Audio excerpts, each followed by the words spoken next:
they're only having to pit just at this point.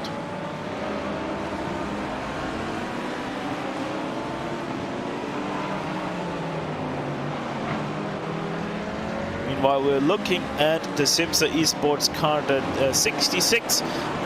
Don't be a little bit too shocked. Blake Neck, yes, that is Forerunners Motorsports just ahead of him. That is 9th place, but as I mentioned earlier, they are a full lap apart. Forerunner Motorsports half lapped them just 1 lap ago. So they are finally free to chase down 8th place Undercut Racing Team Red, and they are showing that they do have the pace over Undercut Racing Team Red for the 8th place. So maybe that is something that we're gonna see developing soon here in this race. But also, I don't think that Blake Neck has too much longer to go in his fuel stint, as he last pitted on lap 185. Yeah, and I'm just looking at Bammelmans as well. I think he also pitted at 185 as well. Just trying to confirm over here. Yeah, he pitted at 185, so both cars are within relatively same stint of fuel, so they are due to come to the pit lane and maybe in, I want to say 4 to 5 laps, but I could be really wrong here. Yeah, 35 laps is one stint here. 35, 36, depending on how much fuel you were able to save. So they are going to be visiting pit lane relatively soon, 5 to 6 laps, 7 laps, something like that. They are going to start visit to the pit lane. Apart from that, it continues to be a very quiet race. SimRC, they're right now having 49 seconds over our ASR, but that is because, as mentioned, German Sim Racing has taken their pit stop. So these guys are doing a very great job at the top of the G3, like all of our leaders, and pretty much giving us no doubt as to who is, at least right now, looking set to win this race here at Barcelona. Yeah, and if I recall correctly, I'm just trying to remember, I think this might be the 3rd race where we're going to have different winners in the GT3 class. I don't think SimRC won last time by. No, they didn't win last time by. Whoever, Van de Waal won Hockenheim. I'm just trying to remember who won the first race, because I don't think it was SimRC.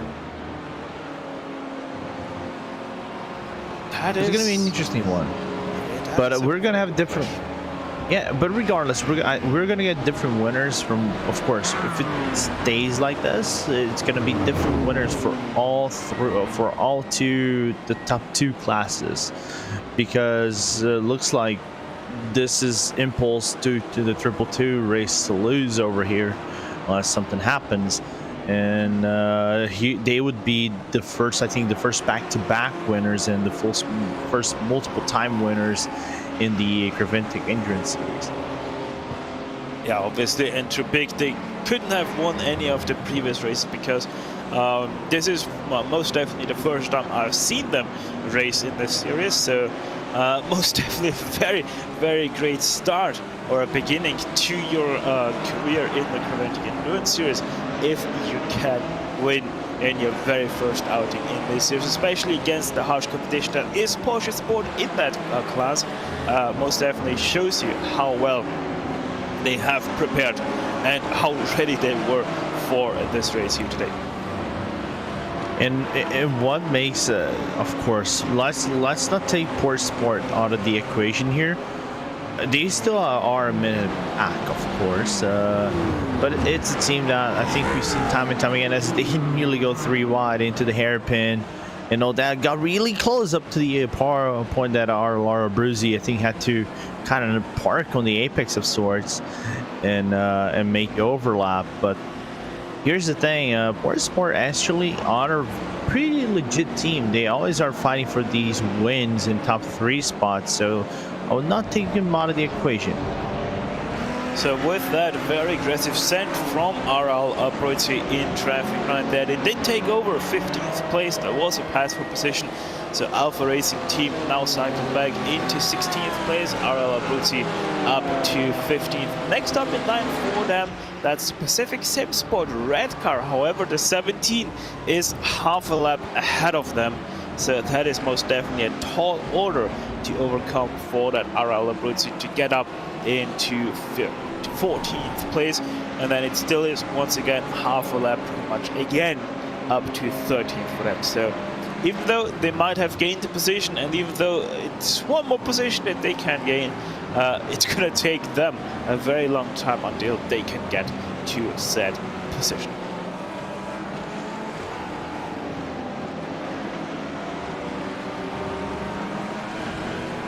Yes, there's a little bit of tire smoke up ahead. That probably was from Rob Sutherland there. In that number 19, Vulcan Sim Racing White fell from the throne pretty much. First place they had for a short period of time, but now back in third place, half a lap behind Impulse. Really not the race that they were hoping for thus far on the second part of this race, but with the impact that they had to the outside wall of turn 2, you have to say they are lucky to still be racing. Yeah, they are lucky to still be racing despite everything that has happened, you know. And again, sometimes racing is not all about winning. Of course, if you are within a winning spot, it's gonna be frustrating if something happens and you lose that chance to win a race. Of course, it's frustrating. I've been there. I think you've been there as well, Stefan, so we know the frustration.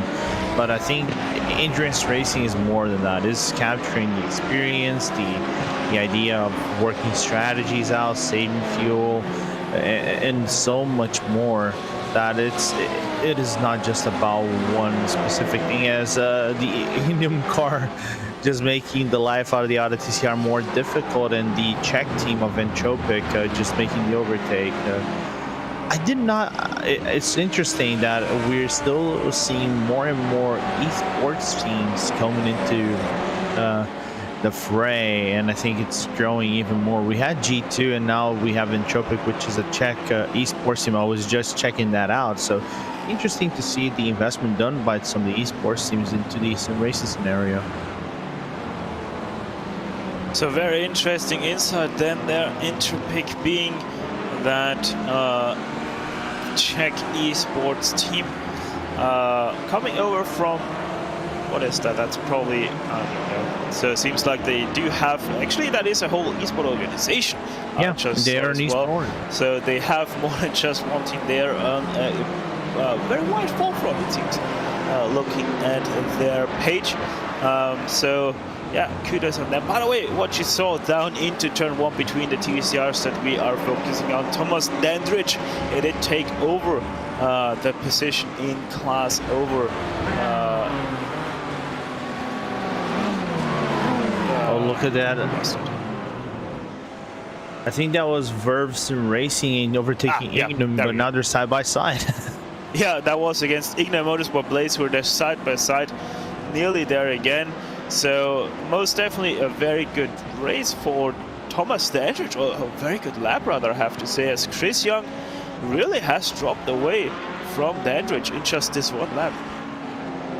It did. It was a little bit weird. I think his last lap was a 2-minute in comparison to Dandridge's 1:59.5, so major drop back for Ignum, but I think that was assisted, of course, with some traffic, and then also the undercut car coming into the pit lane that broke off the action a little bit, because Timothée Sender was basically going for every single corner to make a mega dive on the hairpin, which broke some things off. Yeah, in very deed. But these guys continue to do the best while getting led by two classes. SimRC is in pit lane, and we even have a driver change. So Hayden Burns steps out of the car, and Lucas De Vries once again takes over after a double stint of Hayden Burns. He is back into the car. By the way, for these two drivers, Hayden Burns still has the fastest lap. It's a 44.650 done in just the second lap, and that's obviously understandable because this race started at 9 a.m. virtual standard time, as we also have the number 12 in pit lane. They are getting most definitely some new tires there on that undercut green car.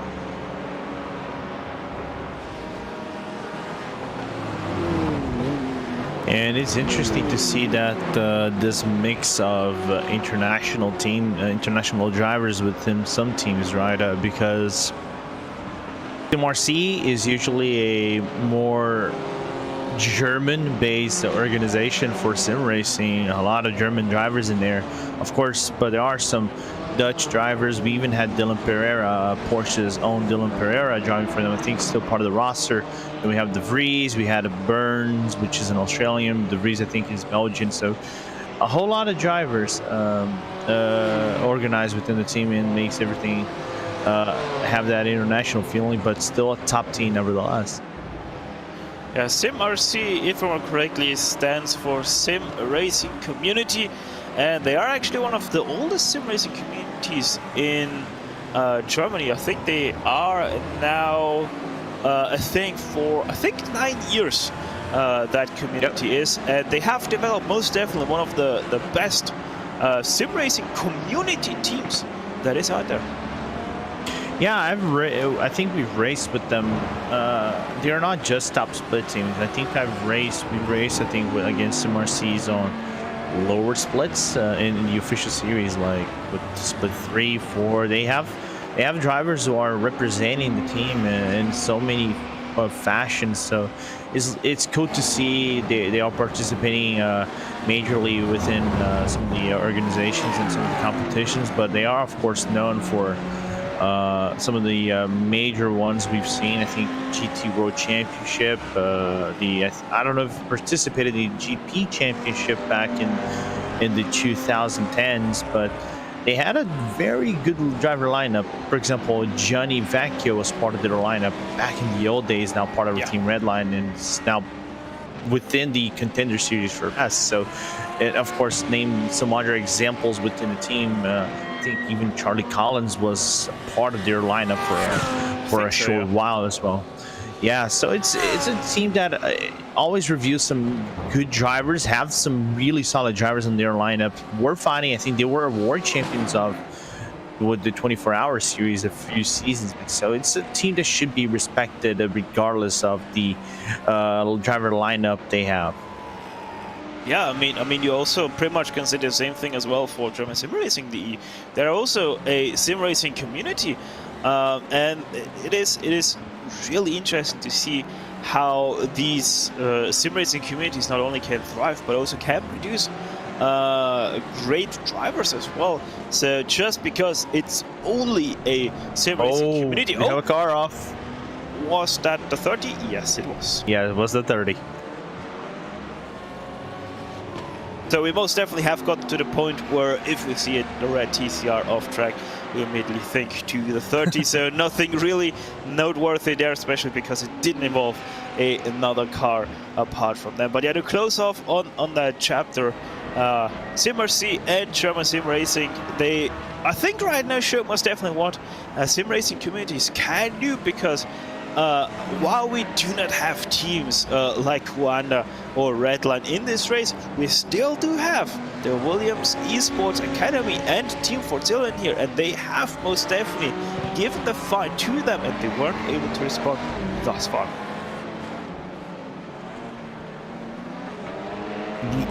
I think, in my opinion, the only team who came closer of responding and is within close of responding might be the Fortzilla team, but of course they're on different strategies. They're within some different fuel strategies than their competitors.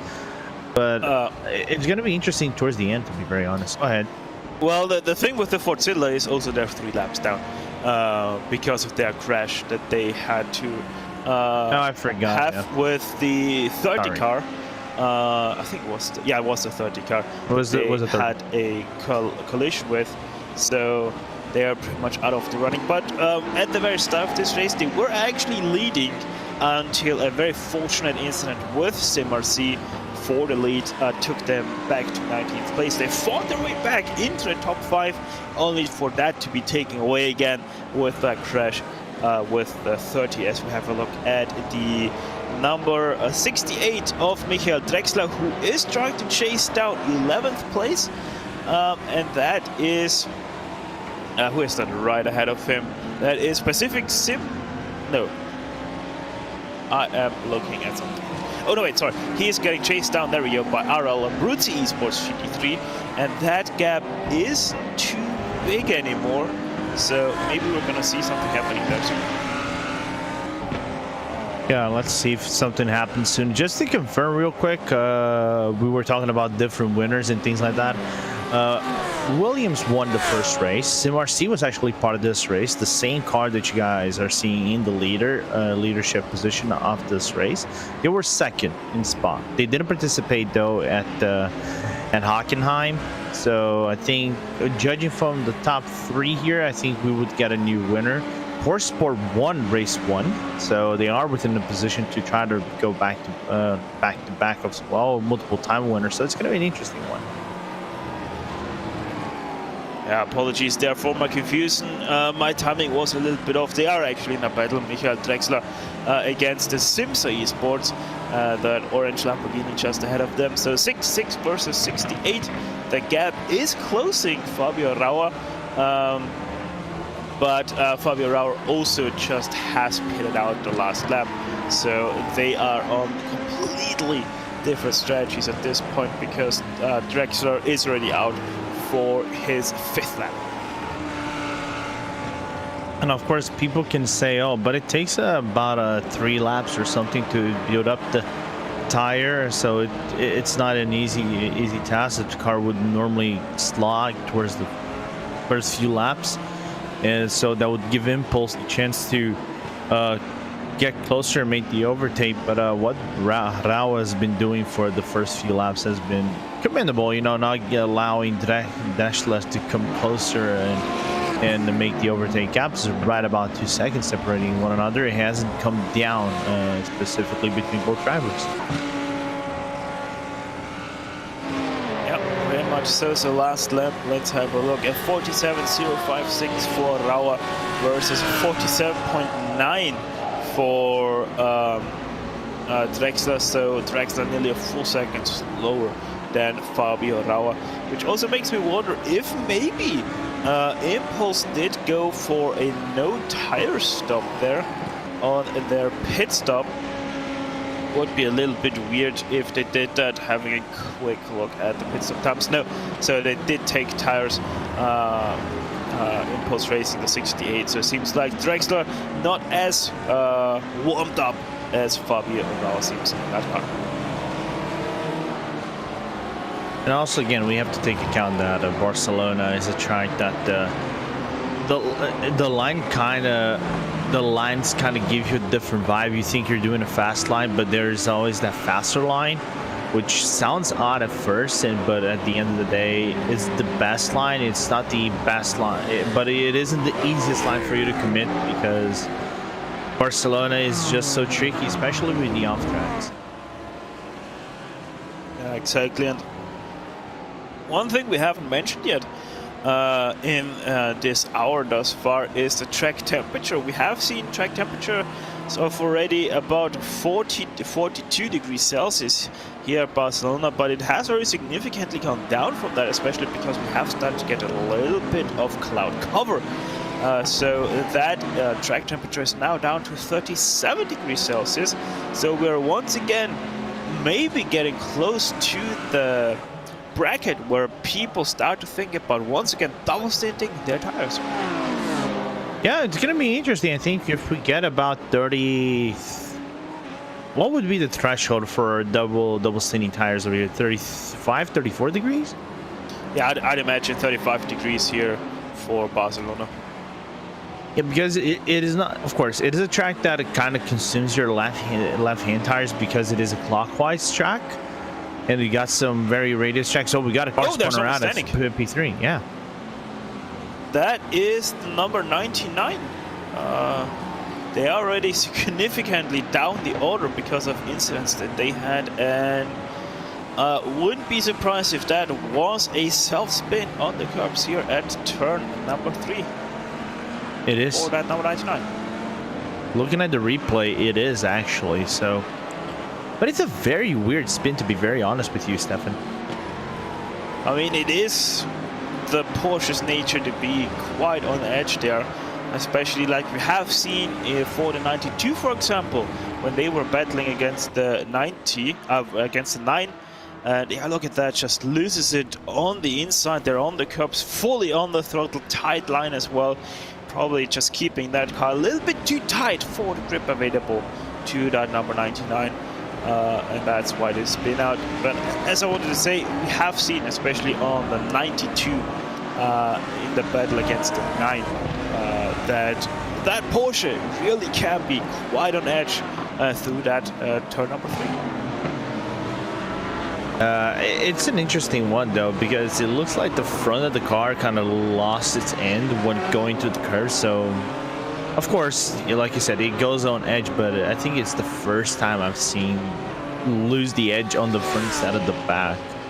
Of course, the back acts off first, but cars seem a little bit loose on the front end. It's a bit, I'm not going to say weird, but it's interesting. That it is indeed. Now, we have pretty much lost the battle for 11th place between Simsa and Impulse, as Simsa continues to be about a second faster than Michael Drexler in that Impulse racing car. So a few more battles are still at our hand though, like the one that we're looking at right now. IPM Crimson versus Vertex Motorsport rather. They are fighting for 23rd overall, which is 6th place, I think, in class. So most definitely a quite notable position to fight for. Yeah, it's a very noble position to fight for. And I was mentioning this on our broadcasting chat here on our booth. The driver of the IPM car is a driver that I haven't seen in ages. I've raced with him in so many leagues and other sims, and the driver is John Zip, as we see over undercut. Oh my word! I honestly thought this was a crash. That is what I call some aggressive lapping maneuvers, as the BMW gets cut off now by Chris J. Young of the Igna Motorsports Blaze car. So Vertex Motorsports has to sit behind that TCR through Bank Sabrel, but now is able to get past into Europe car. And that has cost them a few car lengths, but it seems like that they can go faster than John Schmidt there. Also, a battle that might be developing soon is the battle for 8th place between Undercut Racing Team Red and Forerunners. They're a few seconds still apart, but Forerunners is closing that gap by about half a second per lap. So soon we might once again have a battle on our hands inside the top 10 for the GT3 class, as there we go, the BMW once again has closed in the gap. So Vertex Motorsports back onto the back of John Schmidt. It's going to be interesting because now SimRC getting closer. The gap is close once again, and Vertex, Adrian Benito, he's not easing off the throttle and going conservative on some of the corners. He's going aggressive. He wants to find that opening, but I think that fight might be broken off once again because the Junkos car is right behind him. Yeah, and Junkers, obviously, that is right now your 3rd place in class, trying to somewhat have a little bit of a fight back against Porsche Sport, but that battle also has sailed quite far away from them, as they are about half a lap behind your 2nd place car, and they are about half a lap ahead of 4th place, as well as we might have a try on the overtake here from the BMW. But traction just not in favor of the M4. Yeah, and it's not the easiest part if you want to make the overtake. Of course, Pitt actually had a little bit of a fumble going to the outside of the hairpin, but you can see he's struggling with the grip of the car. So I wouldn't be surprised if the overtake is made here. And it's assisted by the Junkers Porsche. Yeah, so there comes Junkers to go past the BMW. Will it be a 1 and 2? Nope, most definitely not. Montero has to slip in between the two, so that is a little bit better for John Schmidt, but there might be a pass coming through one of the more trickier sections. That is obviously going to cost the IPM Crimson's driver a little bit more than it did for Adrian Benito. So let's have a look. Will Junkers already go for the overtake here at Repsol? The door was open, but he was a little bit too far back for that. And now also Team Fortzilla wants to have a say in all of that. So they go too wide into Seat. A little bit off a dive there, but a good awareness by the IPM Crimson car to let that all happen without any contact being made whatsoever. And the Fortzilla got away pretty quickly, and they're still split apart. So it's going to be interesting. I think the Junkers car is going to make that move on the hairpin, and I wonder how much time that IPM Crimson car is going to lose. But the problem is there was a mistake. There was the mistake from the IPM. Now 3 wide going into the hairpin, with the GSR car being there as well. But yeah, look at that. 3 wide. Esquiel Montero getting scared a little bit by that 3 wide, backs out of that move again.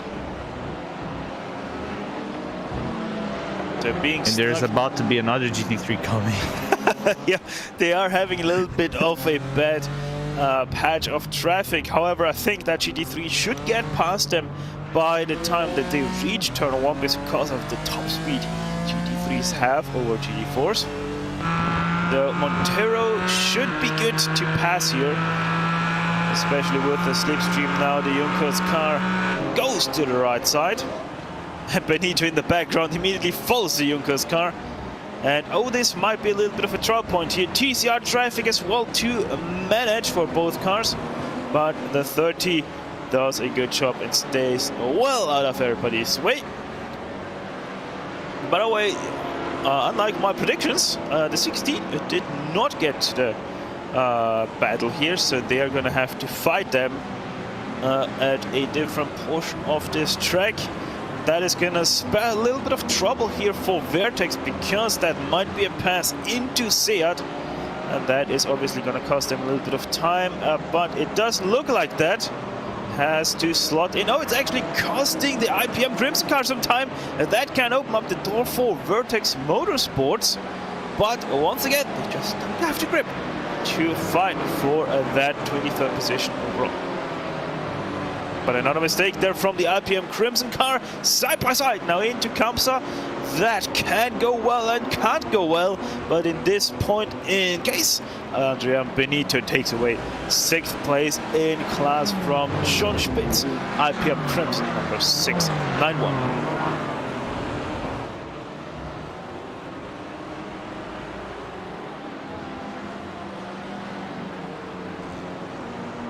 The great move there from Adrian, picking on the mistakes of John Schmidt there. 2 corners in a row was enough for him to make the pass into and through the 3rd corner. Question is now, can Adrian Benito drive away in his Vertex Motorsports BMW? He is in that car, by the way, since lap 186, now finishing a lap 212, so quite early in his stint. Only, 25 laps or so in that car, and there's much more in that tank as well. Remember, these cars are fixed to 87 liters, if I'm corrected, from 105. So they can go about an hour and 15 or so minutes in one tank. Riding on board here with the Porsche 718 of John Schmidt. A little bit deep there on the brakes, misses the apex. And that is going to cost him a little bit more of a valuable time, as now they have also a little bit of traffic there in the form of Thomas Dandridge. That's the Verve Racing Team Black. Number 77 TCR. A little bit of a look to the battle that I was teasing at earlier. Still is quite a ways to go for the Forerunners Motorsport team for fighting for that 7th place, but they are continuing to be half a second a lap faster, so the gap is most definitely closing down. just not be a thing right now. By the way, in case you're wondering where the next car in line is for Vertex Motorsports now that they have gone past the 691, that is the iRacing BR Esports Green, and they are a couple of seconds up the road, so that is gonna be a battle that is in the future here. I think it is something like 10 seconds or so between those, maybe more, probably more like 20 seconds between Adrian Benito and Victor Stune in that 92.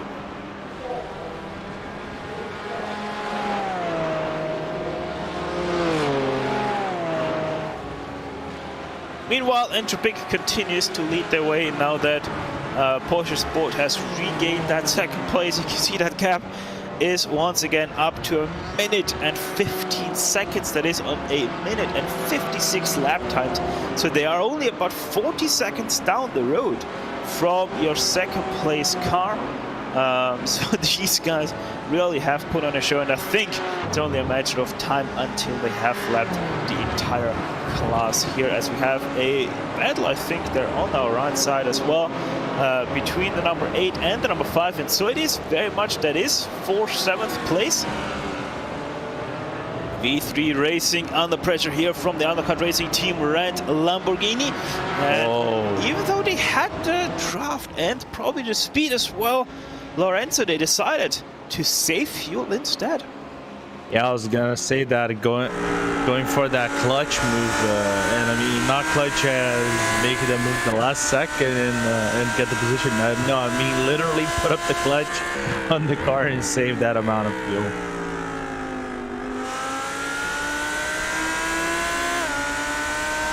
So now a little bit of DCR traffic to the inside of Seat. Oh, the trees are steep on the brakes, and the 28 Scarlett Marco hits Hussein Al. Thankfully though, Al continues on, it seems like, quite unscathed from that incident, so most definitely fortune was on the side of Hussein Al there and number 8. Yeah, I don't know if there was a little bit of a lack of awareness, of spatial awareness where the other car was, because it was an early turn and it nearly done it again. And oh, this is quite good for Guillaume Egloff. Now, as he has finally gotten past it, there we see once again that mistake from the 28. So Guillaume Egloff finally passed with also that little bit of a turn in there from Hussein Al. Al also got held up there a little bit, not only by GT4 but now also by Chris J. Young in the Igna Motorsport Blaze. So that gap has immediately opened up to about 1.5 to 2 seconds in that battle. So we once again go back to John Spitt in the 691, who is still clinging on to the back of the Vertex Motorsports 21.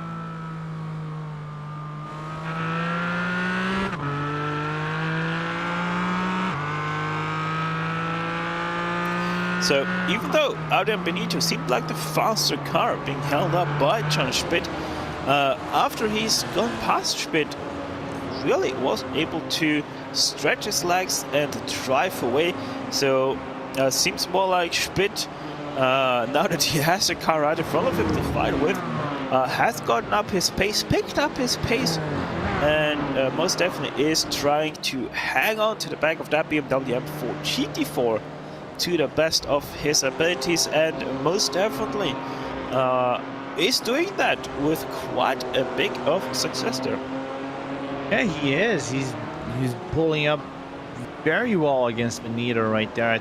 Of course, the draft helps a little bit, and we know that the current BOP, the Porsche, works really well in draft, so it's not surprising to see Spitt actually keeping up with Benito in that BMW. We know the BMW has some top speed, but it lacks the aero. I'm not going to say it's a big lack, but it lacks in comparison to the Porsche the aerodynamics to build up that speed quicker than the Porsche does. So it's not fully surprising to see that Spitt in that IPM Crimson car sticking it close.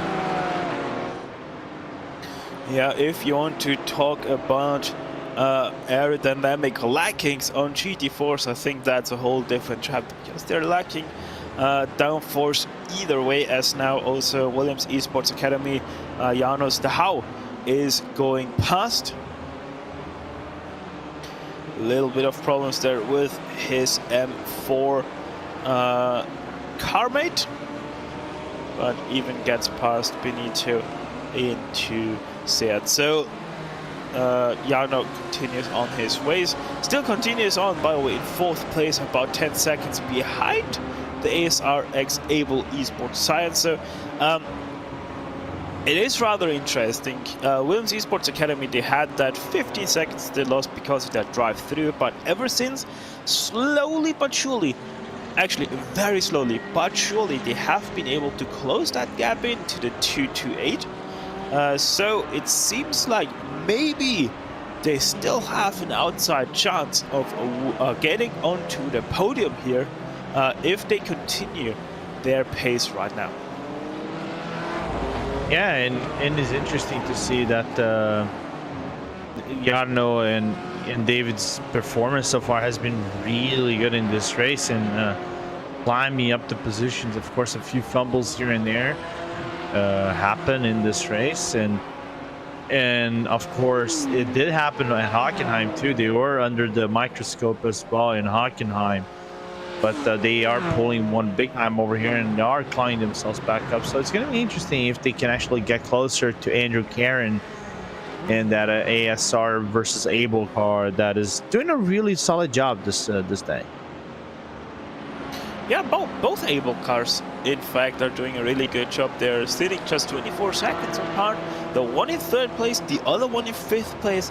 And I mean, how often, unless you are Coanda or Redline, can you say that you had 2 cars inside the top 5 in an endurance event, like, for example, the Creventic Endurance Series? So ASR X Able Esports, they are relatively new to the scene. They have merged those 2 teams, but you have to say, I don't think a merger has ever worked out as well as for these guys.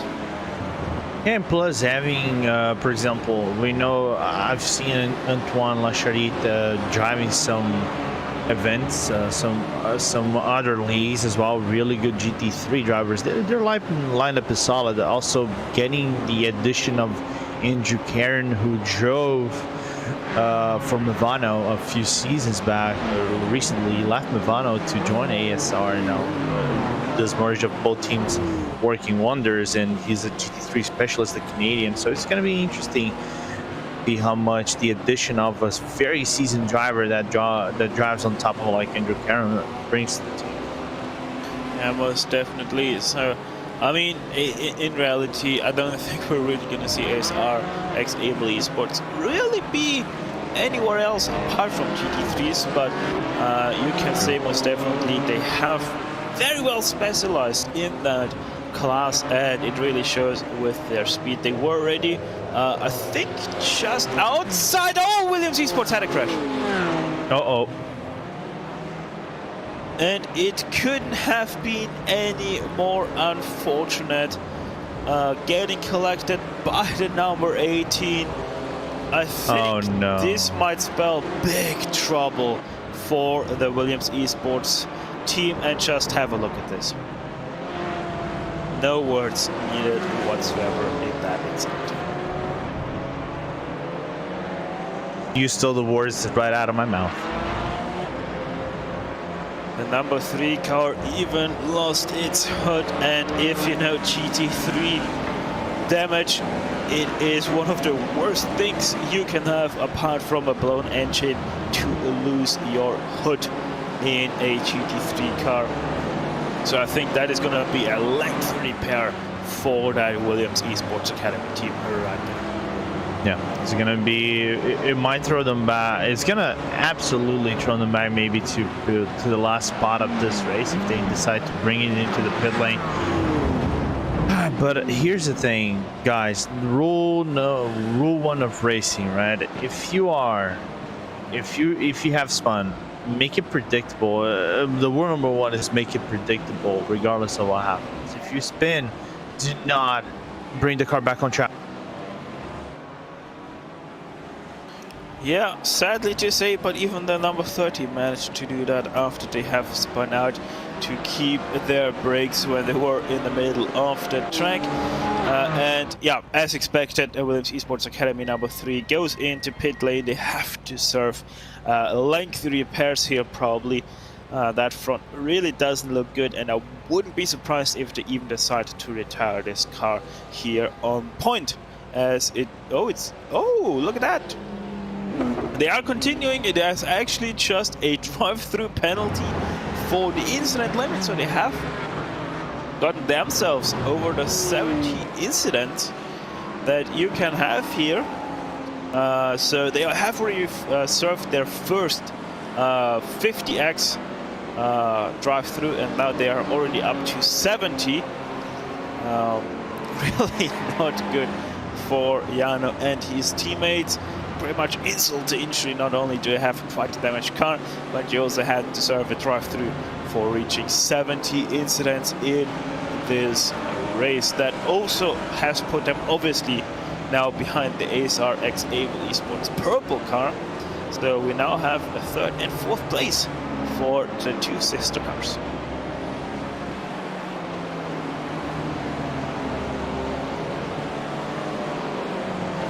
The next car in line, by the way, for Williams Esports in behind, that is Ignum Motorsports, and they have about half a lap on that car.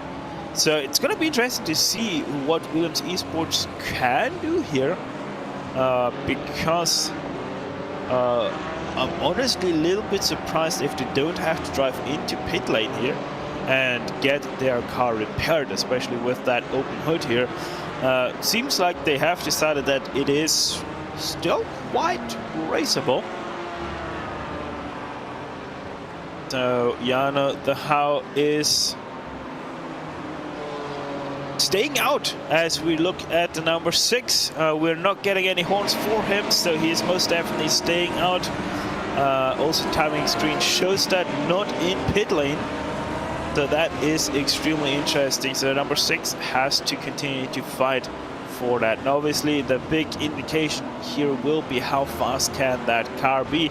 Last lap time was a 2:02, but that is obviously with serving that drive-through penalty. This upcoming lap here will be the real teller of how fast Williams Esports Academy still can be.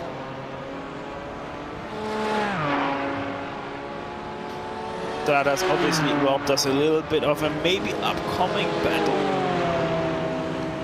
as also the Forerunner Motorsports have slowed down in the chase for 8th place. V3 Racing about the same pace as these guys in traffic, so there's really nothing to be played for. On track wise, 9th and 10th are rather close, but still remember they are a lap down, so even that is not going to be something that we can hope for. Apart from that, I think there isn't even a single real battle out there in the GT3s. So it continues just like that.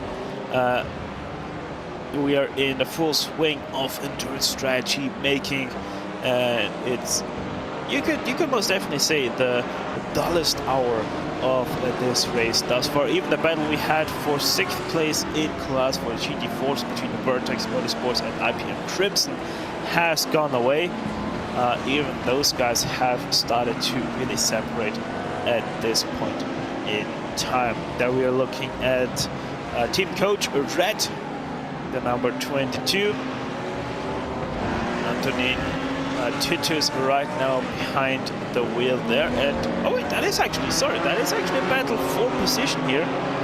That has completely gone under my radar. So IPM Crimson, John Schmidt here under pressure from Titus for that 7th place.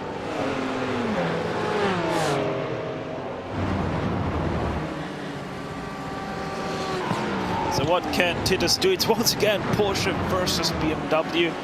As Schmidt is going to the inside here of TCR traffic, and that has spelled trouble for him, because here comes Titus now side by side to the outside of a Renault corner.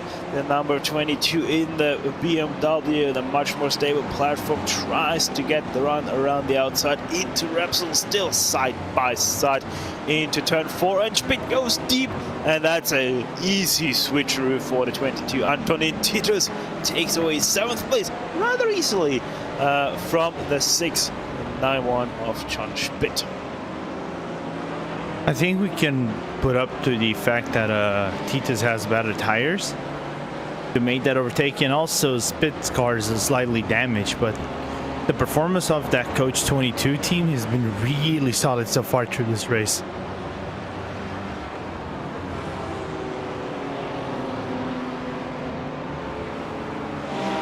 By the way, in case people are wondering if there are, like we have right now in chat here, enter the name here. In case you are switching this up with the league race, that is the 24-hour series, also endured by Creventic, just as this official series.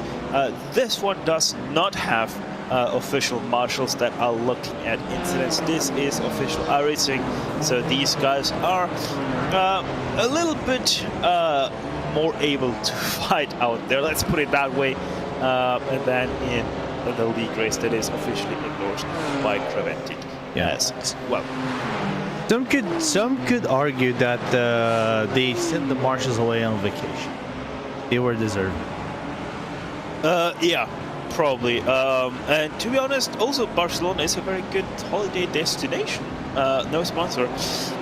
So maybe they have... Oh, there's a BMW spun. Who is that? That was Vertex. What happened to Vertex? That was P6 in the GT4s. And did they have help there? That is a very uncommon spot to end up. Let's have a look. Oh.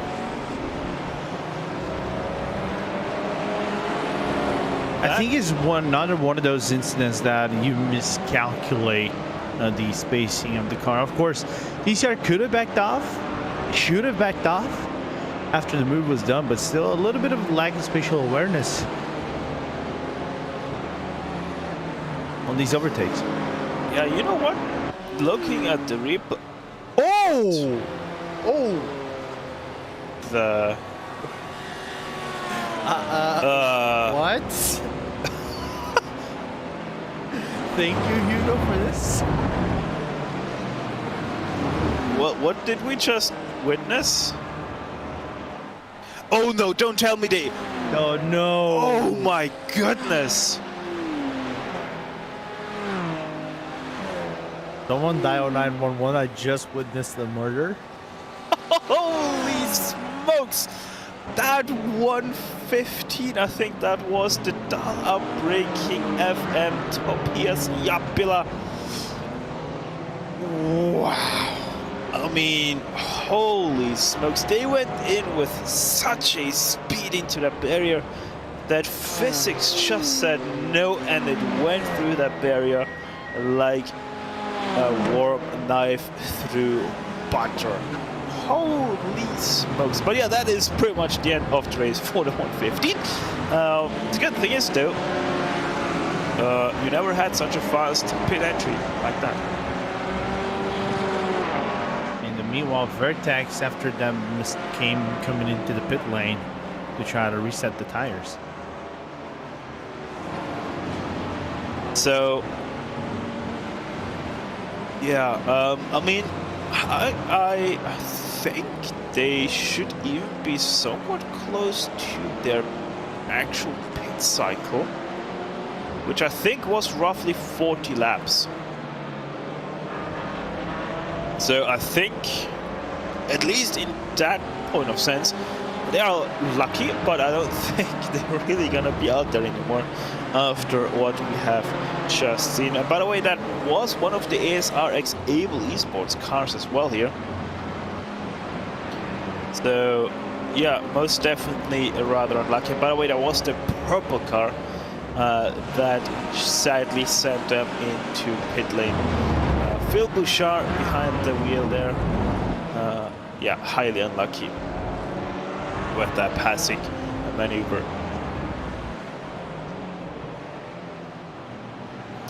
So continuing to watch on here the Porsche of John Spitt. Even he lost Antonin Titus quite heavily already, especially because of how much faster Titus is on those new tires. 3 seconds, by the way, the gap opened up in the last lap. And once again, the gap has opened up by, I think that was once again 3 seconds. No, this time around it was just 2. So John Spitt most definitely a little bit faster that time around, but still a lot of time lost. And yeah, he can just focus on his car ahead, because the next car in line for Crimson is actually the Vertex Motorsports car, and they were in pit lane just that lap ago.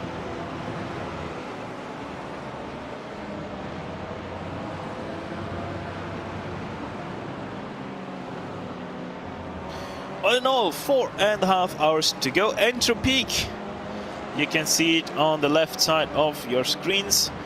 They have finally put a full lap on the whole field. Porsche Sports Ryan Parkins has taken over that car. So although this is a little bit sensational right now, Entropique is for the first time leading by a full lap. Although it is because of pit stops that Porsche Sport has done that Entropique is still owing us. It just tells you how much faster and how big that gap right now is between those two cars.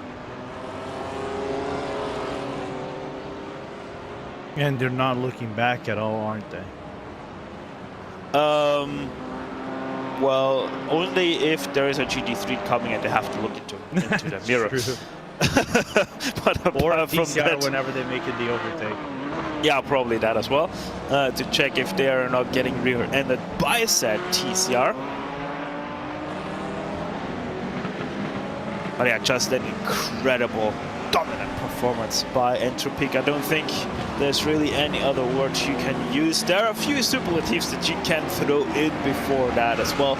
But I think Porsche Sport most definitely has quite the mathematical problem to figure out how they were able to be so much faster than themselves in this race here today. Same thing pretty much goes also for SimRC and everybody else. SimRC continues to dominate the front of this field. However, that gap has gone down again. We have already seen a gap of 25 seconds up the front.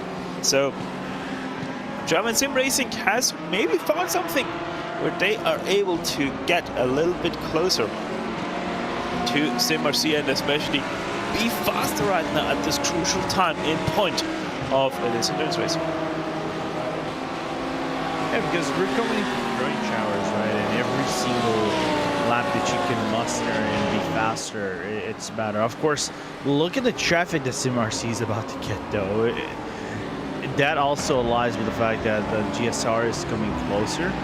But then again, I think one thing we have to commend GSR for in the past maybe 2 years or even this year alone, with the commitment they've been doing to GT racing. Of course, we've seen them race in so many good leagues that has some top level competition, but I think this year alone has been, I think, a year that GSR has been such on a different level that has been quite impressive, their pace, and compared to some teams like the Redline, Altus, and so many others. They've basically been on par on GT3s.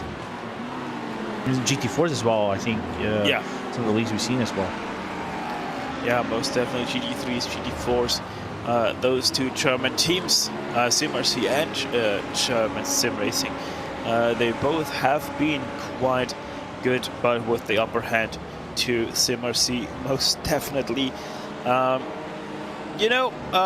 Also, while we're right now on the topic of GT3s, Williams Esports Academy, they're continuing to drive out, and Jarno the How has slowed down by roughly a second because of the damage he occurred from the 99. So braving the storm out there, but most definitely hurting quite a lot while braving it out there.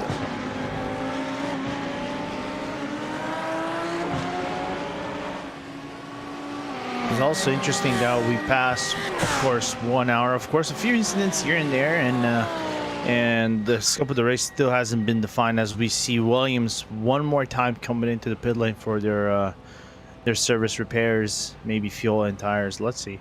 Yeah, speaking of the devil, they enter pit lane for their scheduled pit stop. So that is not because of their damage, but that is because they are scheduled to pit right now with having the last time visiting the pit lane on lap 211.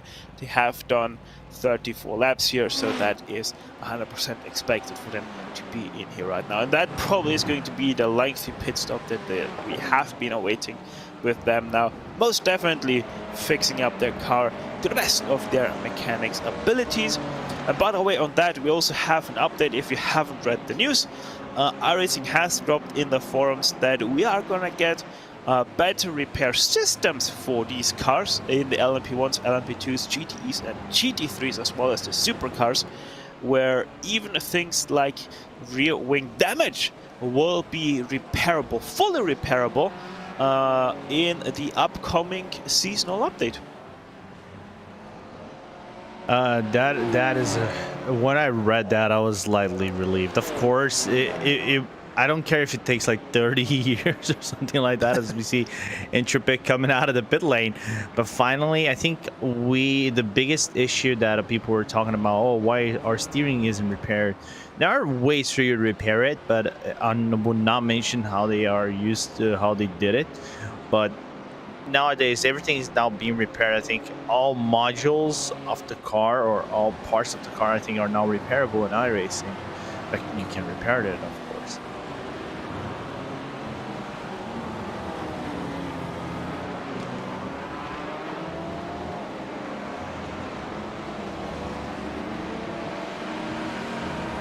So looking on at Intrepid, now that they have finally made their pit stop, you can once again see that cleared up gap, 1 minute 24, so they're now only 30 seconds back, on track behind finally being able to lap the entire field here once at the beautiful Barcelona track here. Just outside, I think, about half an hour outside of Barcelona, if I remember correctly. Yeah, it's Montmeló.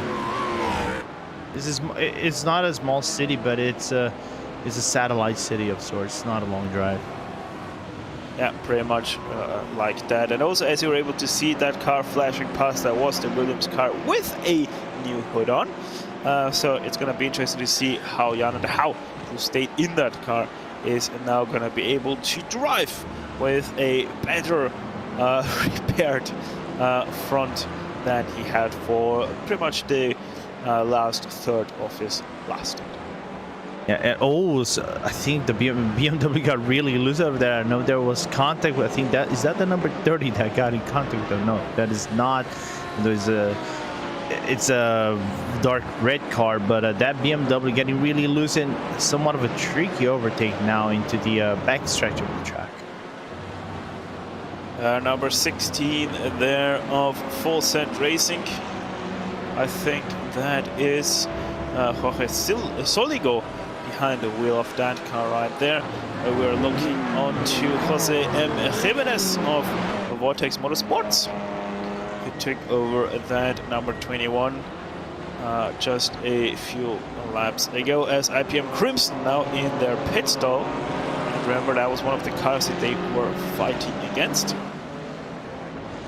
Should be interesting to see how they come out. By the way, Alessandro Barbagallo has taken over the car from John Spitter, as Alessandro Barbagallo now off and away from his pit stall. So Vertex seems to have lost a lot of time to IPM Crimson. Could that mean they had some substantial damage with the contact they had with the TCR? Because it does look like it, doesn't it? Yeah, it most definitely does look so.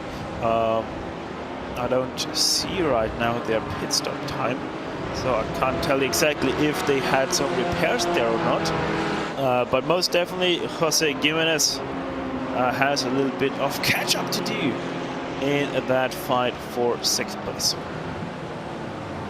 Yeah. Meanwhile, we're watching the 21 try to catch up to the car that is from iRacing PR. For those who are not aware and watching this broadcast, this is actually my team that is racing. I'm just not driving the car because I lack the skills to drive a GT4, or like Stefan would say, a car in general, which is not a lie, to be very honest. You actually read my mind. But there's one funny thing about that team. If there is no good results like a top 5, I'm definitely sure that the boss of the team, which is actually in the house of one of the drivers, would not be satisfied with the result and will take action. Oh boy, that doesn't sound too good. So you most definitely, those guys will have to keep. I mean, they are quite some ways ahead of 6th place anyway. They nearly are gonna lap IPM Crimson here, so they pretty much, unless they get involved into a crash, have pretty much that 5th place secured for the next 4.5 hours here. So I had a quick look also at the 2 pit stops of Alessandro Barbagallo and of Jose Gimenez, and I didn't spot anything different in their pit stops. They both had fuel and tires along with their driver change. So on that front, I really haven't spotted anything different. So it just seems like that either Jose Gimenez really not able to take the speed that Barbagallo is able to do, or something else happened between those two.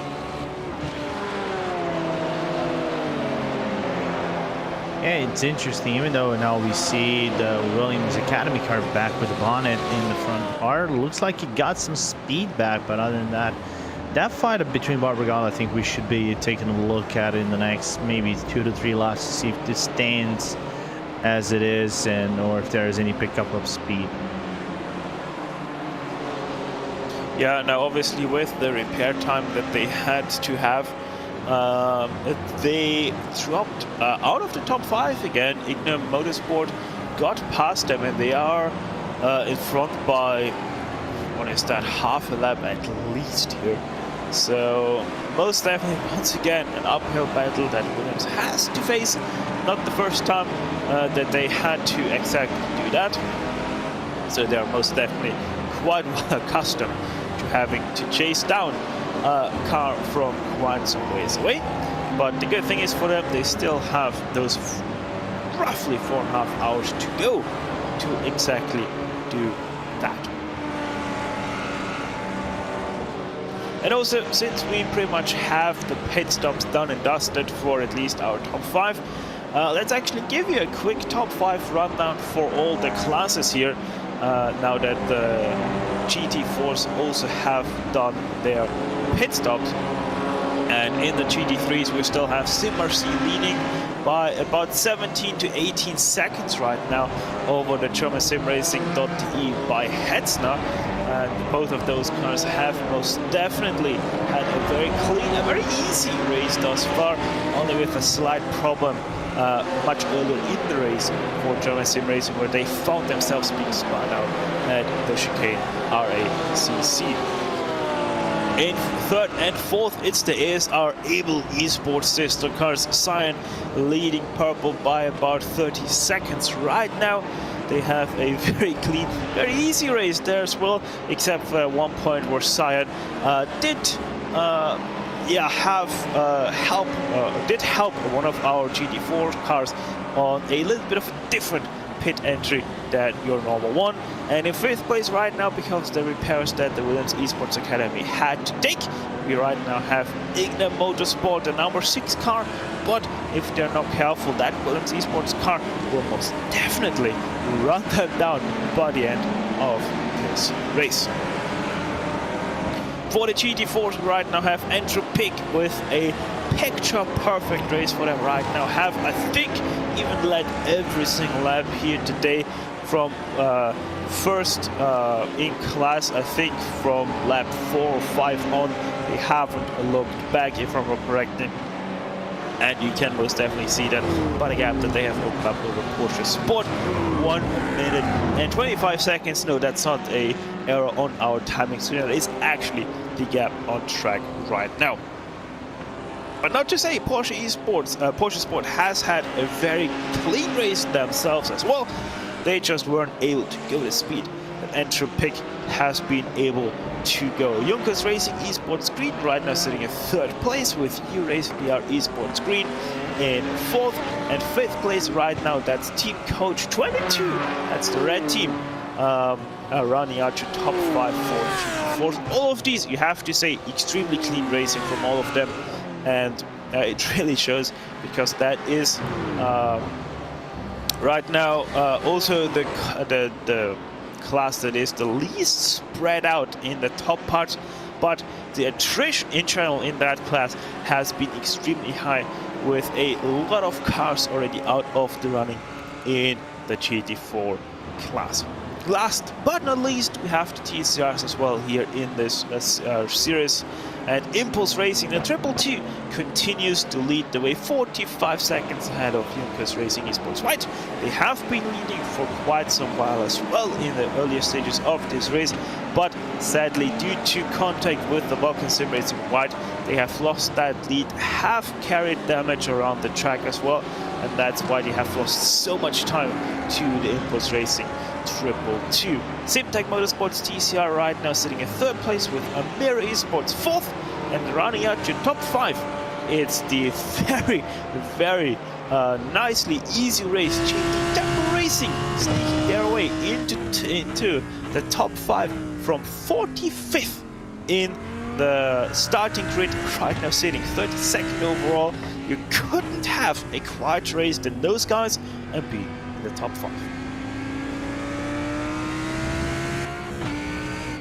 So with that top 5 rundown out and away, we're gonna take you on a short fan immersion. No, that is Porsche Sport.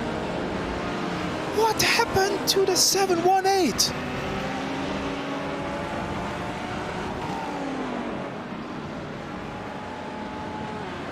That is huge. Ryan Parkins even has to take the tow.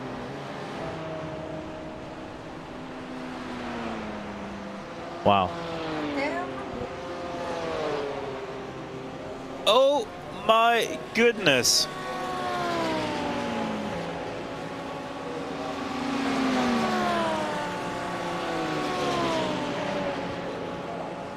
I'm in shock right now. I am trying to look at the replay. There we go, 718. And oh my goodness. Oh no. What did that TCR do? Chris Young of Igna Motorsports plays. What were you thinking?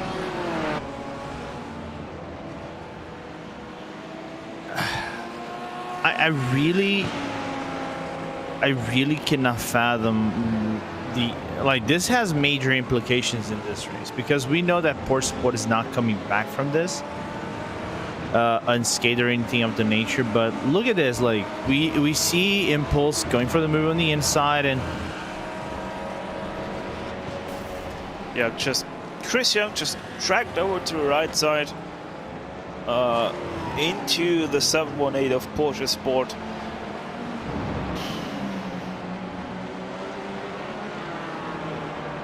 I don't know what to say. Sometimes it's best to say nothing if you don't have anything nice to say. So with that, I think we can pretty much officially retire the Porsche Sport team right there. And then, because that looked like a hefty impact. As, oh, look at that, the 23 once again contacting the 76. So continuing to cause trouble here.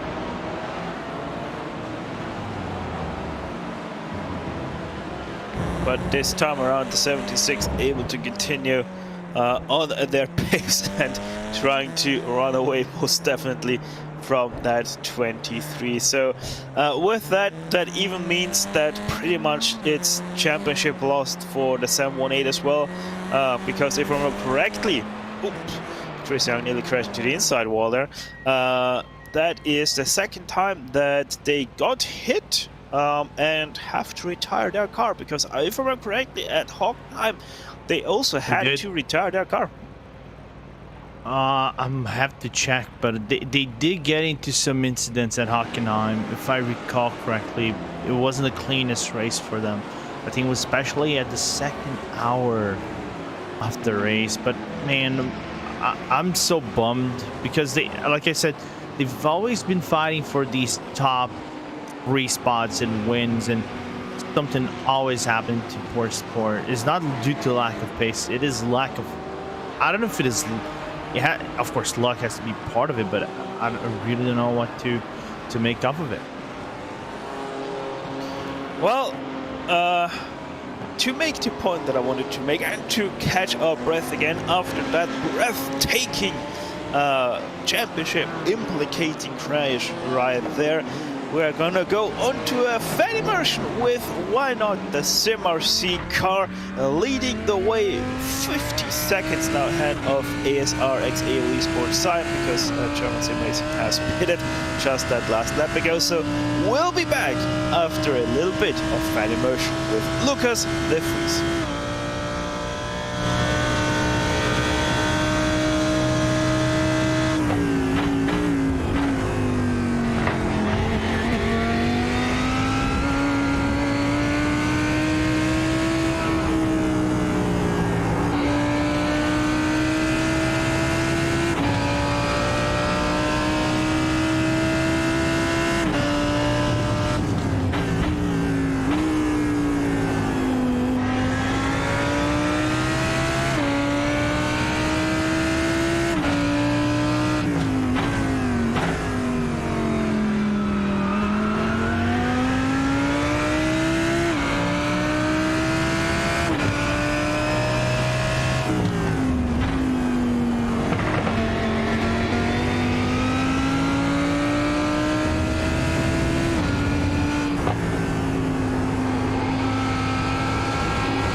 availability and you may deny entry on the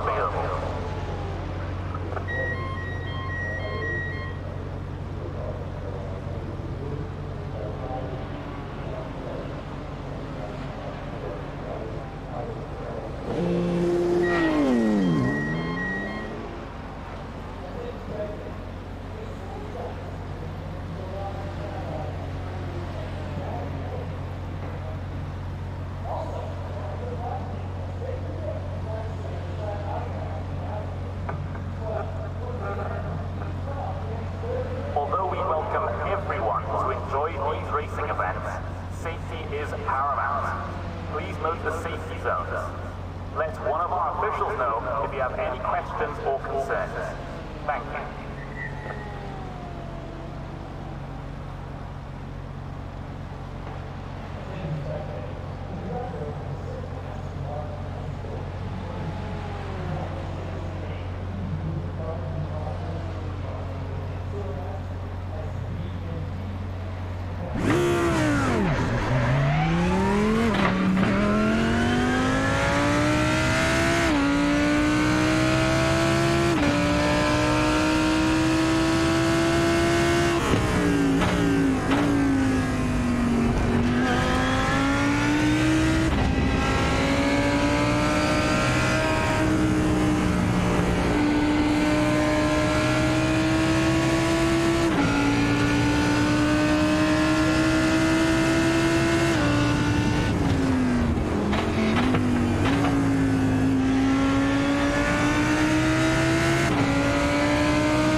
that were a couple of laps on board with your current race leader, Lucas de Vries. But there has been development in that time of driving, because German Sim Racing.de by Hetzner is most definitely closing in their gap on the 2. So the 200 on a mission to get those double zeros ahead of the 2. Will they be successful? Well, they have most definitely closed in 6 seconds in as many laps. So that gap is coming down, and it's coming down rapidly, just as the sun is doing as well.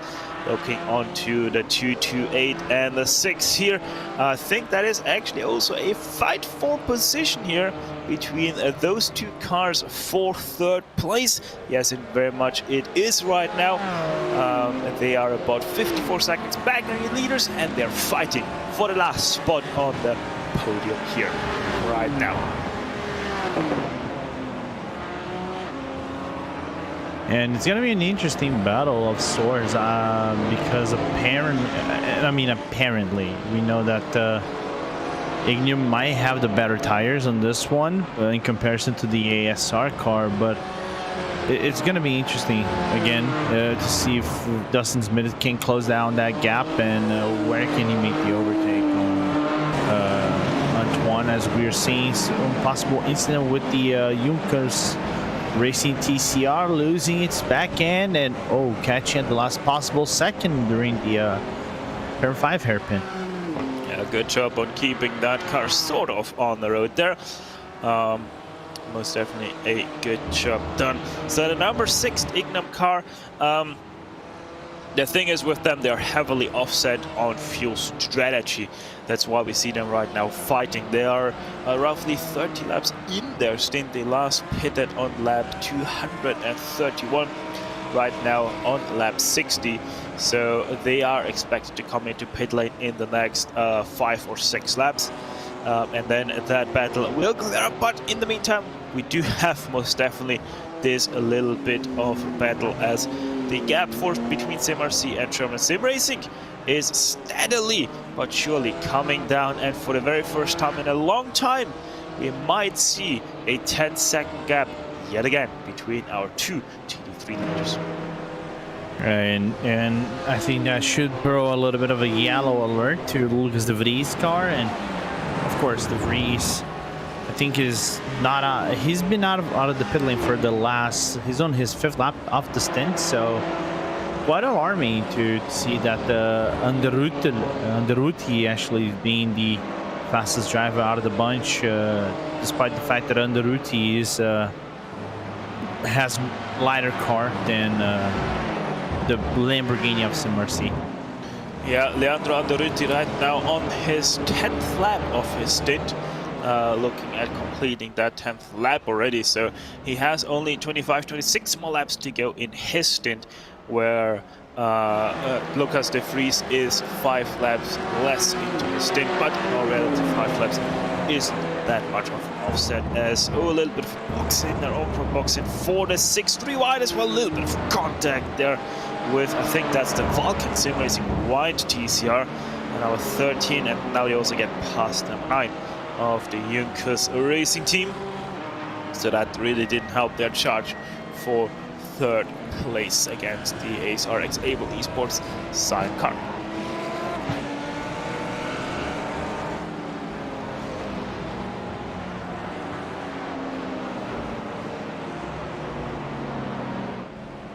Meanwhile, there is a possible battle at the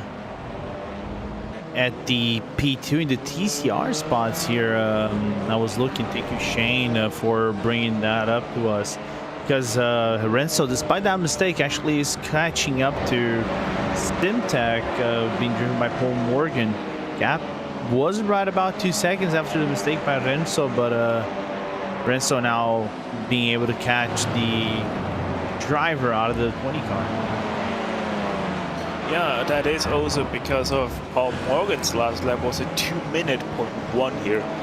So that 20 seems to be struggling a little bit here as well, especially because his last couple of laps were over the 2-minute mark, lap 2:28 was the last lap loaded to mid-mark, and he's right now on lap 236. So that is quite some whiles ago.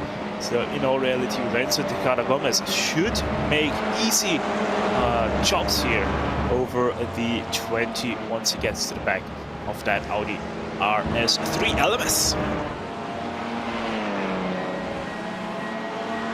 Now going off topic with the, going off topic, but never mind. Let me bring up the battle because that BMW power, that M power, kind of threw things off.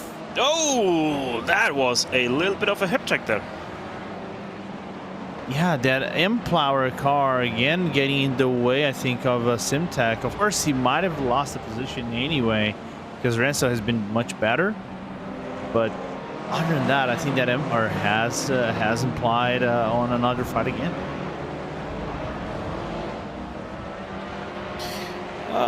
Well, they were still quite some ways away from Paul Morgan. But either way, Paul Morgan also missed quite heavily that hairpin, which didn't help his cause either. But as soon as that battle erupted, him already was not anymore. Now looking at the 1-1-2, and I think there is another battle that we have in our hands. Yes, indeed, is very much. James Andrews, SimHQ Motorsports White versus Hannes Seeger in the PCF Racing 3. Interesting to see Hannes coming back and trying to have a really good race. PCF, I think, is one of those things that we've seen time and time again here at the Creventic Endurance Series with some good pace, but always, and I mean literally always, I think Hockenheim, I can try to remember, I think, a thing or two about Hockenheim. You were right in the middle of some pretty hefty incidents and always with some good prospects of clawing up the field, but something happening to them. So you can see they are now within this top 10 spot and now going strong against the other fellow Porsche of SimHQ. Yeah, let's see if they're already able to make the moves happen again. They had a little bit of a slide out of New Holland. The gap is closing in. Headlights being flashed as well by Williams Esports Academy. Makes it out to the inside. Breaks up this battle for just a split second. Probably will go around the outside now of the 18. But here now also comes German Sim Racing. That's the 11, the 112 rather wide now, so 42. Look at that GT3 traffic coming past these two. And there might be a little bit of held up here for the 18 into Repsol. And oh, that's a touch as well. Ooh. And with that, position lost already. 18 getting shoved out wide. Another hip check we have seen in the lapping maneuver. And another GT3 goes past. That's Fabio Rauer in the Simsa Esports Lamborghini. Also another switch for positions as well. So, in the TCRs as M1RA actually moved up to P5 from Hopeless in Racing White.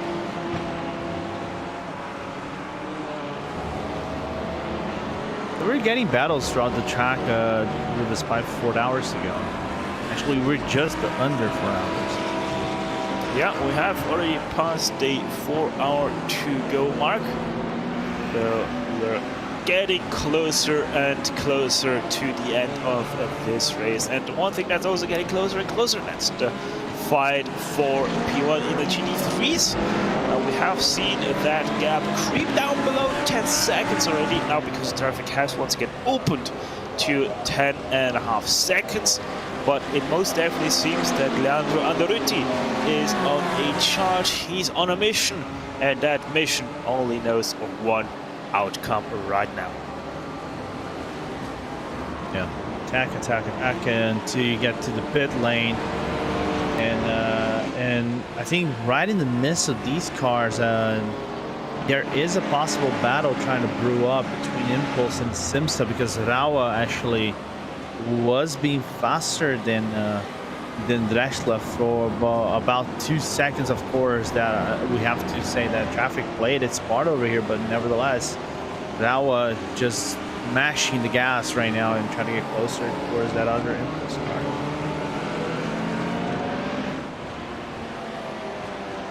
Yeah, and unlike we have seen so many times, this is actually also a battle for position on track. They are on the same lap, right ahead of Impulse. That is also the Forerunner Motorsports car.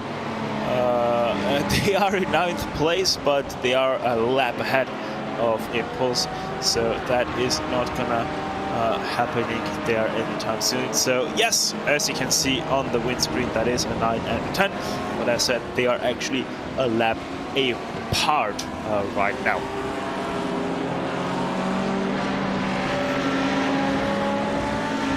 But you have to say, Fabio Rao, he's continuing to close that gap even now without the traffic. So it most definitely seems like we will soon have a Lamborghini battle for last place in the top 10. Obviously, that would be very good for Simsa because they did start inside the top 10 after the misfortune that they had earlier in the race. That most definitely will feel good to once again get back inside the top 10. Yeah, it's again another thing that impresses me quite a lot is the fact that Rawa actually has 4 more laps in terms of field than Drexler. So if you had to estimate, the advantage should go a little bit to Drexler having the lighter car, and the rubber is right about the same. It compensates, right, Stefan? But the pace that Rawa is doing is very impressive, despite the last lap being lean towards the side of Drexler by about 0.5 of a second, half a second, more or less. Yeah, and that was all done in the first half of the lap, where he lost 2 seconds in traffic, but he caught up all the way to just half a second in the second half of the lap. So very impressive lap nonetheless by Fabio Rauer, and I think it's only a matter of time until he catches the number 68 of Impulse Racing. Also, as you can see on your timing screens, officially GT4s and TCRs have lapped the entire field at least once already, while the GT3 battle continues to close in officially for the first time in, I think, at least 3 hours, if not even 4 hours. We have once again the GT3 leaders within 10 seconds of each other, and I think there's only one way this gap goes, and that is closest to 0.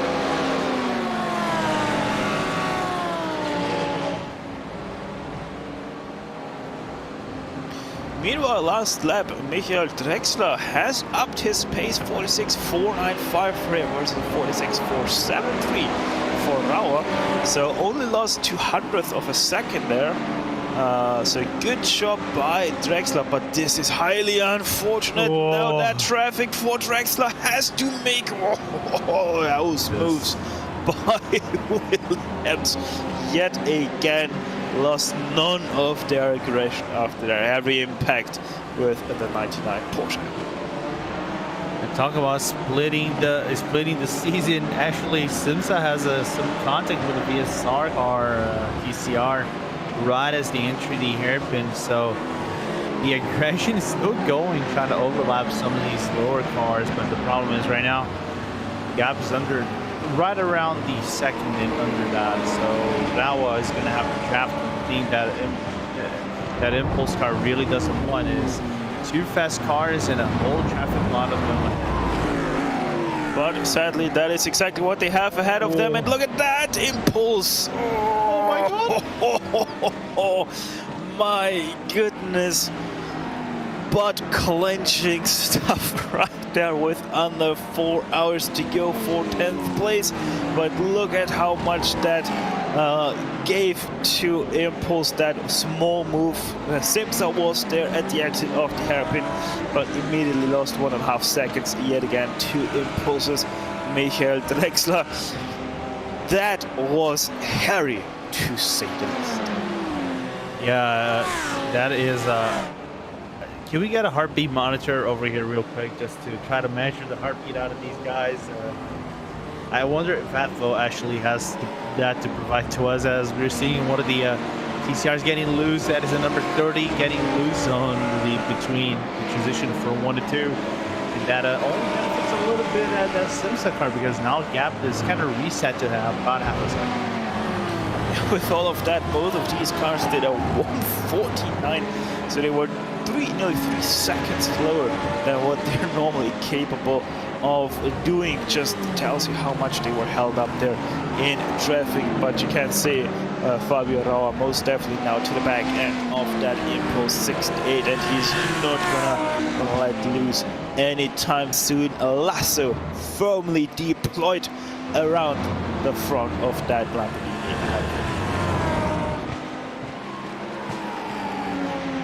Now moving up into the elbow, and now both cars close to one another. I'm wondering if there's any cars nearby. The only cars nearby are actually Blake Eck and Forerunner Motorsports and Bjarne de Hall in the Williams Academy. Other than that, it's kind of like clear roads, so they can actually fight it out maybe for a lap or two before catching the traffic again. Yeah, it's 3 cars up ahead, actually just 2 cars up ahead. Both are TCR cars as well, but they are still a little bit out there in the weight of this track. So meanwhile, Fabio Rauer loses a little bit of time there out of chicane RACC.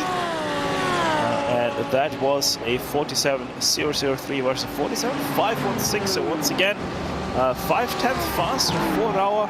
But that was obviously also due to the TCR traffic in turns 1 and 2 for tracks that did help him a little bit there. Once again, bad traffic timing for both of these. Will they get past both of them before Repsol? The answer is yes, indeed. So they're gonna go continued unhindered here.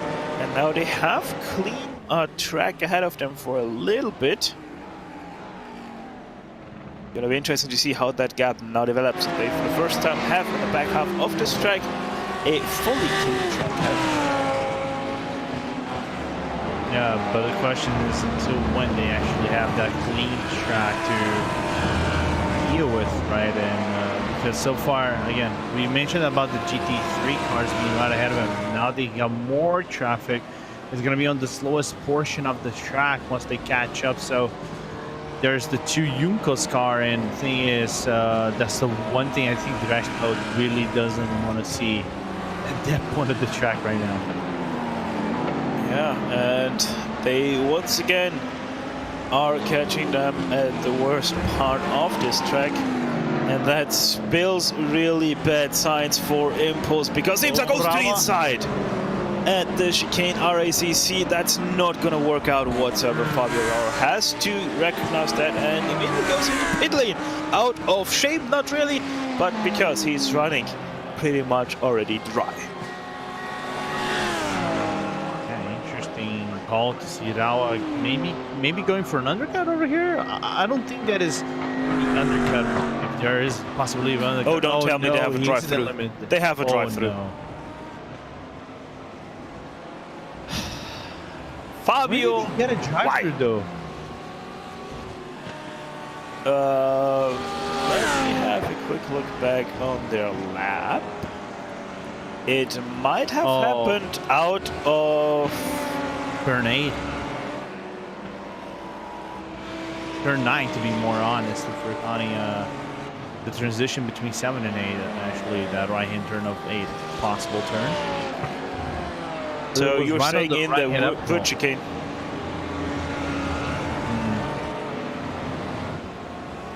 I would actually say outside of Kamsa is where he got it, because he is fully off track there.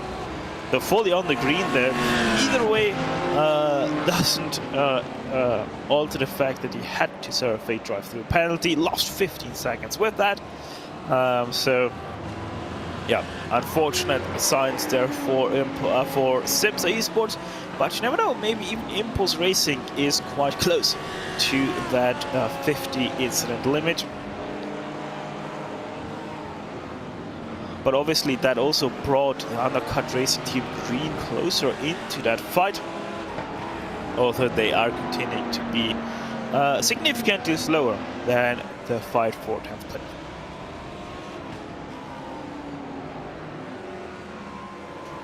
significantly slow. That's also the point of emphasis all of a sudden in the fight for first place, because Andoriti has slowed down in that GSR car.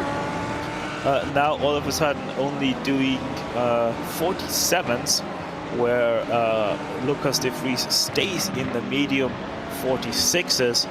So that gap has once again opened up from just 9 seconds to 11.5 seconds right now on the track.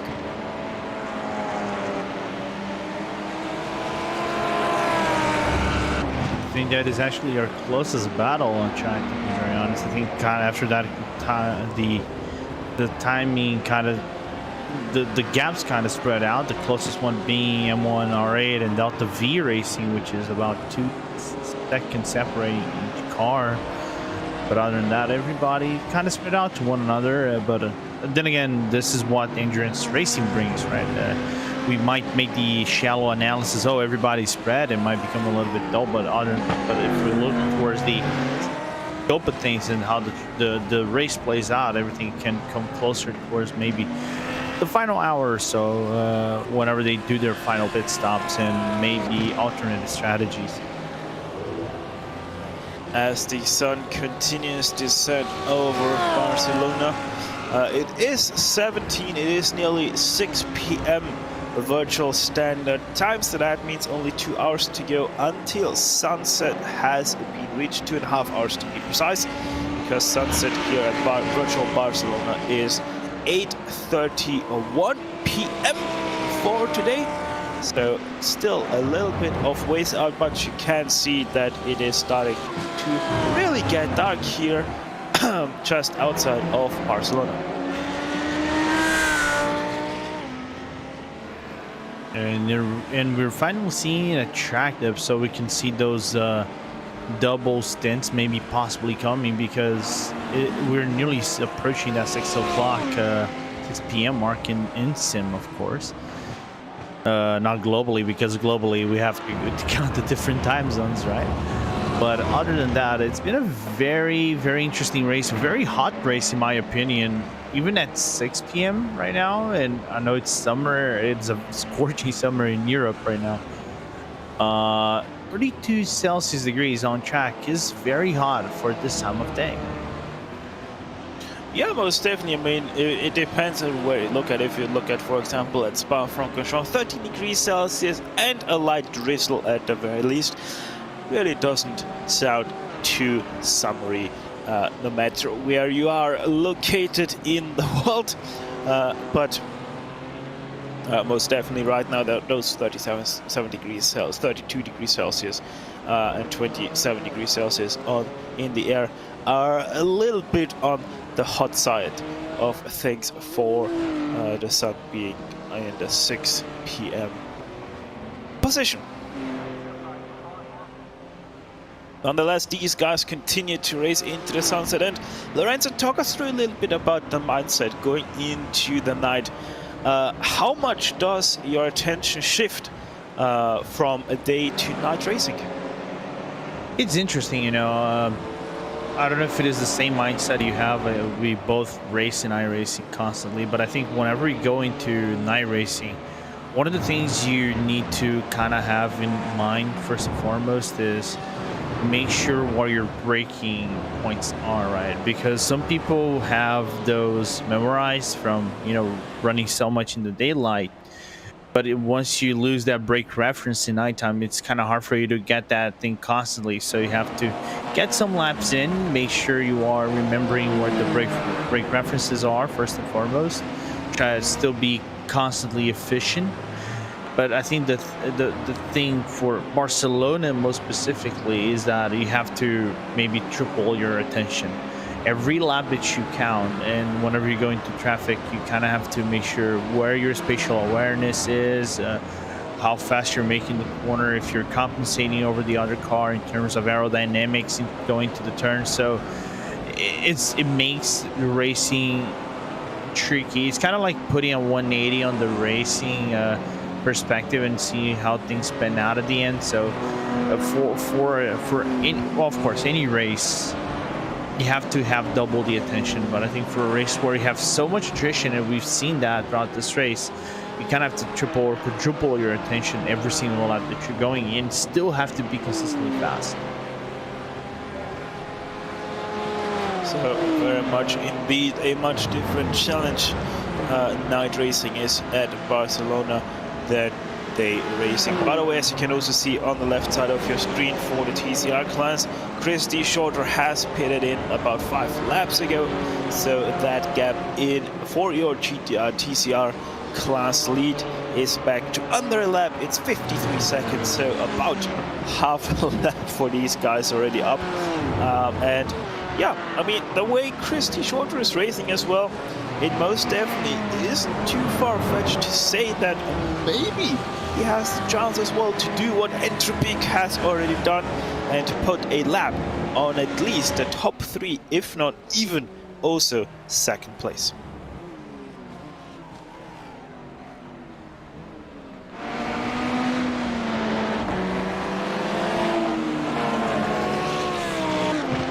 Just looking right now at the full standings, he has already put a lap on Simtech Motorsport TCR, as Daniel Costa da Silva has caused a yellow flag in third, which I just assume to be a self-spin through that portion of the track with his number 27 McLaren of the IDAC Creventic team.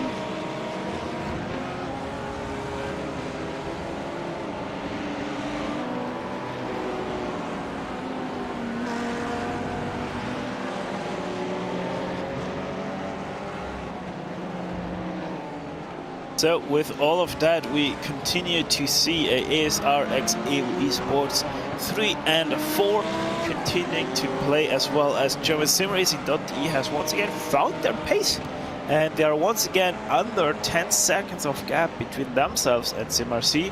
So it continues to fluctuate, as it seems like, with traffic, but as long as GSR seems to not getting too held up by the traffic, they look like the tougher side at this point in the race.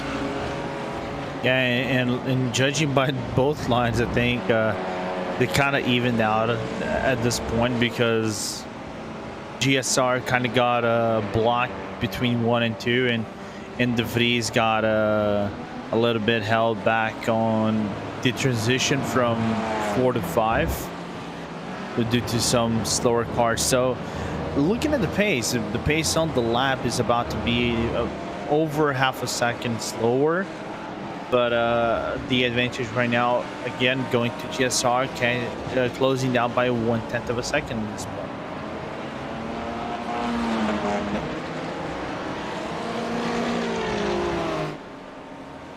Yeah, most definitely, as Fabian Hagley had a little bit of a coming together just now with the 30, with him driving into the back of the 30. The 30 continues to either be the wrecking ball or be the ball that is being wrecked in this race, but you still have to kind of give it to them, because even though they are far and wide the last car running, being also over 20 laps back on the next car in the TCR field, they're still racing, they're still out there and trying their best to give as much space as possible to everybody around.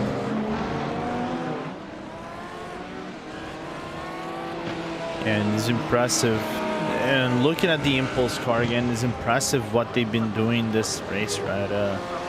Basically, I think started at the pole position or close to the pole position in the TCRs and never looked back, and basically dominated the entire grid. Of course, haven't put up a lap on everybody else, and there was a point where things got really close, I think, to the very beginning of the race, all the way nearly at the midpoint of it, where because the traffic kind of broke off a little bit.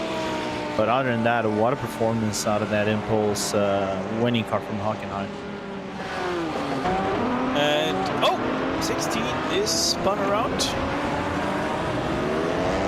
That is Full Set Racing, assisted by a GT4.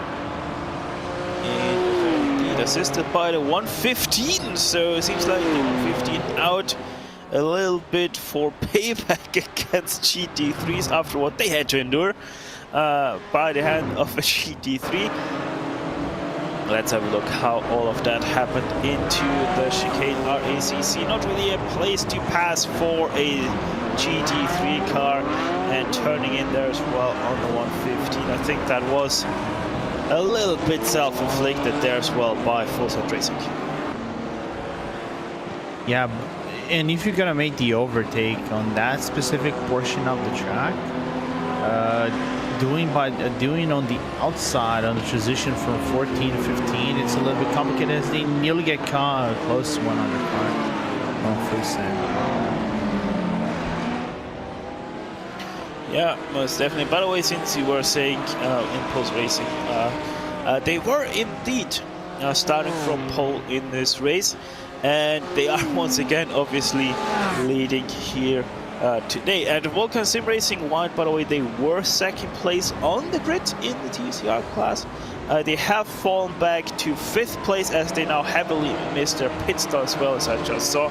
And Mira Esports, they were in 3rd place. They're right now sitting in 4th place in that TCR class. So overall, your top 3 in that class on the grid are not faring too badly, although we most definitely have seen them already in quite different places throughout this race.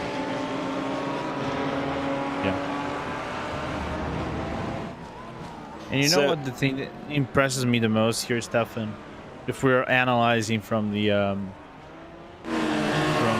Hockenheim race, is the fact that we still have about 17 GT3 cars on track. I think up to this point of the race, I think we had about 14 GT3 cars on track, and a little bit more than 10 or 11 GT4s.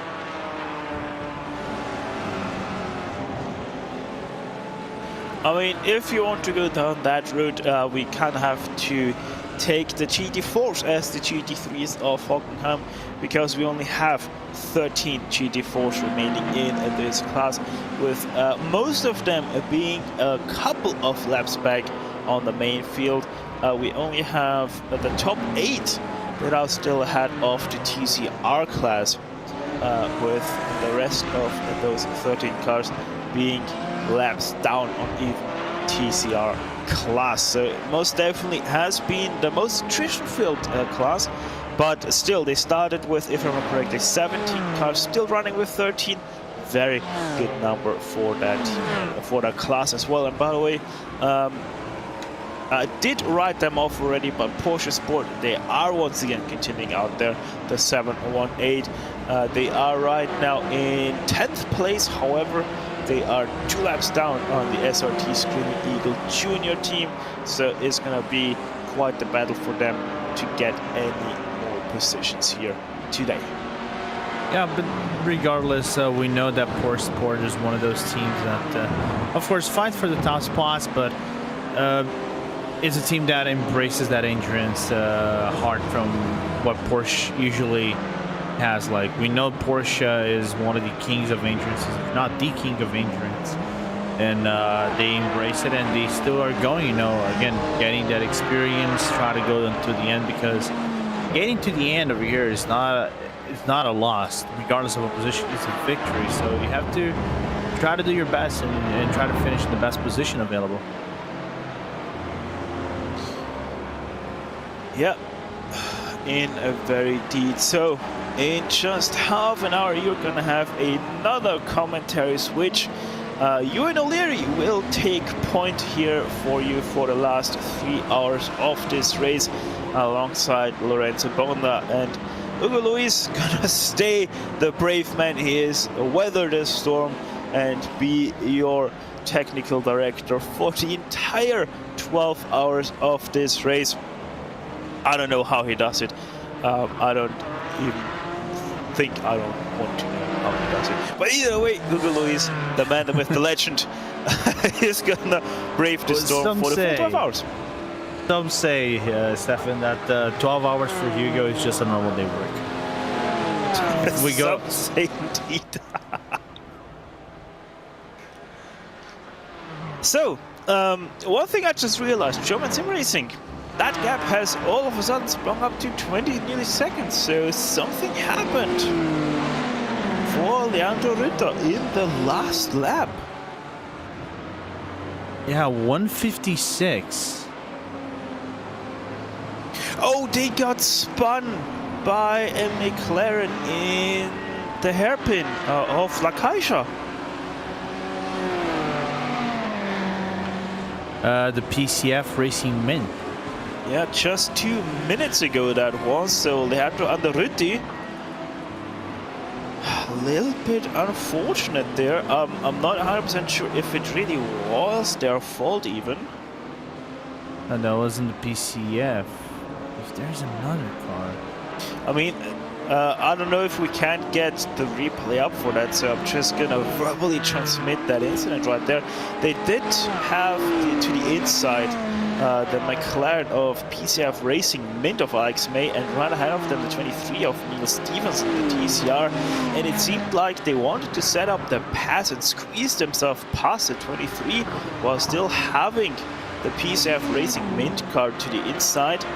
And so that move was never going to happen. So in all reality, a little bit self-inflicted there by the 200, with them spinning themselves over the nose of the PCF and thus losing about 10 seconds last lap to your leaders.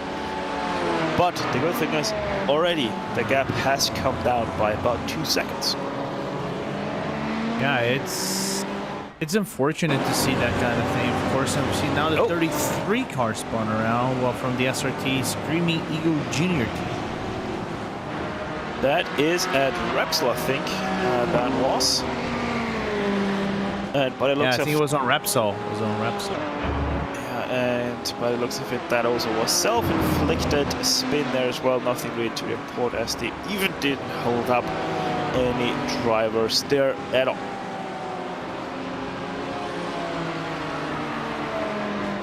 So, seems like... Oh, apparently my team got spun around, it looks like. The 92 got spun around by, I think, the RLR Abruzzi car right after the hairpin of turn number 10 of La Caixa. And once again, RLR Abruzzi, I don't know why I have so much trouble with that name, just overly aggressive, trying to lap other people. And Lewis Woods and RLR Abruzzi, not the first time that they had contact with another team there, so they most definitely are taking more than they can chew off at times. So it most definitely seems like that exhaustion, Lorenzo, is starting to play a big factor in those teams. Yeah, it is, and that kind of damaged the performance of the team a little bit. They were trying to get themselves closer and closer to the Juncos car in the previous lap. They were doing it by 2 seconds, but now the gap between them and the Julien Plumet team coach car has now come down, because that's been to right about 8 seconds, then 9 seconds between the Porsche 92 and the 22 car of the BMW. Also, by the way, don't be scared right now by the GT4 lead gap. That is right now 2 seconds, yes, but only because Juncos just had their pit stop the last lap. Alessandro Torchio did take over the car from SQL Montero. So Entropic only leading by 2 laps right now because of pit stops. They are still only leading by 1 lap, if you can call 1 lap here in Barcelona. So yeah, most definitely Entropic continues to be in a league of their own. And the German Sim Racing.de by Hetzner gap once again back up over 20 seconds. So maybe, just maybe, German Sim Racing.de occurred a little bit of damage. Yeah, maybe. I'm just trying to look on the car if there's any considerable damage in it, but delivery doesn't help one bit. The commentator, even though it is a beautiful looking livery, and we've argued so many times if what bird is that was on the side of the car, but nevertheless it doesn't look like the car has some considerable damage. Well, it most definitely has to be, well, just thinking logically here, it has to be an eagle, because that is the national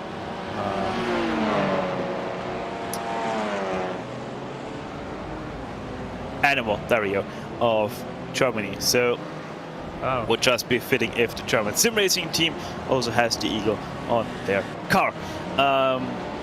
But apart from that, yeah, that has taken out a little bit of excitement, I have to say, out of that battle for first place, because Anderiti had the pace, and with that damage it seems like he no longer has it. And last lap, 147.4, might be aided because of traffic, because De Vries fought back, and last lap, 146, nearly flat for De Vries, but that is going to get slower because he was trying to overlap the leading TCR right over there at the wreck turn. As we're looking on to David Bosca of Williams Esports, they are right now sitting in 8th place. Because Jarno the How did give over the car to David Bosca just that last lap. So they are actually also in a battle because that BMW just ahead of them. That is 4th position. That is the number 8 of Kiefer McKenna in the V3 Racing, sitting in 7th place. Soon to be back, probably in 8th place, because I don't think that David Bosca is gonna make short notice of that passing.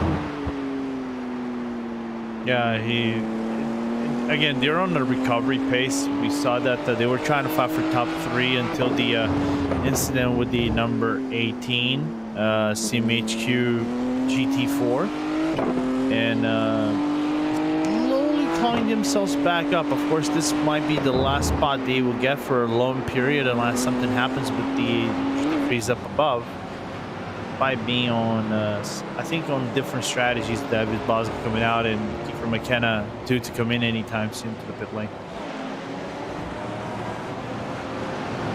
True as well. Kiefer McKenna did take over the car on lap 254, right now on 281. So he still has about, I want to say, 8 laps in that car. Yeah, should be about something like that. 8-9 laps, something like that. So is closing the end of that stint, which I assume is going to be a double stint for him.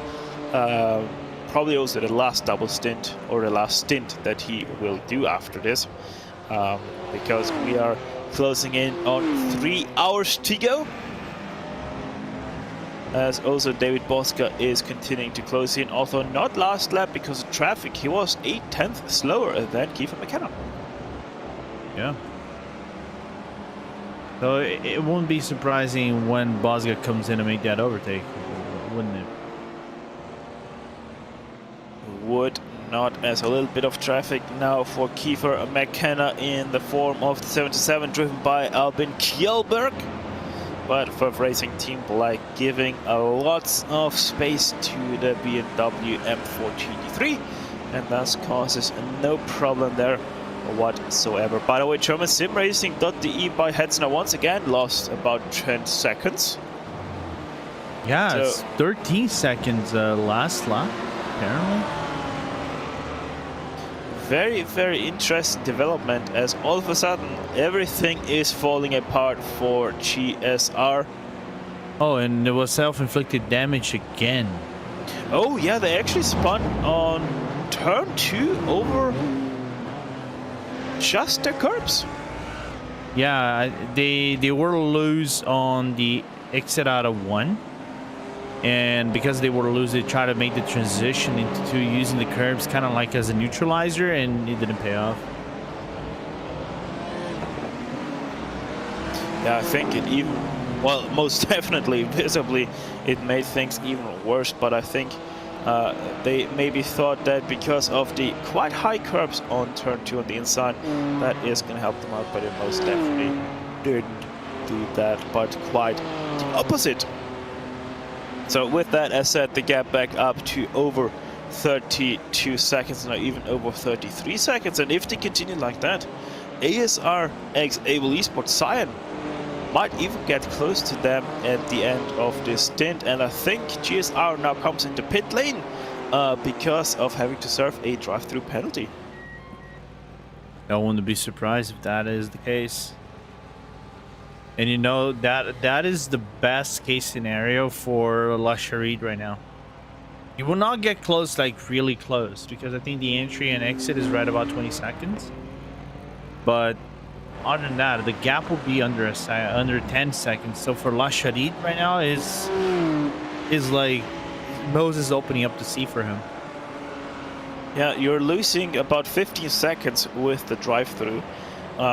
So quite lucky there, because the gap was 21 seconds on the stripe between German Sim Racing and Able Esports. So yeah, as I said, if GSR continues like that, or if Leandro Andoriti continues like this, most definitely showing signs of being exhausted, showing signs of not being able to concentrate 100% anymore on the task that he has to do here, not able to push 100% every single lap and be consistent at that. I wouldn't be surprised if we still will get a battle for second place between GSR and ASRX Able Esports Cyan. Could be. Gap is kind of neutralizing between both cars. Looking at here, gap is right about 7.7. But Lasharid is actually getting some really good traffic, so that's why it's coming down a bit by bit. In case you're wondering, by the way, Leandro Andoriti is right now on his 26th lap, so he still has about 10 laps on his hand until he can give that car over to one of his teammates, which I'm pretty sure he will do. Give back to Mike Wagner, who is his only teammate. And by the way, those two have been going, they have been doing double stints back and forth here. There should be maybe the last stint of Andretti, maybe Wagner will drive that triple stint to the end, or Andretti will get back the car for the last stint. We will have to see how that is going to develop in those cars, because a lot of people are actually doing the double stints back and forth and are right now in the situation of 3 hours to go and a new driver in. Will that driver do the triple stint to end it out, or will they put in the other driver at the end? Always is a big question, especially with how exhausted you are. Yeah, for GSR, it looks like it will come down to Andretti giving back to Mike Wagner, but I'm looking at the ASR versus Able because their strategy has been quite more interesting in my point of view. They've been single stinting every single lap. I don't know if they're being single stinting tires and things like that each and every pit stop. But other than that, Lasharid tries one stint, gives back to Andrew Karen. Karen does more and more stint, gives back to Antoine. So this mix-up between both Canadians is a really good one. Keeps them fresh, keeps them active in the race, and doesn't give a whole lot of leeway for you to relax. And whenever you come back, you are some desperate hours, and you have to contend with some very tough traffic in crunch time.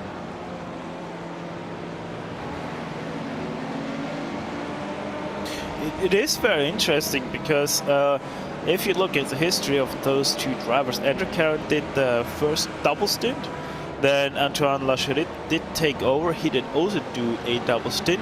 Andrew Karen with a single stint, then Lasharid with a single stint, Andrew Karen with a single stint, and now Lasharid with this single stint. So they only did a double stint each, and since then they have been going back and forth. And I even think that they did switch tires every single time, because obviously we were still in the very hot temperatures of the daytime here. One thing is for certain though, we are gonna have a pit stop here in about 15 minutes time, where we will make our last driver change. That will then be the introduction of Ewan O'Leary for the last 3 hours alongside Lorenzo Bonder, and Hugo Luis continuing to be your technical director for this broadcast for the last 3 hours as well. So it's only about 18-17 more minutes until I step away, and we have Ewan O'Leary to guide you home even on the last 3 hours, where we will even see a little bit of a night driving action here at the beautiful Circuit Barcelona de Catalunya.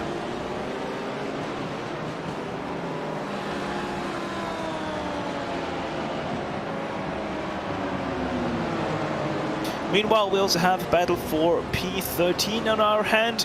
That is not only in class but also overall between Full Send Racing GT3 and Pacific Sim Motorsports Red, both driving BMW GT3 cars, and even RLR Abruzzi not too far away from these two. If they start fighting too much, they can get drilled in by the number 15 here as well. Now both cars going through the poor spot. Now Full Send getting blocked, nearly going 3 wide in the red chicane. Oh my god. And Full Send Racing going to Full Send and missing Europe car entirely, even quite heavily clobbering over the sausage curb there. That might have even given them a little bit of splitter damage, I think. So they have to be very careful with that, and obviously also that did help reel in a little bit that gap for RL Abruzzi, who is now just half a straight away from that battle for P number 13.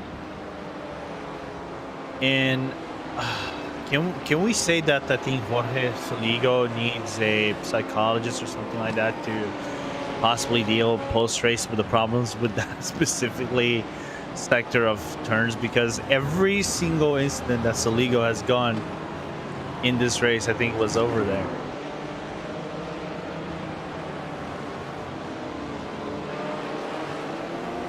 So with that, obviously also the P13, position 13, has changed hands as well. Pacific Sim Motorsport Red has taken over 13th place from Full Send Racing 69. And the way things continue, especially Jorge Soligo driving 47s, mid to high 47s, that is. RLR Abruzzi is reeling them in with about a second to half a second per lap. So that fight for 14th will be soon on our hands here as well. Gonna be interesting to break down this fight between the drivers, and the stints are not all different to one another, right? It might be the biggest difference might be Whitendorf's 4 laps to Lewis Woods in the RLR Abruzzi, but the gap's pretty much equal between each car, standing about 2 seconds and a half. Let's have a look at the last lap times for these two drivers. Lewis Woods 46.734 versus 47.3 for Jorge Soligo. So as I said, half a second there, give or take, in favor of Lewis Woods, and most definitely continues to reel in and also has good fortune with traffic.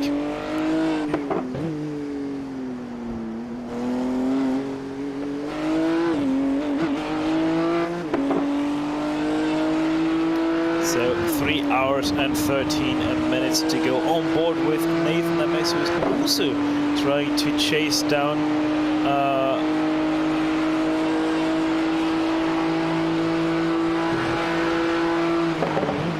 so interesting development that I just realized that has completely flown past me. German Sim Racing, they did pit. They did pit after 36 laps as well. So Leandro Andoriti on the car, like we said, and Mike Wagner did take over that car now. And talking about Mike Wagner, what a season he's been having, driving those many different leagues that we have around iRacing, right? Being so, and I mean, really, really good on the specifically GT3s, but whenever he drove GT4s. He's not a slouch either, but what a season he's been having. I think that might be, in my opinion, his best year in competition. So yeah, most definitely, as Nathan MS is going to lap the 27 McLaren right there, and then I will always continue to be surprised, by the way, to see a McLaren out there in a GT4 field. yeah, hashtag EOP and made the McLaren OP. I'm too tired of Porsches being OP. So the traffic for Mike Wagner now dissipates right ahead of him as Michael Drexler of the Impulse Racing team goes into pit lane to get a new set of fuel, maybe even a new set of tires as well underneath that Lamborghini.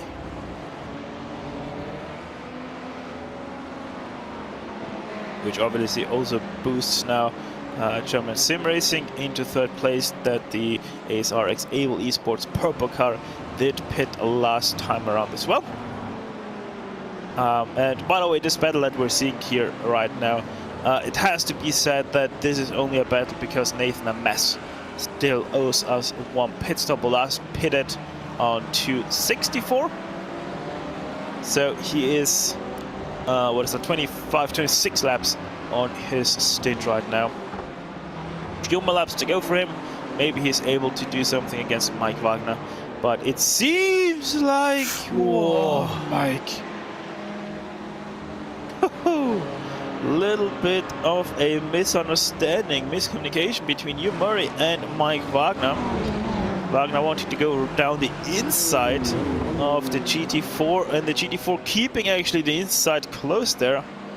Nearly came together, but still a good reaction from Hugh Murray, realizing that the GT3 wants to go to the inside, and so immediately swerved over to the left to avoid any contact right there. Yeah, got really close right there. Yeah, again, intentions are really good whenever you're trying to make those over the evening space. But oh, look at Wagner trying to be aggressive in the last turn. That opened up the door for MS to go in. Yeah, and MS wants to take that opportunity right there, and then, most definitely makes not a mess of that passing opportunity, takes away that third place for at least right now from Mike Wagner and GermanSimRacing.de.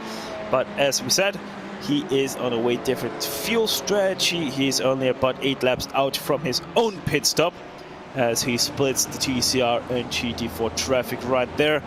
So does Mike Wagner as well to follow him, and this is honestly quite good for Wagner, because Wagner, he is a tiny bit slower than the Impulse car, Ignium car, so being able to save fuel and being towed by a faster car really is good for your strategy.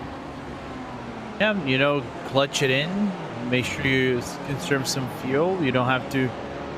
The only thing you're kind of battling might be gap battling with the Ignium car, but I think you're in reality battling against the ASR versus Able car right now, which is in 5th place. But other than that, I think Wagner playing some good mind games, you know, not over driving the car and then killing those tires and make sure that he has grip towards the latter portion.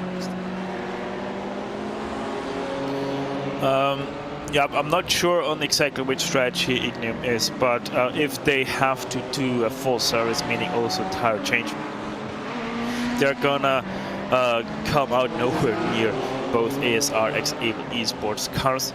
But that obviously it might just change in a split second if they decide to go on a double stint strategy when everybody else still is single stinting and it pays off for them. Then all of a sudden they're fighting exactly for that third place. So it's still only 3 hours, but in endurance way speaking, that is still a long ways to go, because it is still 3 whole stints that you have to complete in a GT3 car. So anything can still very much happen in this last portion of the race, and especially because we all know that soon we're gonna have those lights switched on and the biggest light in the sky switched off. Yeah. Just really quickly, I'm looking over here. Of course, this has long ways to go, but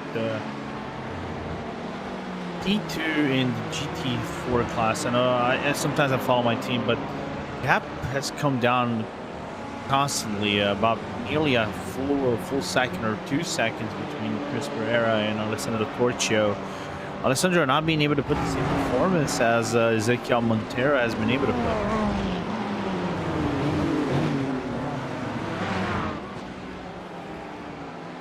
Yeah, most definitely that is the case. Let's actually quickly compare here as well in the last lap. That's not a good comparison because Christian Pereira did lose 2 seconds to P2. Sure. So lots of traffic for the U-Race BR Esports green car in that last lap. But it really shows how much traffic can affect your race here, that in just 1 lap you can lose 2 seconds just because you had traffic in all the wrong places. Yeah, and for GT4s, I think it is more like in terms of patience. GT3, you have the aerodynamics and you have the speed and power to kind of overpower any single car on the track, but other than that, for GT4s, you don't have the same performance going through the turns, right? The TCRs are much better than this, than the GT4s. The GT4s kind of make it up with speed. So it's one of those situations where I think you demand to be patient and not be overly aggressive on the throttle whenever you're going to turns and make those overlaps, and then try to minimize the time loss that you're gonna get on the competition. Yeah, indeed. It is much more of a patience game, as you said, for the GT4s than the GT3s, even though it is a game of patience as well for the GT3s, especially in that third sector where they're not that able to overtake because of how slow those corners are and how short the straights are in between corners. However, one of the best passing opportunities for GT3s is around the outside here, especially around TCRs. Very easy to do around the outside of Bank Sabadell. And then it's just awkward Europe car and chicane RACC. No real passing opportunities, although we have seen passing attempts by GT3s. Most of them really haven't worked. Yeah. Now, I actually have a question to you because we're nearly approaching your end of your commentary portion, Stephanie. You're a more capable GT3 driver than I am, and I fully admit that. What is your preferred track, and what time of day do you prefer driving? Preferred track, really, as long as it's not in GT3s. As long as it's not Spa, I'm all up for it. We race Spa. Know you're like for Spa. Yeah, my dislike for Spa, most definitely. But as I said, for car track combo, I really don't mind anything. I can cope with Spa for the sake of a 24-hour race, but apart from that, no, thank you very much. Same thing, by the way, also for Le Mans. But if I'd actually have to pick one, it would most definitely be Sebring, because of how unique that track actually is. And I've always been a very good night racer. I can very easily adjust to the night settings. And incidentally, I'm also very good in the rain.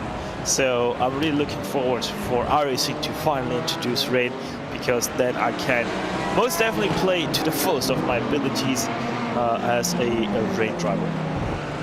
Fair point.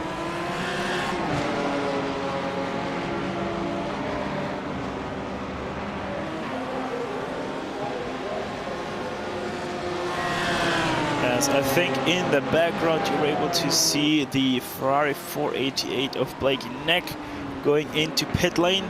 The 42 sitting in 8th place, making their visit to the pit crew.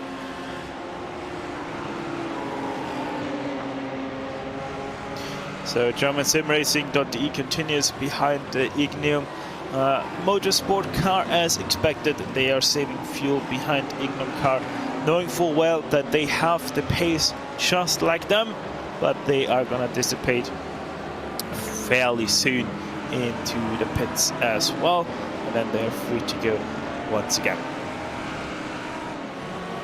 And quite honestly, apart from this, we really don't have, I think, any battles on track right now. There's interclass battles, but do they count? Well, not really.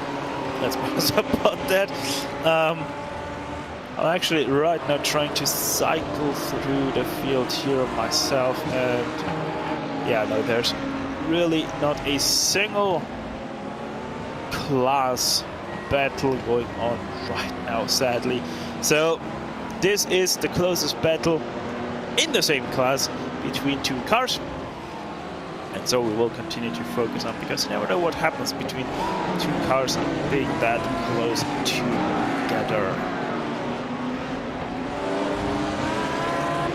That was a little bit of a scary moment there as well for Ignium, as they had to swerve quite heavily to the right side, to the east side of Neil Stevenson, of their sister car, the Ignium Motorsports Blaze car.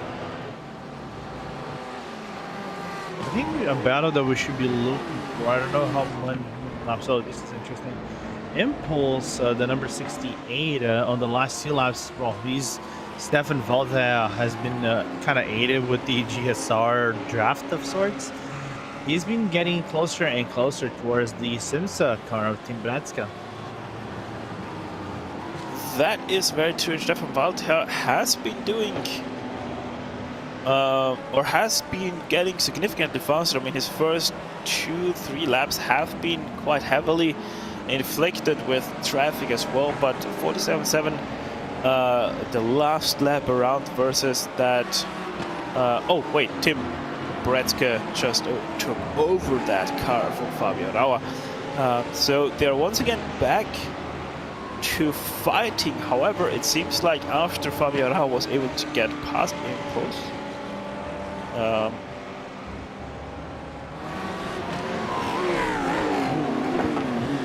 I'm right now thinking, sorry, my brain is starting to slow down here with 6 hours of commentating. I think it was Impulse that was in front of Simsa, wasn't it, before the pit stops? I think so. So it seems like something didn't go quite to plan maybe in the pit stops. Either way, Simsa in front of Impulse for 12th place, and maybe we'll see if there's a battle happening. But for right now, it is time for me to say goodbye. It's time for you and O'Leary to stop into the commentary and guide you home for the next 3 hours, for the last 3 hours here of the Creventic Endurance Series, live from Spa, not from Spa, but from Barcelona. We're gonna go on board with the 200 of Mike Wagner, being right behind the Ignium Motorsports car. Though we're gonna be soon back after this fan emotion.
Welcome to the final 3 hours of the 12 hours of Barcelona here for the Creventic Endurance Series. It is round 3 of 4 here this year, and it's been Sim RC domination today. The number 2 has been leading for quite a long time, and it's got quite a big lead at the moment with 2 hours 53 more specifically to go in this race. 45 seconds back to GermanSimRacing.de, which is now in second place because Ignium Motorsport, I believe just as we came back, came into the pit lane just there, so still got plenty of things to be watching and going on. Ewan O'Leary along for the final few hours, along with Lorenzo Bonza, who is going to be seeing out the end of this race. With me, Lorenzo, we're back for Creventic, or I'm back at least. You've been here for a little while. It's been fun so far. We've been enjoying it, and yeah, I hope you have as well, so, first of all. Yeah, still plenty of things to happen in these final few hours. Yeah, it's still a whole lot to unravel in these final few hours. I've been telling Stefan, if there is a track that I think in my history of commentating races at RaceSpot for leagues and official events that likes to unravel things in the final few hours, it's Barcelona. So expect a few more developments maybe in the next hour or so. Yeah, I was very pleased when they added this to the iRacing service, because I know it was very much longed for by a lot of people. And I was certainly one of them, but it's here now, of course, and here on the Creventic calendar in real life as well. So actually one of my favourite Creventic races there is at the 24 hours of Barcelona. We're not going 24 today, just the 12, but that doesn't mean it's been any less exciting. It's still got plenty of these little 1-car and 2-car battles going on up and down the order right now. In GT4, by the way, just to update you, I mentioned the GT3 lead of 45 seconds. It's even more of a gap for the number 4 car. It's got a lap over the field at the moment of the 9, the Junkos Racing Esports Green. This is the number 4 car in question. Porsche's out front in GT4 as we've been expecting for many of these laps, over a lap's lead, and at any level really, Lorenzo, that is a very impressive lead. I know you're not a fan of the Porsches being fastest car all the time, but they've been putting it to good use here today. Yeah, I think they've been putting to really good use in what the Entropic has been doing, this Czech esports organization. Relatively new to the service, but their drivers have been putting up a stellar job here at the track, and this 1 lap cushion they have, and it becomes 2 laps whenever the Alessandro Torcio car comes into the pit lane, has been nothing short of impressive. So can't wait to see what Lucas Podstata and Martin Shirotek has to do to get that car towards the end of the race. Just to round things up as well, with 2 hours 50 to go in TCR, Impulse Racing in their 222 car are currently leading that one, and there they are in quite a nice livery, I have got to say. They've got 93 seconds over Junkos Racing Esports White. So Junkos Racing, I'm afraid, are having a fairly decent day, but they've been usurped by a couple of cars, and they've ended up in second in 2 of the classes. So they may well be a little bit disappointed that they've not managed to grab a win today, but Junkos Racing as a whole have not had the worst day in the world, with a couple of podium finishes, it looks like. That's very respectable indeed in a field like this. No, it has been not. It's been a really good performance out of Junkos thus far. Of course, I think they wanted to be closer towards that Impulse car. Historically, this race has been a little bit more closer than usual in the TCRs. I think it broke off right about the halfway portion of the race. Now it's a little bit more of a gap battle, but again, everything can unravel. We saw the history of Porsche Sport. Second place in this race. We're far back from the leading Entropic car, but just in a blink of an eye, got spun around by TCR, and the race was pretty much it by then. So everything can happen. Let's see. It's a long race to unwind. Yeah, there definitely is.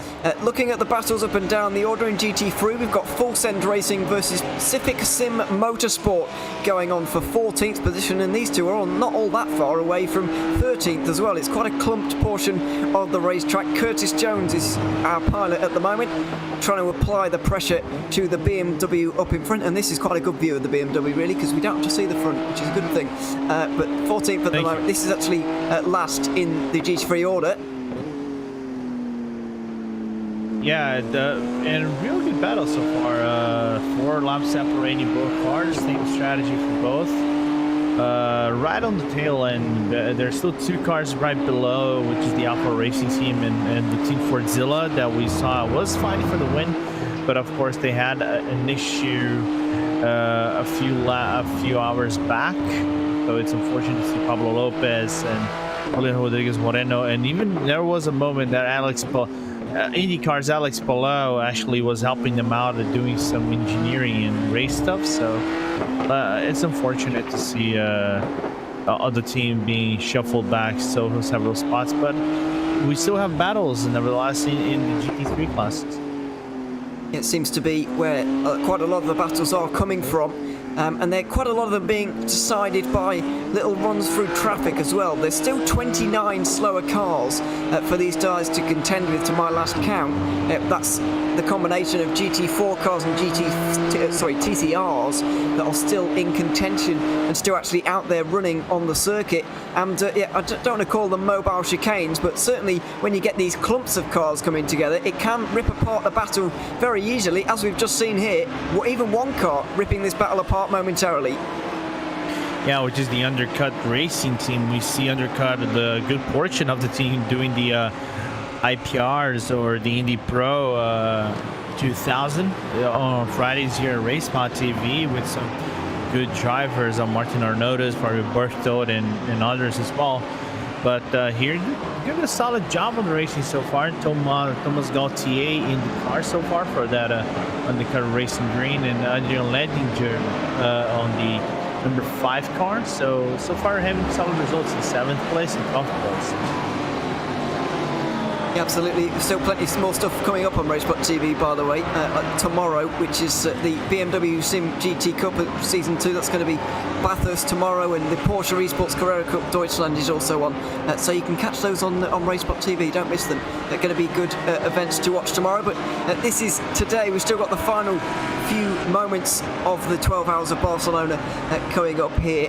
Don't forget, we've got the 12 Hours of Sebring to round off our year in exactly 4 weeks' time. But before then, we've still got to get to the end of this one. It's just about striking it home, really, for CMRC out front. Plenty of battles to resolve a little bit further down from that, but you've got to negotiate the traffic first, as Curtis Jones is just finding out one of the GT4 Porsches getting in the way, another one of the GT4 Porsches. Speaking of GT4, there's a battle going on in 7th position. I believe this is it. Jean Obrador Mas for the IDAC Creventic team, trying to get through on one of the Porsches, one of the rare McLarens in the field, and it's good to see a little bit of variety. The 2017 utilising the rather nice looking McLaren, I have to say. Yeah, both cars actually using the McLaren right here in the PCF Racing Green, also being the PCF was using one of the McLarens, but it's the undercar that is using the McLaren. But really good battle so far. So in this current moment, I think Michael Mueller being the faster driver in comparison to Juan Obrador Mas, but traffic helping out the McLaren at this current moment, even though they overshot the chicane, the hairpin a little bit. Saw a bit of an opportunity with a couple of TCRs in front and maybe grabbed it a little bit too excitedly. But this is a section of the racetrack where you don't want to see 2 TCR cars in front of you. They can really slow you down very easily. And let's see if that Lamborghini gets involved as well. Just about is going to. Really not a place where you want to be catching lapped traffic, especially if you're a GT4 car, because the pace difference between yourselves and the TCRs isn't that great, really. So you've really got to make the difference in other parts of the circuit, like right here on the home straight, and that's exactly what the car in front, the Porsche, is going to do here. The McLaren looks like it's going to get a little bit stuck behind these 2 TCR cars, which are battling ever so slightly. This is not a fight for position, just a bit of a swapping with the lappery going on, but yeah, pretty bad luck through the traffic here for Obrador Mas, and he's going to be well, that gap, let's put it that way, the gap is opening certainly to 7th place right now, and going to take a lot of closing from this point as well as he goes wide through 3. And you can see the car slightly understeering. It isn't an aero push of sorts, it's just the McLaren is a little bit more tricky car for you to get the car to be more pointy towards the rear, so it was a little bit natural, this mix-up of car getting understeering due to lack of grip and things like that. But other than that, you can see now the IDAC managing to overtake the first car of the KRL Endurance team, and now only has the Simtech right in front of him. It should be able to negotiate that on the way down to the hairpin, if indeed a good run through turn 9 is gotten. Oh, excuse me, is gotten here. Let's see. Well, it's okay, but the TCRs are not bad through the corners either. They're quite light on their feet, so let's see if the Ardec Creventic team can get themselves through here. Bit of a lunge. Oh, it's quite a lot of a lunge, actually, and a bit of a squeeze, but they should be able to get their way through. It just illustrates the point a little bit earlier, and this is still not done, by the way, that even one car in traffic can affect the battle so much it can be completely ripped apart, and we've seen a nose-to-tail battle go from that to a 2-second gap in a matter of moments here, just because of a bit of an awkward lappery with the 20 TCR car, which is running up there for Simtech Motorsport. As you say, Shane Burke currently driving that car, but you know, really not ideal, as we see a GT3 car getting involved as well as the 30 TCR. This is a messy part of the racetrack. Yeah, trying to negotiate everything, and the last time we saw a TCR, a GT3 and a GT4 involved, we probably got the weirdest crash ever in the history of sim racing at Barcelona. So you can see there's a considerable traffic to be considered right now, where the number 27 I think got into some stuff, and now we can see the Williams Academy again involved into stuff. Really crumpled front nose on that car, which suggests that that's not the first time this has happened today. Down there into turn 5. Bit of a 50-50 one, that looked to me, Lorenzo. I mean, would you put the blame on the faster car going through because it is their responsibility after all? Yes. If you're the faster car, you have to find a really good balance and try to commit towards the turn. But I think we cannot fully blame David Bosga right here, because looking from the brake, the car of the number 23 got really loose into the entry of the corner. A lot of thought it was his at the very entry, but the GT3 kind of makes it up for that. And lack of communication happened, and David's car just veered into the rear left out of the Ignium 23 car.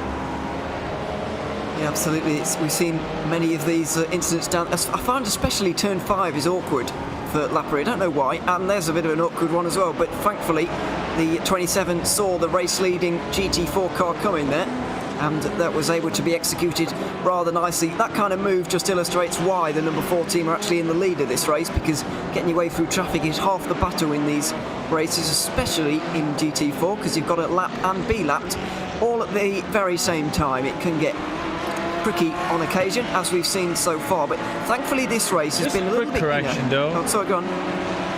Just a quick correction. I wish that car was the leading car, because I would have put the team through hell.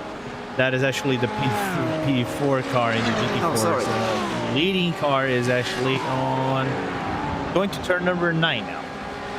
I was the completely wrong end of the racetrack, sorry about that. But yeah, I just misidentified the 4 car there, so apologies for that. But it was a neat little dive down the inside, there's no doubt about that. But still, not leading because of it. Yeah, I was going to mention that this race has been a tad bit cleaner, I have to say, than the Hockenheim race. You might have mentioned it earlier on, and certainly the guys who were on towards the start of this race will have noticed as well that the start of the Hockenheim race was chaotic, to say the very least. But this race has been a little bit less attritional. We've seen a few less cars out the race. We started with 52 here this morning, well, earlier this afternoon, I should say. I think we're left with in the mid-40s, certainly, but we've not even seen 10 cars go out of the race, which is a good record when you compare it to Hockenheim, especially. Yeah. I think we have 45 cars running right now, and of course some of them like 62 laps back, like the last car in the grid is the dial-up braking FM, which was a car that was really good in GT4s, but it got bullied around by the GT3s, unfortunately. But other than that, here's the thing, this track has seen some attrition. The thing is, we haven't seen as much DNFs as we saw in the Hockenheim race, though. But I think there has been a little bit more attrition than usual in comparison to Hockenheim. But other than it's the nature of the track. People say the GP layout might be a good layout, but I don't like the GP layout. I say the motor layout is the best layout. Controversial opinions. I know that some people are going to disagree, but yeah, it's. I'll take your point. Certainly, at the moment, lots of different options. Here's the 16 car. Oh, there's a car spun off there. One of the McLarens through turn 1 may have spun on its own. May have got a bit of help. We'll wait and see. Well, there can't be many McLarens in the order, so which one was it on that occasion? Couldn't quite catch the number though on that one. Definitely not a good moment. Trying to get spun around from that position as well is a difficult ask, but we're focusing on the Full Send Racing car, which is getting caught once again by Pacific Sim Motorsport, I believe. Curtis Jones, it might be just closing up again, but yeah, turn 1, it looks like it's claimed another victim there. One of the McLarens just getting spun around and getting back onto the circuit again, which is going to be very difficult through that blind corner, you'd imagine. It is slightly complicated for you to make the corner and try to go back on track, but I think people might not like Barcelona for some reasons, where you don't see many overtakes, so overtaking is difficult, but I think that Barcelona has in store is runoff areas and how to come back on track safely. So if you're spun around, I think regardless of where you get spun, you can come back on track safely and without too many issues. Yeah, the tarmac does have its advantages on the outside line. I know a lot of people don't like it particularly, and I'm not a massive fan most of the time either, but it does have its place occasion, just not everywhere, Paul Ricard. Just mentioning it. Yeah, this battle still opening that kind of worms. This battle still continuing on down towards turn 1 at the moment. Curtis Jones seems to be being hounded just a little bit by a car just in behind. Not one for position. Alpha Racing Team are a further lap back from him, but it doesn't mean that you can't be hounded by another one of the GT3 machines. So that's the situation that these two have found themselves in at the moment. A little bit of clear track space as well, and I think when the track space does get a little bit clearer for these two, Jones seems to have a little bit of pace over the Full Send Racing Team car in front, just not having the look through traffic at the moment, and you do need that little bit of luck on occasion. You do need that luck on occasion. I think he's going to get that luck in a little bit, because it looks like Oysten Hereford is going to get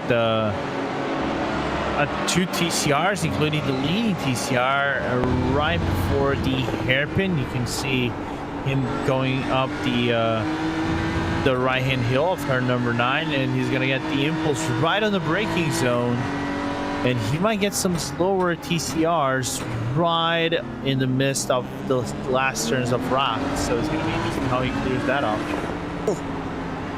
Bit of a cheeky one into 11, and having to swing your way around the outside through 12 is not ideal, but looks like he's going to manage it here for Pacific Sim Motorsport, and yes, he does indeed. And just see from the review camera the car disappearing into the background. They go into the final chicane. Can get pretty stacked up here, especially with the 222 in front. That's the race leader in TCR, just being negotiated by the man we're on board with right now, and fairly decent run through traffic. Not too great for him, but not a bad run either, as the second place man in TCR coming in for Juncos Racing Esports White, currently driving that car. Renzo Tejeda Gomez coming into the pit lane, may well rescind second briefly, but we're expecting them to stay roughly in that same position. Yeah, and you see that the lines they were taking, they took to overlap their respective TCRs were actually pretty much similar, so there were minimal to no time loss whatsoever for both cars. A little bit of a deja vu. It's uncommon to see basically same lines for everybody. It is indeed. Negotiating another lap car for Curtis Jones, but no real consequence on that occasion. So this battle, it's just this frustrating margin, not only for spectators, of course, who want to see a bit of a fight between these two BMWs, but for Jones watching that car in front, he can see the BMW that he's chasing down, and it's at that tantalising margin where you can just about reach out and touch them, but you're just like too far back to actually make any kind of meaningful move, and you're not close enough to get into the mirrors or anything like that. It's a very frustrating distance to be at, this kind of 1.52 seconds margin. Yeah, but I think he got a little bit of a blessing. No, not really. I was gonna say he got a blessing in disguise, but the Empower just decided to stay in between. I know from a fact these kinds of developments are the one that kind of frustrate the most out of the driver, because you're like you said, you're grasping the car, like, come here, and something that is out of your control happens, like having TCR or a slower car right in front of you, especially in the slowest portion of the track.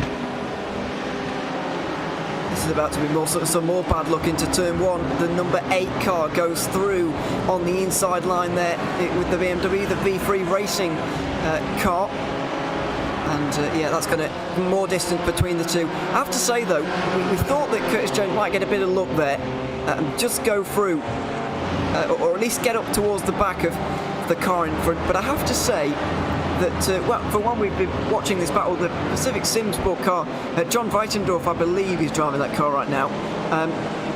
He's making his way fairly well through traffic. We can say, we can talk about luck all we like, and traffic, he's got to fall your way, yes, but you have to give credit to the leading car here for getting your way through in a fairly efficient manner, to be honest, of these black cars. He's been doing well since we've been watching this fight. It's been very efficient going through traffic.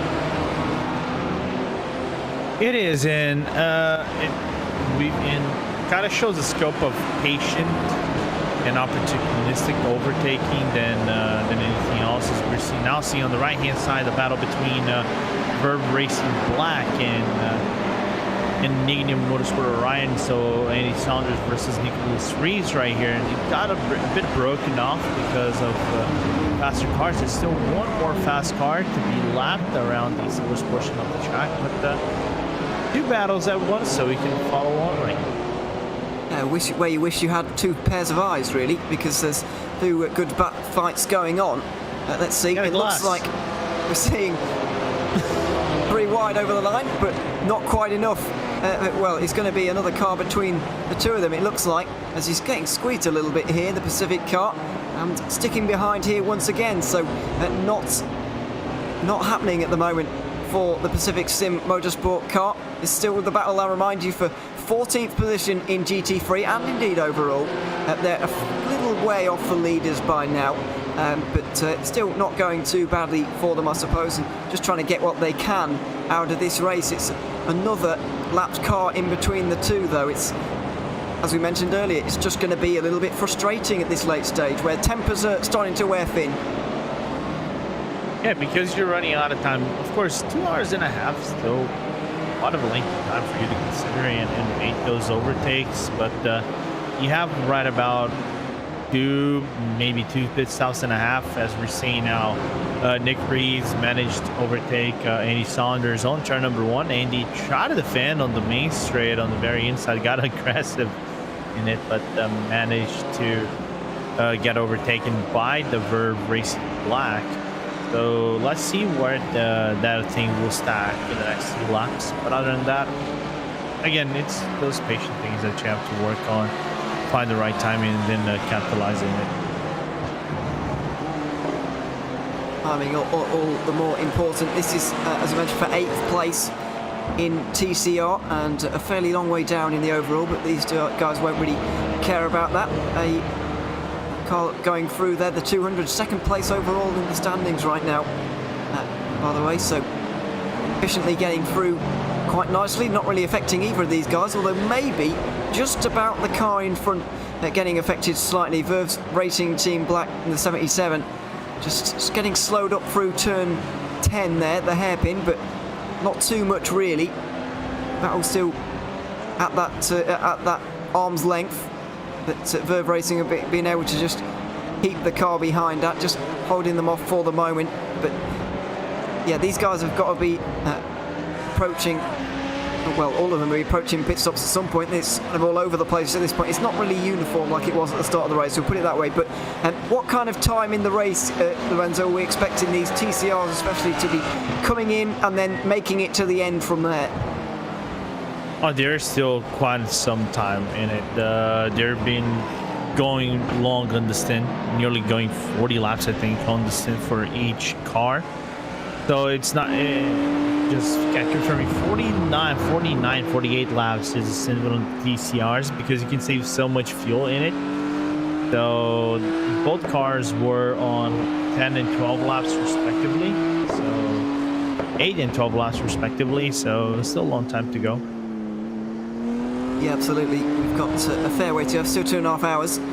But I do know that the TCRs can go a little bit further maybe than the GT3s, especially since their lap times are longer. Even if they're doing the same amount of laps, it's still a little bit longer out there in terms of time. So got that to look forward to in the last portion of this race, and hopefully we have this battle to look forward to as well. But it's not happening at the moment.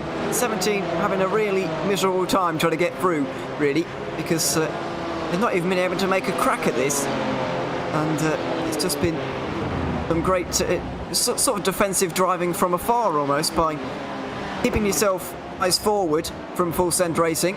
They've not been making any sends, which is probably a good thing because it's been nice and calm through the traffic, and it's been a little bit of luck on their side as well for the moment, but we'll see how long it stays that way.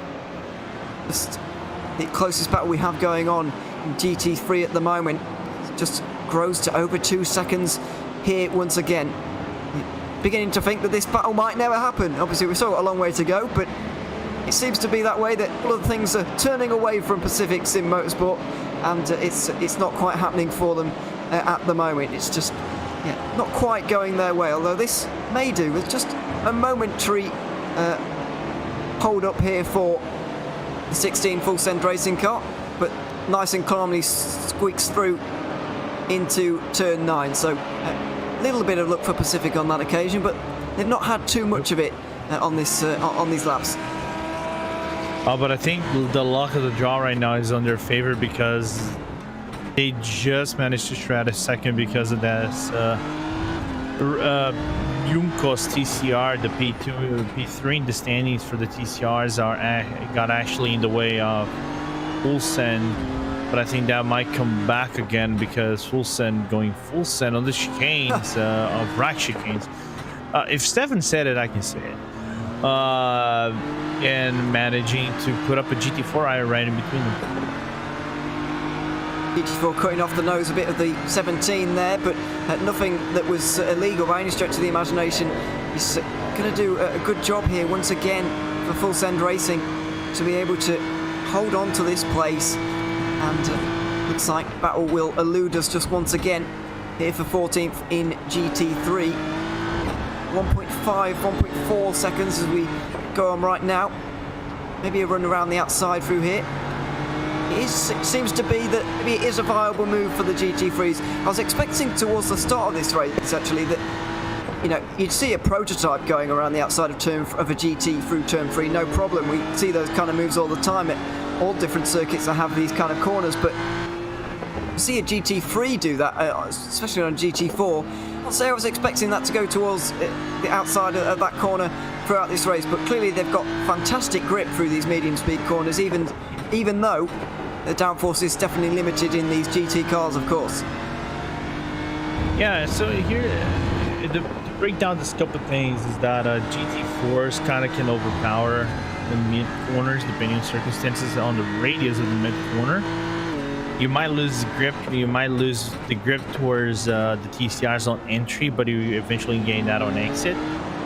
But other than that, it's all about the power. As we're seeing the Williams Esports Academy back into the pit lane one more time for their service. David Bosga still in the car apparently here, Ewan. Other than that, it's all about this battle because what happens? TCRs, better grip on the entry, better aerodynamics, but lack the power to speed it out of the turns where the GT4 and GT3 have. It looks like that is the case, yeah. Just going back to that car in the pit lane briefly, Are they going? Is that going to be their penultimate stop of the day? Because we've got 2 hours and 24 to go. Is that enough for them to go 2 stints to the end? Or are they going to need a splash? They need a splash. It looks like it. Quite a long way to go, really. 1 hour 12 twice. That's a fair bit of fuel saving if you are going there, but you lose a lot of time by that, so splashes look like they're necessary. If you can go about maybe 10 minutes more, you might be alright to do your penultimate stop as a GT3, but if you're pitting around about now, it's looking pretty... well, it's not looking great for you, and it's not a short pit lane even here. I have to say, it's fairly large, really.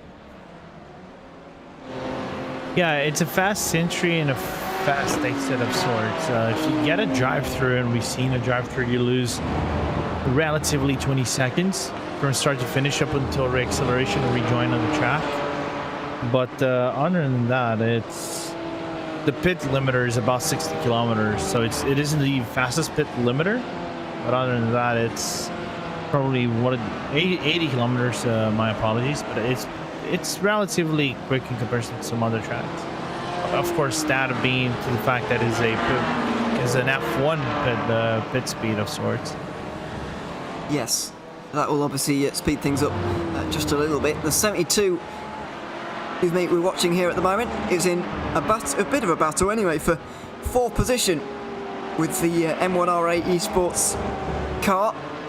I don't think they've just been demoted, although they could have been. I saw a couple of cars going through on it a moment ago, but didn't quite catch which one. Certainly a GT4 in behind looking to put a lap on these guys. And it does actually look like this battle has changed in recent moments, because it's showing the number 4 on their board and the number 5 on the 13's board on the kind of illuminated LED display thing you can see in the rear window.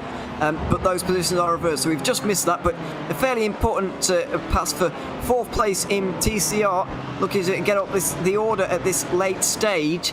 Yeah, the positions are going to mean more at this stage. It's M1R8 Esports getting themselves into 4th. It might be the limit for them because there's a lap to the podium, but 4th place is definitely worth having nevertheless.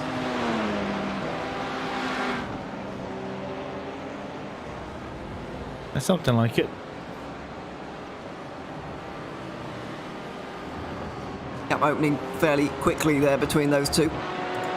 So a bit of grasping and a lot of traffic there as well, which can't help things. Did see in GT3 there was a battle between Williams Esports Academy and V3 Racing as the Williams car was coming out of the pit lane. I think that's for 6th and 7th quite possibly in the overall standings. So that's starting to hot up. Williams fresh from the pit lane, of course, and V3 Racing probably owe us a pit stop, in all honesty.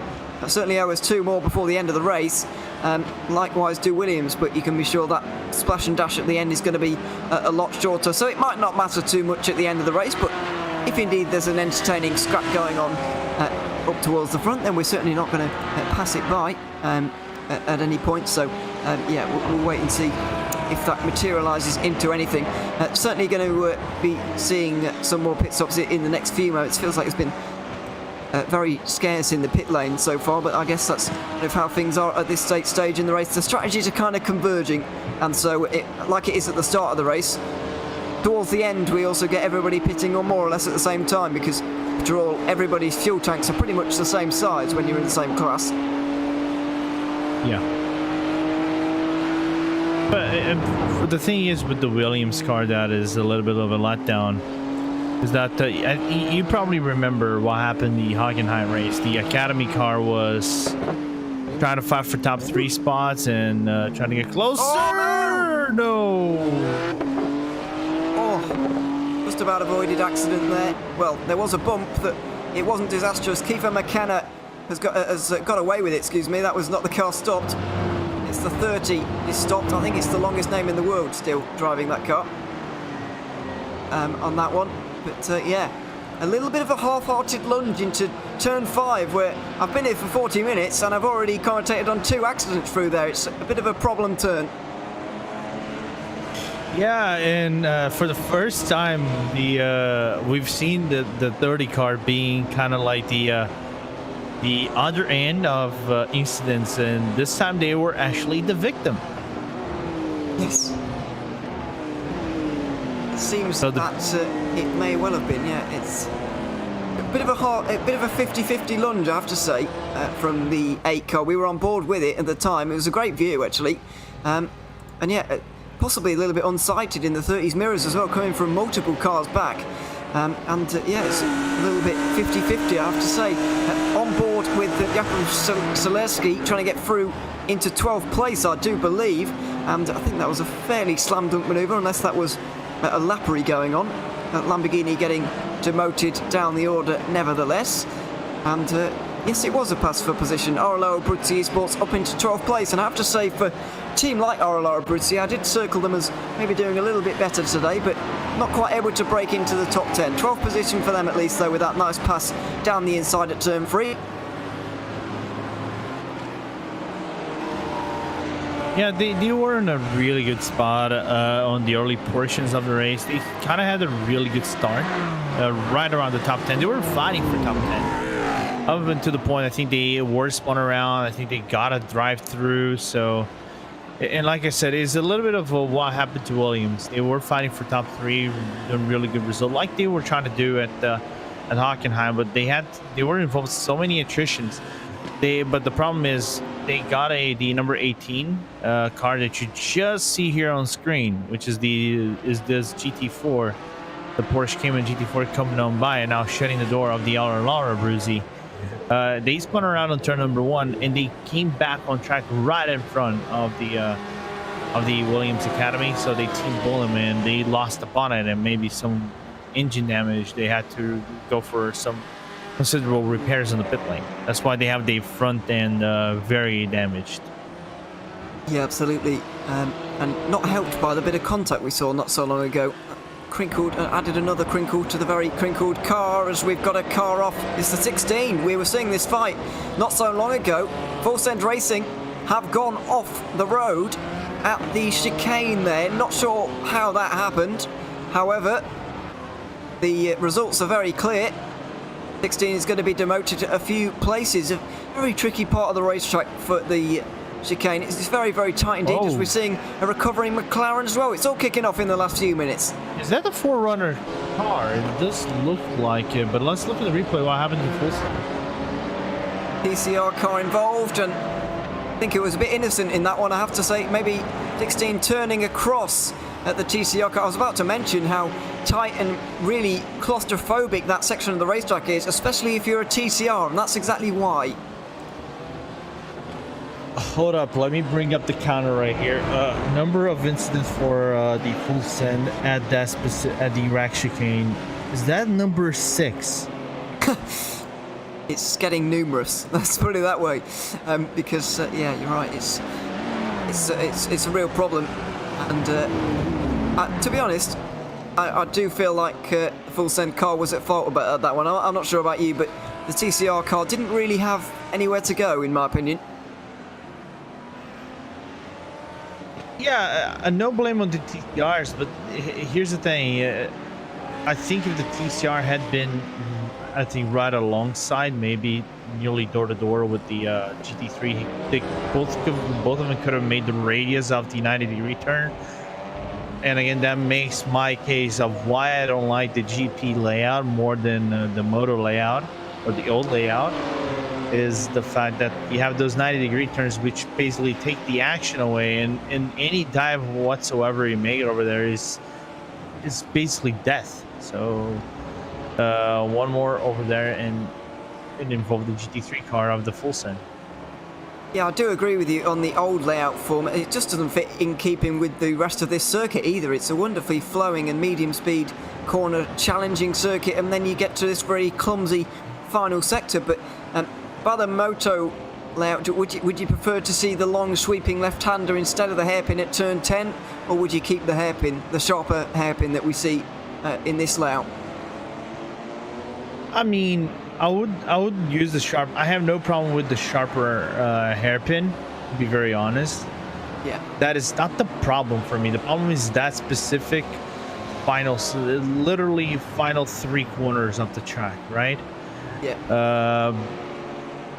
Of course, there is the topic of why they made it and why I think is more sound for the today F1 cars. But other than that,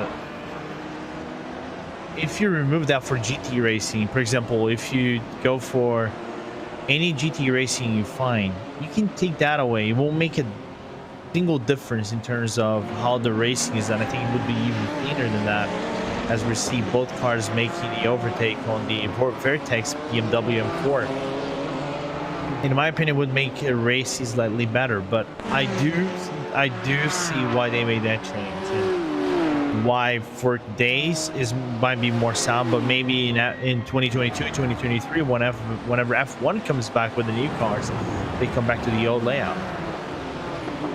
It's a possibility. I mean, I don't really get the argument of the F1 cars being too fast, as this is very busy here. Free wide coming off of turn 2. Goodness me, that was close for the Williams car to get through. But they both make their way around the outside through turn 3. No moves are going to be made into 4. Well, other than lap traffic, of course. But yeah, I don't even get the point about the argument about F1 cars being too fast, especially for that final corner. There's a lot of runoff there for me, and there's a lot of gravel to stop the cars having any kind of accident. And to be honest, the F1 cars aren't going to be going side by side through there very often, let's be honest. So I don't see much of a problem with using the old final 2 corners, but yeah, I would agree. Even from a driving enjoyment perspective, it would increase that factor massively. Yeah, and furthermore, I think there's also the topic of people not liking the moto layout for the moto final 2 corners, which are the old corners, to be more specific. And nice save from Bosga right there, to be very honest. He put the car slightly on the gravel, and the car got lost on the rear end and came back right on time before even getting a spin, because of what happened, I think, a few years back with the accident that killed, I think, a Moto 3 rider or Moto 2 rider on practice, because he was just coming in too hot and crashed, I think, about 220 on the corner. But other than that, I do see all the discussions and why some should come back to the GP layout on the moto side. So that specific corner, I think, it's I'm not going to say infamous, but it's controversial for so many parts. But the track, then again, it's not. I think it wouldn't take away the fact that this track, regardless of what happens, is one of the most difficult in F1 to overtake. Yeah, absolutely. I don't think you could do anything to change that without a complete redesign, which obviously is not going to happen, and we wouldn't want it to happen either, because it's a very iconic circuit these days. Been on the F1 calendar for ages, been very synonymous with MotoGP for years and years, and many series down the years now. So yeah, we wouldn't want it to change by any means. Plus, if we get Herman Tilke redesigning tracks, you know what's going to happen. It's going to be worse, to be honest, so let's not do that. Let's just keep it the way it is. Saudi Arabia is not over there to be an example of how a track should not be. Yeah, I mean, it's. I hope it looks better in real life than it does on a track map, I have to say. But I can't say I'm holding it. I can't say I'm holding my breath particularly. And if you don't know what we're thinking about, if you don't know what we're talking about with Saudi Arabia, just look it up, because it looks like a bowl of a piece of spaghetti that's been slightly boiled and dropped on the floor. To be honest, it's quite a mess. But anyway, we're on board with David Boschke back here in the real world, on board with the Williams Esports Academy car. They've been trailing the BMW in front for lap after lap and applying a fair amount of pressure to the V3 Racing car. That was quite close through the final corner, but not a great run because of that TCR, just knocking them ever so slightly. So V3 Racing are going to get a little bit of respite for the next few moments, and down in towards turn 1 they can pick and choose their own line without looking in the mirrors too much. Probably not make an escape for it, doesn't look like they've quite got the pace for that, but certainly a couple of moments of respite for them to compose themselves and defend from Williams Esports a little bit more. They've been doing a good job so far.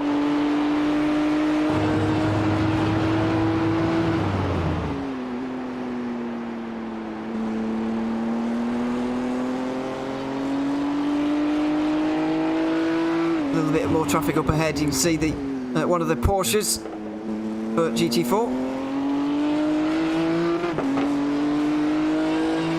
Yeah, it looks like the PCF Racing green car ahead of him.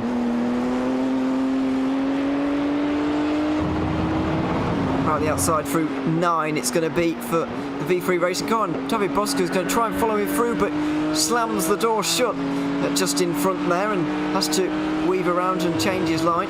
It's not ideal when you're going through traffic, really. You want to pick one line, stick to it, and hopefully you go through with it, because it's worked out. But turns out that that's not happened on that occasion. Obviously can't be perfect every time, and wasn't on that occasion. Into Europe car, the right-hander here, and nicely done from Bosco there to get right up towards the back of the V3 racing car in front. A couple of lap traffic, cars in front now as well. But a very similar situation to last lap. TCR car not quite letting Bosco run right out to the exit, and so he's not going to be able to make a move down into towards turn number 1. He'll have to lift off the gas and try to get the grip out of the car on the inside of the last turn. Now going for a lunge on the Vertex BMW M4. Manages to make the move, and now gap kind of stabilized about 0.8 of a second between both cars. Yeah, it's staying fairly stable. Go off board once again to negotiate that little bit of traffic. Second place in the race into the pit lane, by the way. German simracing.de. The 200 car looking fairly set on second place here in this race. SimLC seemed to be too far down the road to catch, and to be honest, German simracing.de seemed to be too far up the road to catch as well for second place. I could be proven wrong, of course, but it's looking fairly solid for them right now.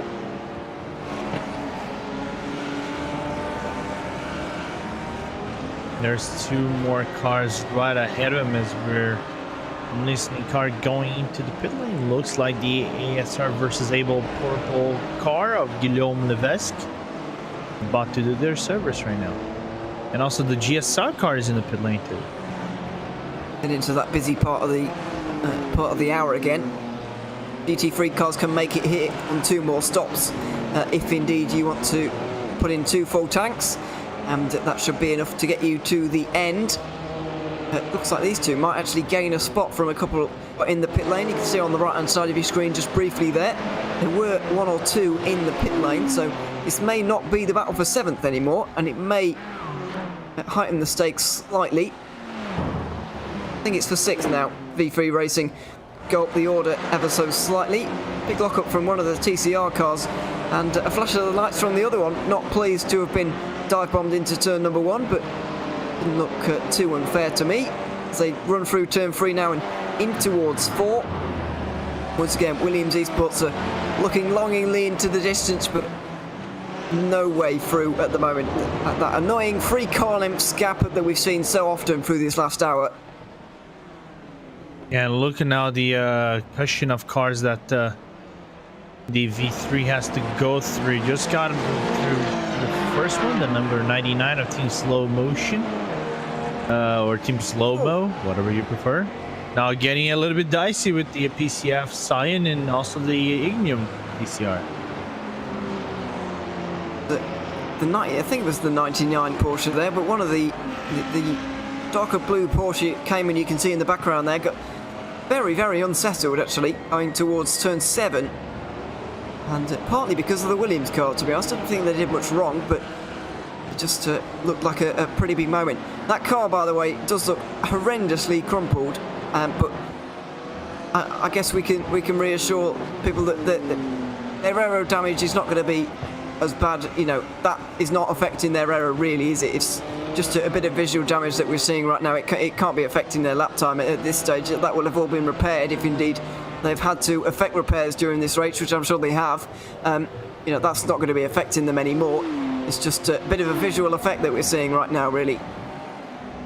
Yeah, but one of the things they should be pleased is the fact that despite the full damage, they are getting like aero and steering repairs into the iRacing service. So again, 2 of the most requested repairs are coming into the service, because back in the day, today, what happens if you get a damage on the back wing?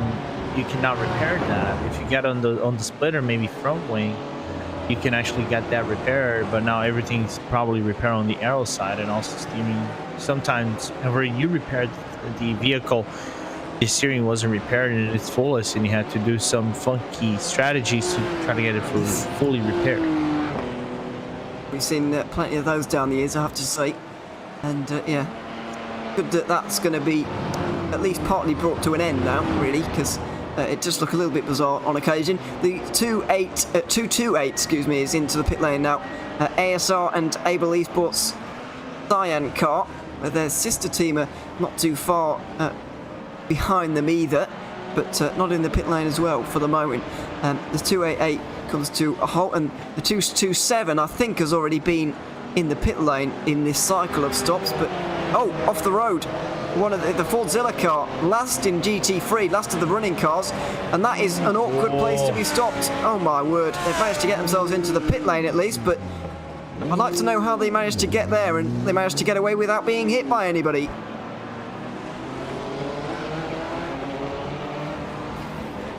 Oh, the number 30. The 30 again. Yes, Fordzilla car, the victim on this occasion. And I think just out of respect for everybody else, because they're so far down getting into the pit lane, I don't know if they need to pit right now, but certainly just giving respect to everybody else and getting out of their way, which you can take your hat off for. They didn't pit, they got a drive-through. That's awkward. After all of that.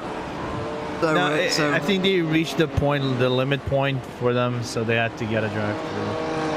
Oh yeah, of course you've got 50 incidents before you get one, then 20 after that. Yeah, it's a shame to see, certainly, after that. And yeah, not been the greatest race for Team Fordzilla, we'll put it that way, because they're all the way down in 17th position, the last running of the GT3 cars, laps off of 16th, and so it's going to be a pretty miserable just trudge around for the last 2 hours, really, going pretty much nowhere. But you know, even finishing it, we say it all the time, especially in endurance racing, finishing one of these races is an achievement within itself, and they're going to be pleased to get to the end of a very messy 12 hours for them. That's for certain. I'm just taking a look over here. I think there might be a reason why they're still going on the track, because Pablo is actually streaming this on Twitch, so I think he's doing it for the viewers that are watching his channel right now. He might well be, and you can't blame him for it. Leader into the pit lane, SimRC have been very, very impressive here today. Got a one-lap lead at the moment, but don't be scared by that. It's about 45-50 seconds when it all shakes out. We'll be able to see that in a few moments' time, but it looks like Lamborghini are going to prevail here once again. We saw them prevailing at Hockenheim. It was a very close end to that race, actually. We saw it, you know, battling right down towards the final laps, a couple of laps of the 12 hours of Hockenheim. But Lamborghini on this occasion much further clear of the field, and SimRC at the helm been doing a fantastic job all day. Yeah, Burns going for his second stint of the race, and this is kind of interesting to me. I don't know if he was on the newer tires whenever he took over the car from him, but again going up on the jacks, but they have so much leeway only under Ruti on the GSR car that they could go up in the jacks and still retain a very comfortable lead on the GSR by Hetzner BMW. So it's impressive. It is indeed. There's the gap. It's actually come down a little bit from 45 seconds, which is where it was, but nothing race changing. Still comfortable for the number 2. It's just that, unfortunately for GSR, they got like in the worst streak of bad luck possible. They were less than 10 seconds, got spun around, they spun around, they got a drive-through. So it's kind of like, if you're in like a shooter game, it's the equivalent of you wanting to go and rage quit out of the server. It is a little bit. But yeah. It's a shame for them. A shame for us as well, because we may have been denied some great leading battles, but sometimes it's just the way it goes. It's racing. Exactly, What can you do? Exactly. There's the racing gods clearly not on their side today. Good comment from on YouTube that 30 should be wary when leaving the circuit after all these hit and runs. Wow, yeah, that's a savage that's comment. Strong. That's a savage comment, but there's been a few from you as well, so it's fair enough. I'm sure you're not the only one, by the way, but just saying.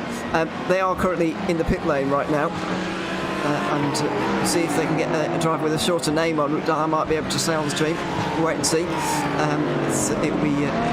They'll be out the pit lane shortly, you'd imagine, but we're following the leader coming through the final corner, taking no risks at all there. It's kind of interesting to see the dynamic between slower and faster cars through the final corner, really, because sometimes they go absolutely hell for leather for the apex and they kind of maul the slower cars through the final corner, but sometimes they do that and stick behind and just be a little bit tentative, but you can be sure the SimRC car is being on the safer side at this stage in the race. With a 40-second margin and 2 hours to go, can afford, I guess, to take a few less risks during the traffic. Oh, absolutely, because they have a 40-second lead and they can lose that quite considerably on the last two stints. They can go and be easy about it as Hayden just overtook the Junkos and the Impulse P2 and P1 cars out of the TCRs, and Maxi Stefanon tried to do his best effort of unlapping himself, because other than that, the Impulse has lapped the entire TCR field. It's a shame that these two aren't battling for the lead in TCR, but once again, it's the way it goes. Junkos would like to be on the same lap by the end of this, and fair play to them. Not the longest circuit in the world. It's a fairly long circuit, not quite as short as Hockenheim, but you'd expect to see maybe only one or two cars on the lead lap in these classes.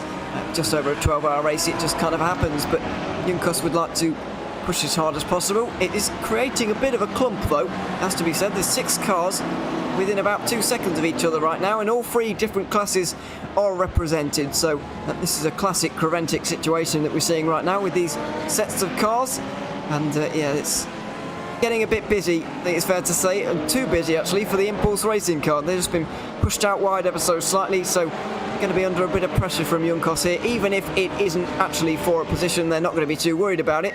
They still may well be overtaken here. Yeah, can they do it? Lamborghini involved here might interrupt things, although maybe not.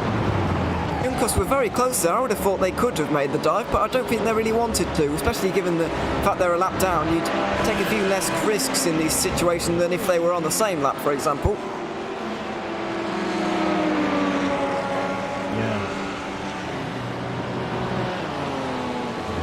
Because if they manage to overtake, that would be really good for them, of course. So far back, the difference they have in laps. Oh, there's this car spun around. Is that the other Bruzy that spun around? It looks like it. Good spot there, Lorenzo. Good spot. 15 car gone around. But Laura Bruzzi back going again now. You would assume there's been some help there because there's no... Oh, well, hello. Let's see.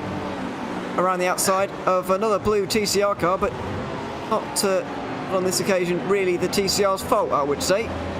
Just a bit of a simple spin though. No real harm done, I suppose.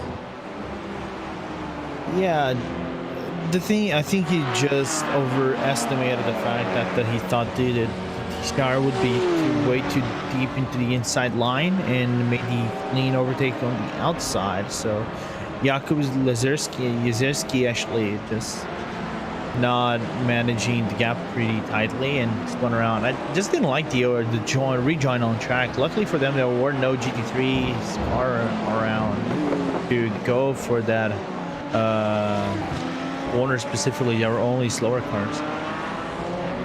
Yeah, that was fortunate because it was a little bit of a dangerous situation, excuse me, for a few moments' time there, and that was fairly dangerous move either, and Junkos Racing, Esports White, letting the 15 car know that they're not very impressed with that one. Classic flashing of the lights, but I doubt that GT3 cars even look in their mirror once they've passed to TCR, so I don't really see that they're going to get the message there, but certainly a point being made by the Junkos car.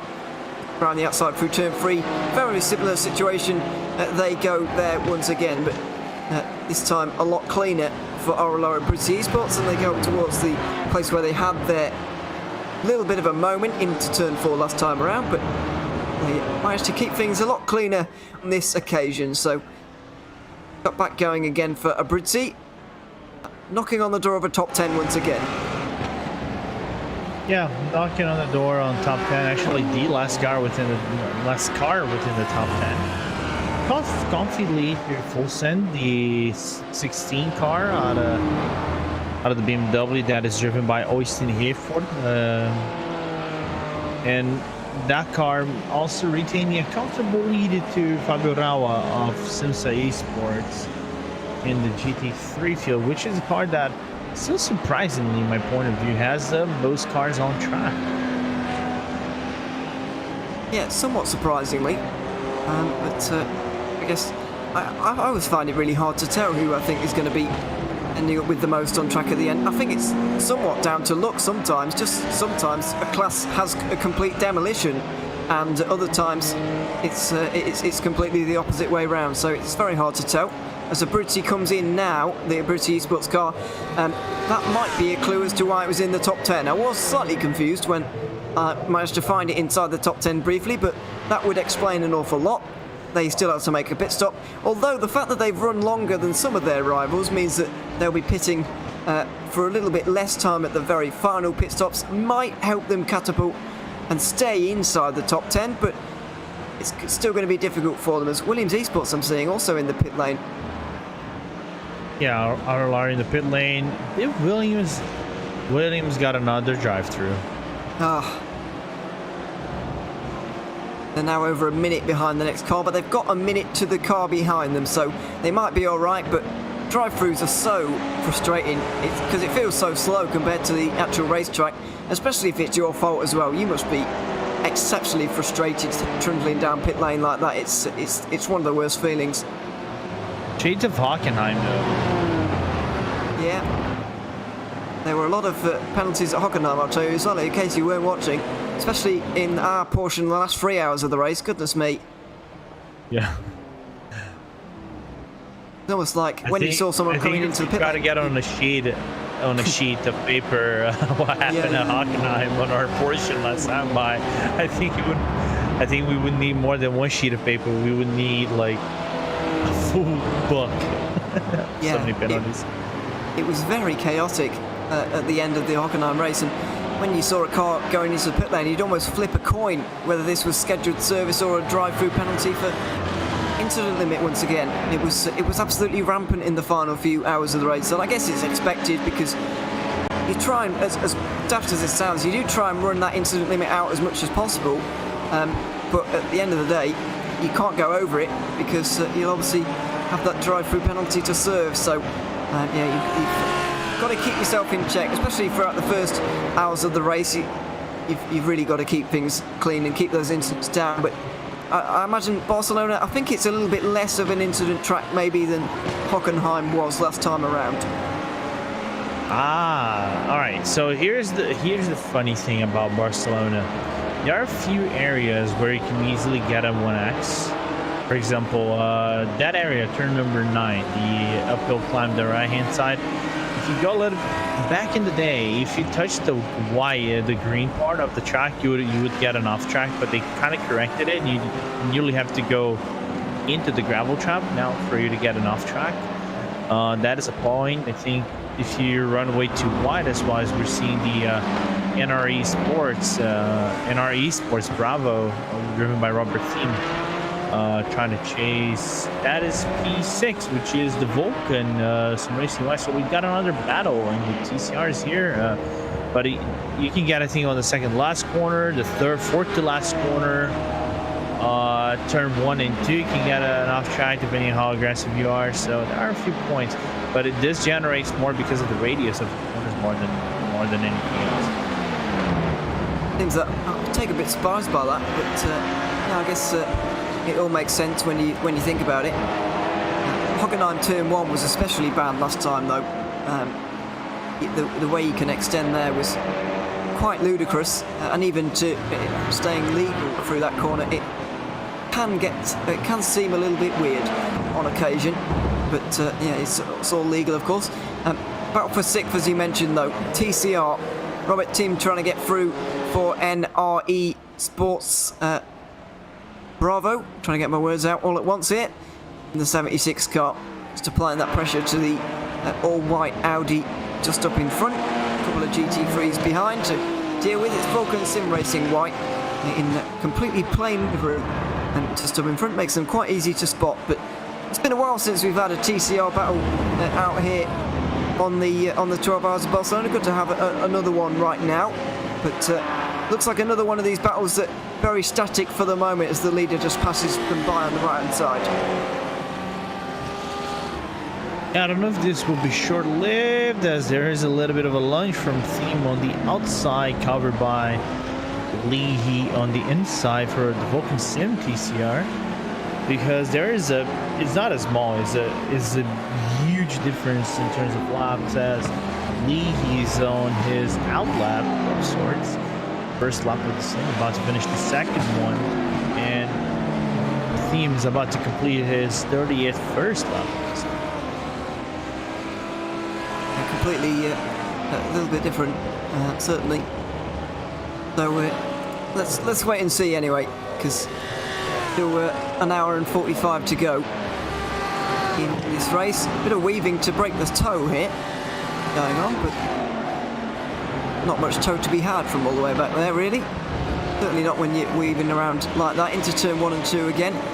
Seems a little bit weird to me how they straddle the curb down there at turn 1. It kicks up a load of dirt and it looks a bit ungainly, but it clearly is the fastest way around there, because they're all doing it. But you won't see that in real life. Certainly it's a little bit of well, not a shortcut, is it, because it is legal, but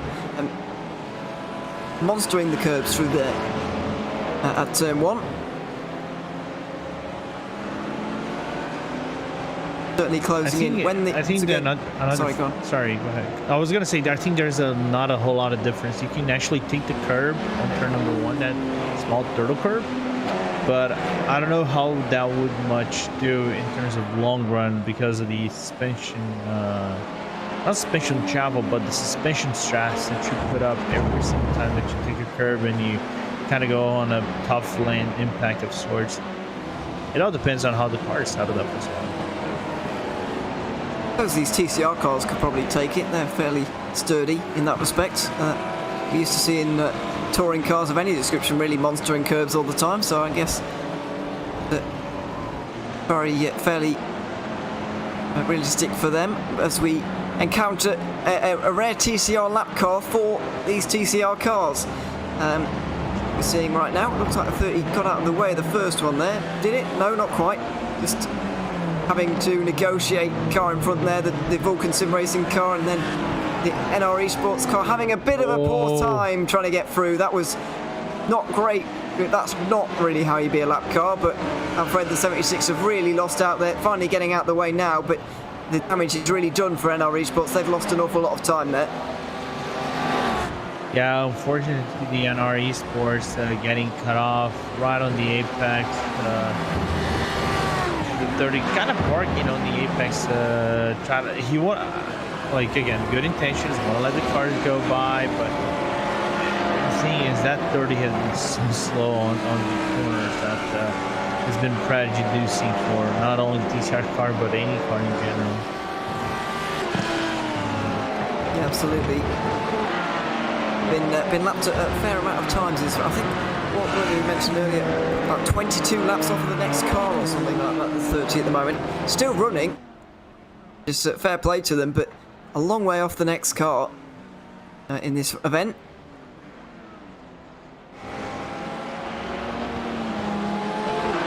Has opened up a bit of a gap though for this battle we're seeing in 6th place. Every time we seem to switch on to a battle, something happens that rips the battle apart for us, which is a bit of a shame, really.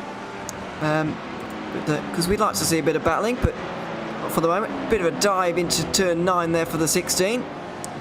That's the Full Send Racing car living up to their name there. Was indeed. They try and run away from Pacific Motorsport.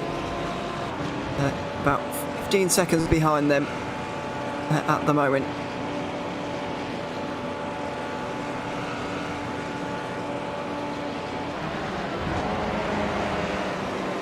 I don't know if you're seeing this, Lorenzo, but strange goings on my stream right now. I can't really see what's going on. I think it's back now. Apologies for that. All right. I think you're alive. You're back with us? I think we're okay again. All right. So situation is normal. We don't need to call NASA or the SWAT. There we go. No, we're all right. We just had a momentary lapse in concentration from the laptop, but we're all right. Fordzilla trying to get through at the moment on one of the lap cars, and the number 3 not too far behind. I think that's Fordzilla just in front. You can see they're writing down the sides, just above the rear wheel arch there, but down into turn number 1 seems to be all right.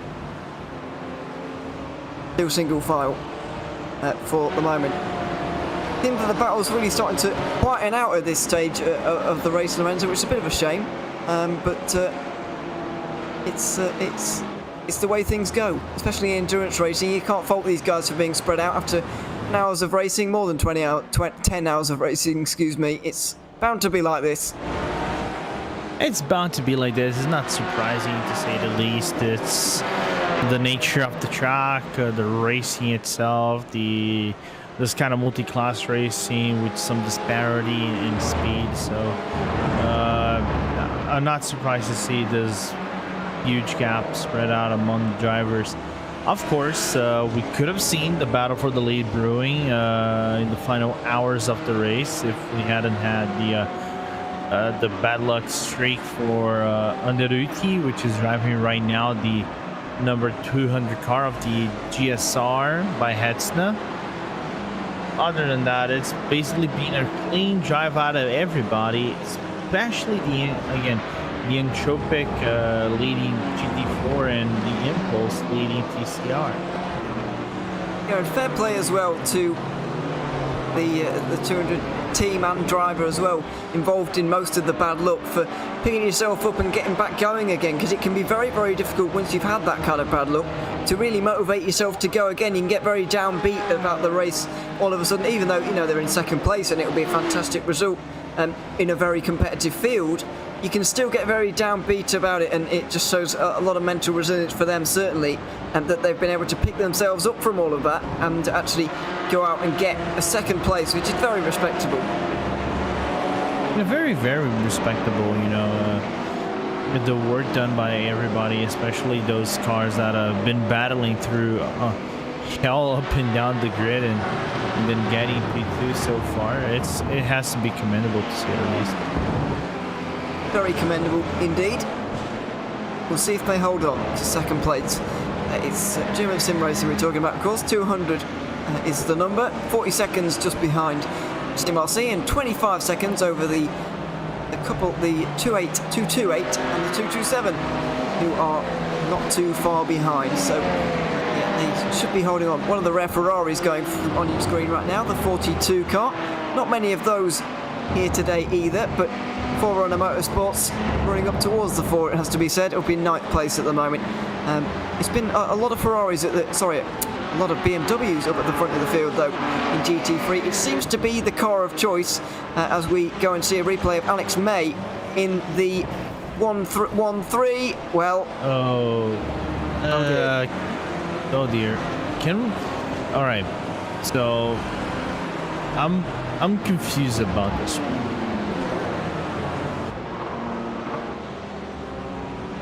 I mean, are you out of fingers that you've been counting the number 30's incidents on, or what's gone on it?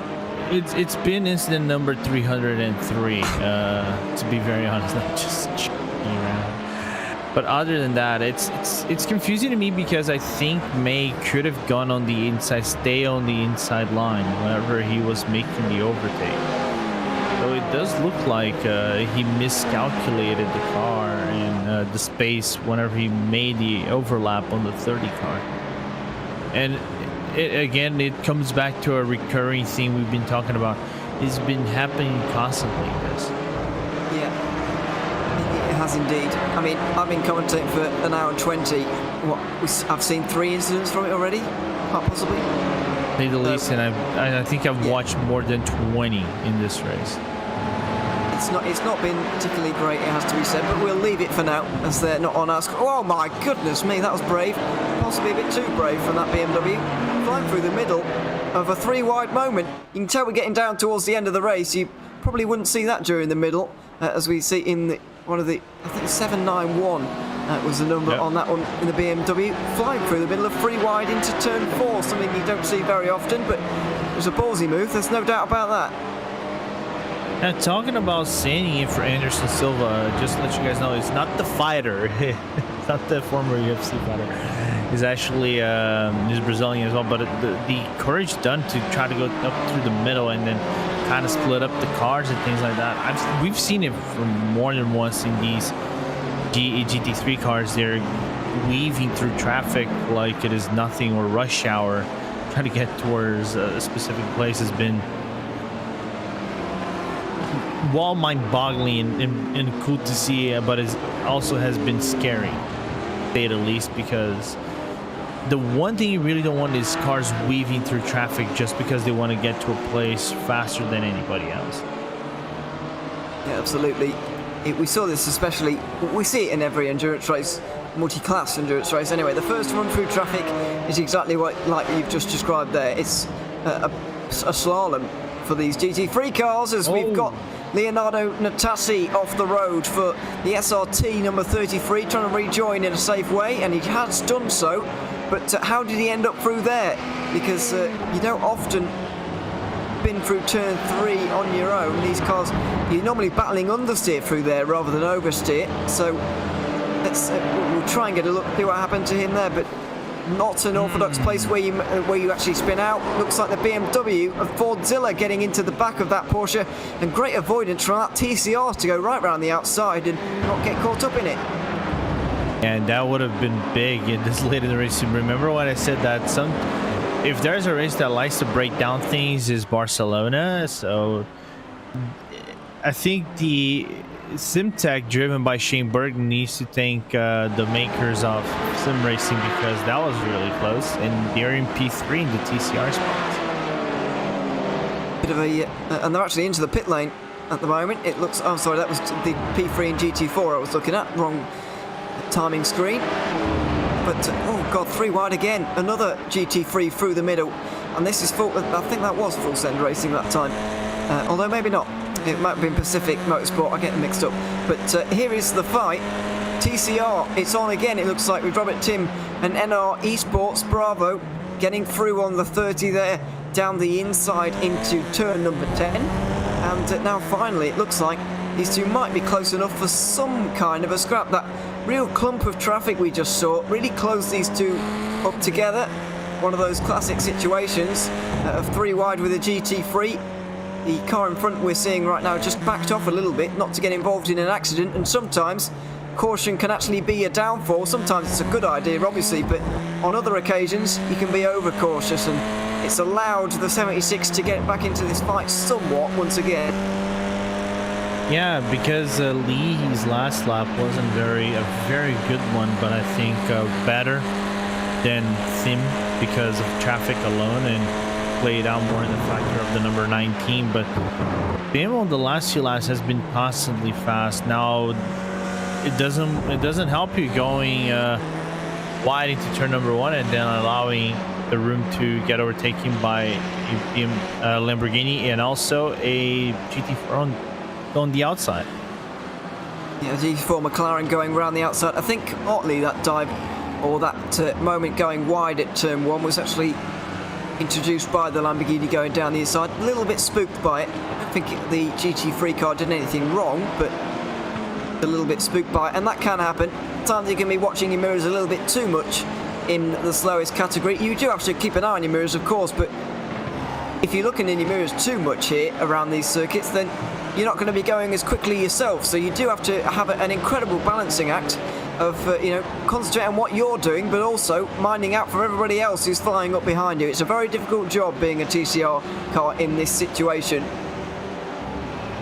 Yeah, I usually joke that after these races, you need some psychiatrist sessions to fight the bully that you suffer from the TC, from the GT4s and GT3 cars. As just seen on the frame real quick was the E-Race PR nearly dive bombing the rear end of the number 30 on the uphill, but other than that, I feel bad for the TCRs. Those who drive TCRs, they like the car, and I cannot get around that car, drive fast.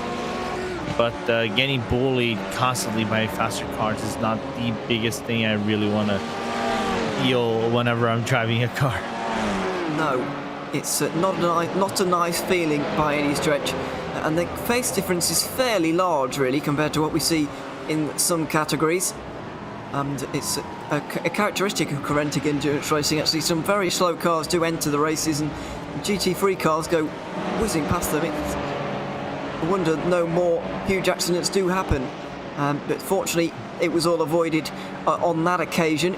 TCR car does seem a very stable platform to be consistent in, but you're right, I'd find it very difficult to find any pace out of a front-wheel drive car. I feel like it's a very special mentality that you've got to have, either a mentality or kind of a motorsport upbringing, or indeed it's kind of what you get used to, because someone who drives rear-wheel drive cars regularly could not go fast in a front-wheel drive car. It is so different, you would not believe. Yeah, it's a different technique. You need a certain bravado to handle TCRs the way they handle, right? Because 99% of the time it's either going full flat out, but it's a way of driving style, not flat out going full pedal to the metal for the turns. But it demands so much precision driving and technique to avoid burning out the front tires, but at the same time still being fast and maximize the grip through the corners while still saving that tire, right? Yeah, the front tyres do take a beating at any circuit, and the rears pretty much not at all.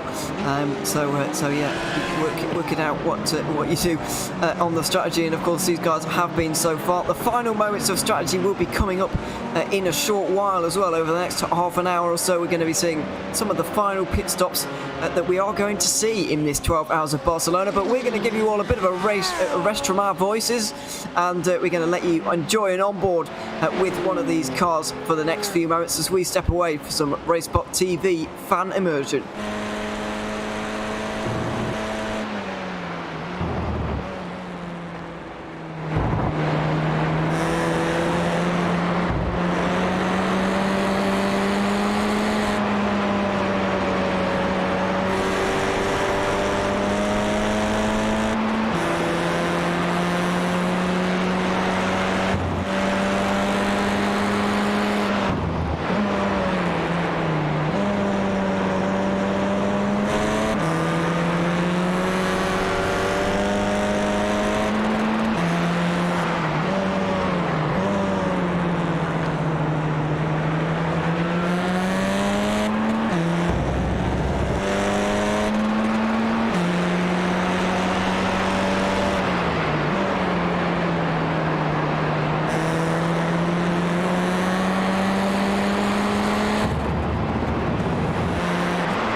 Final hour and 25 minutes coming up right now for the 12 hours of Barcelona. It is round 3 of 4 in the Creventic Endurance Series here for 2021. Still got the 12 hours simmering to go at the end of the year, of course, but still 85 minutes to deal with here in Spain. My name is Ewan O'Leary. I'm alongside Lorenzo Bonda for the final portion of this race, with technical director Hugo Luis behind the cameras, providing all these wonderful pictures for us here tonight. Lorenzo, race settling down, as we've mentioned, race position settling down fairly nicely as well right now. No real surprises there, but surely there's going to be something to surprise us, something to throw at us in these final 85 minutes.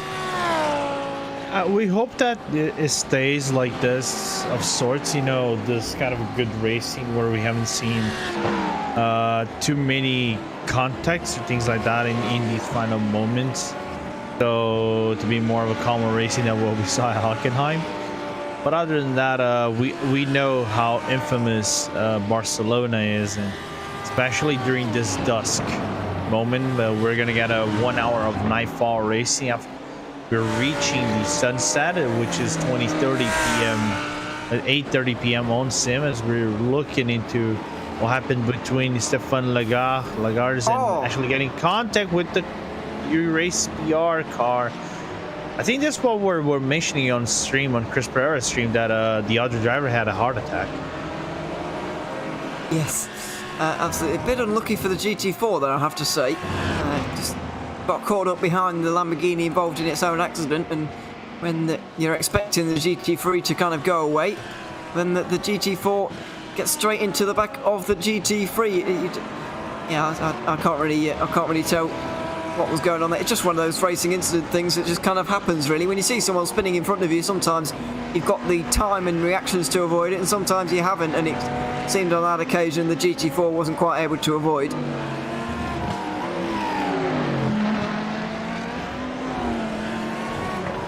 Yeah, luckily for them, they still have some incident points to shred, because they already did the 50-point drive-through a few hours back. I believe it's still 20 after that. Every 20 you get another drive-through, so that isn't an awful lot to play with, especially if you're grabbing 4Xs all the time. Obviously, you wouldn't be realistically, but you do have to be careful. And of course, that's not the description of being careful, really, through turn 5 that time. Yeah, they still have 2 more incident points to shred.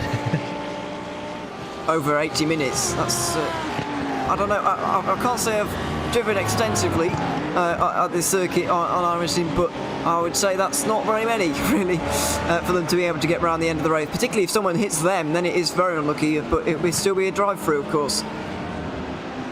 You can do it, but it demands such a clean drive that I don't know if they're going to be able to make a clean and fast drive. That I don't know if they're going to be able to maintain that for 80 minutes straight. It's doable. It is doable, but what I was going to say is it's quite easy to be clean if you, particularly at this standard. It's quite easy to be clean, but it's quite easy to be fast. However, to be both at the same time is a little bit more of a difficult balancing act. True. Clearly, SimRC have been doing that clean and fast business so far, because they're leading by 40 seconds, as we can see right now. A couple of battles still happening. I believe this is one of them in the GT4 category, which has been a lot of Caymans at the front of the field, especially. You can see this is the battle for 6th. Hans Seeger trying to get through for PCF, and looking fairly racy here. This is the most racy I've seen any car trailing on from another in the last hour and 40 minutes. Yeah, it's been really good what PCF Green has been doing so far. I think there's a little bit of a lap difference between cars on the sim, so we know that the PCF Racing Greens do to pit stop anytime soon, because they're on 35 laps. So but what Siga has been doing has been really impressive so far. But we have to take a fact that Tristan Martz hasn't been able to do his best effort in terms of lap times in comparison to Siga. Still applying the pressure, and GT3 applying the pressure to both here. It's about to get very busy with a couple in behind, a couple of BMWs going to be in behind. The Fordzilla car, oh my word, a bit of a miscommunication there. The Fordzilla car trying to get through after the chicane on a bit of a cutback line, but of course that's where the PCF car wanted to be, in a bit of an awkward multi-class pit lane interaction going on there that I'm surprised we don't see a little bit more of here at Barcelona. Yeah, weird one. Very weird. It's because here's the thing.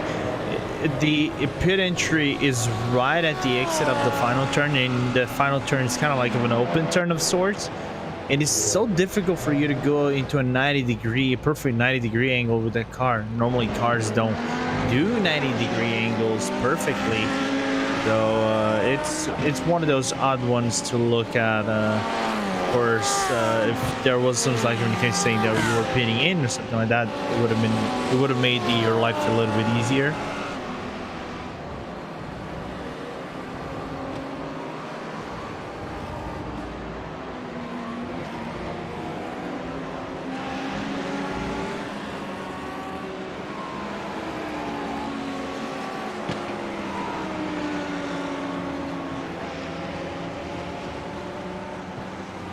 Just looking over here, Ewan, doesn't look like there's a whole lot of things going on so far. We just saw a few cars coming into the pit lane. They were due as a pit stop soon. I know the GT3s are due as a pit stop in the next 10 minutes or so.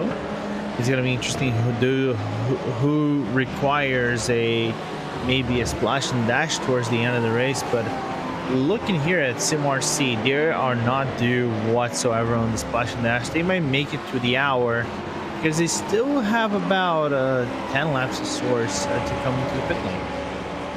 Yeah, they've got a while to go into the pit lane just yet. What I was going to ask you though, we just saw that CF car coming in for GT4 without an hour and 20 to go, about 80 minutes. Is that a viable run for them to make it home? Are they going to be able to get there from this point? Are the GT4 cars going to be safe? If you make it on the GT4s right now into the pit lane, you're safe because it goes over an hour and 20 minutes, especially with traffic. It goes into more of fuel saving mode than anything we've seen at Hockenheim. So if the GT3s come in the next 10 minutes or so, I think they can make 1 hour and 5 without too much of a problem. It just remains to be seen if that 5-minute addition over the hour stint can be done without saving aggressively the fuel. PCRs can make it towards the end. They don't have a problem. We're going to wait a little while for us to reach that moment with GT3s, but it seems that the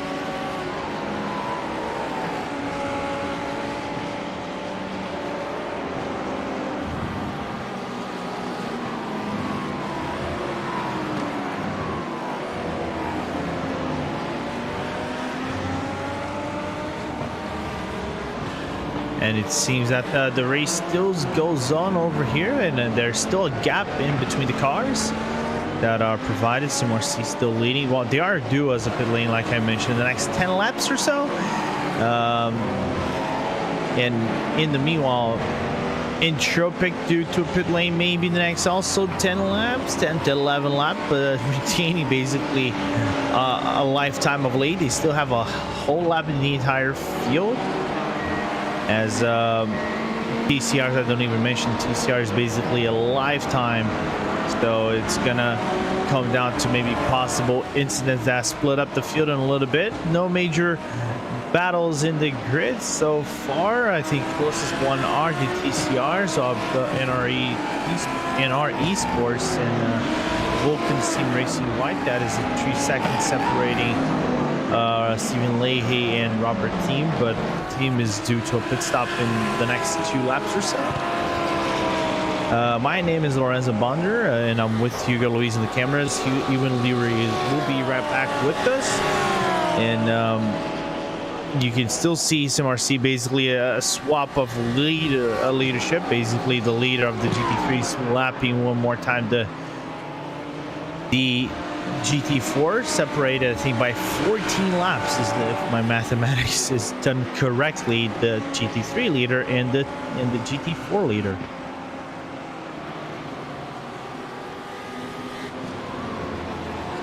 Still over an hour racing left. 1 hour and 15 minutes left. I think in total we have about 50 or 52 laps more on track. They are programmed about 407 laps, but pit stops, of course, can change the course of the nature. And track conditions right now way much cooler than what we had back in the start of the race. Right now 25 degrees ambient with 27 degrees on track, so double cine still pretty much doable, but the winds have been quite strong on the track so far, headed towards the east side, 23 kilometers on the track, so quite some gust of winds going on the track, and that might take away some of the precisions out of the cornering, especially through these right hand corners that might make the car somewhat light of sorts, and might step out on the rear end. Let's see, Hayden Burns committed on the hairpin on the chicane to overlap the iRacing PR Esports. You even saw Victor Zatoun actually to kind of do some dodging abilities on the SimRC car, and that car looking pacey. I haven't seen him break away from the 47s. Other than that, they've been on the 45 46s depending on circumstances off traffic, but a lot of performance being done by the SimRC up to this point.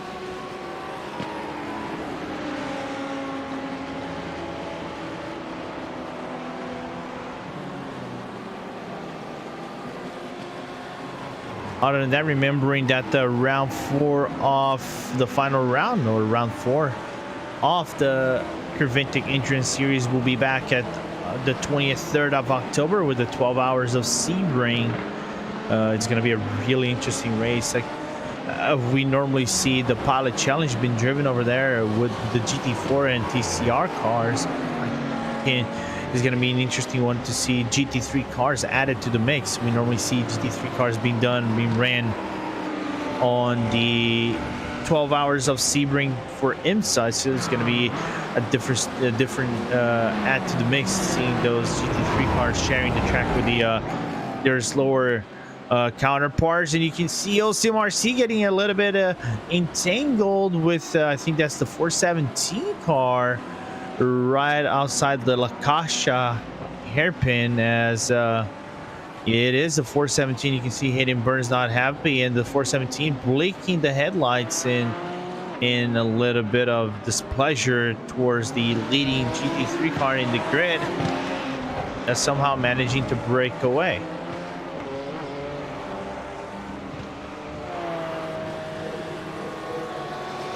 And that just works in the favor of Leandro Anderuti a little bit, because the gap will eventually, I think, come down by maybe a second or two, depending on circumstances of Anderuti. How fast is his lap? Because he's just done with the La Caixa chicane. He's about to finish up his lap, open lap 3:57 in this gridding.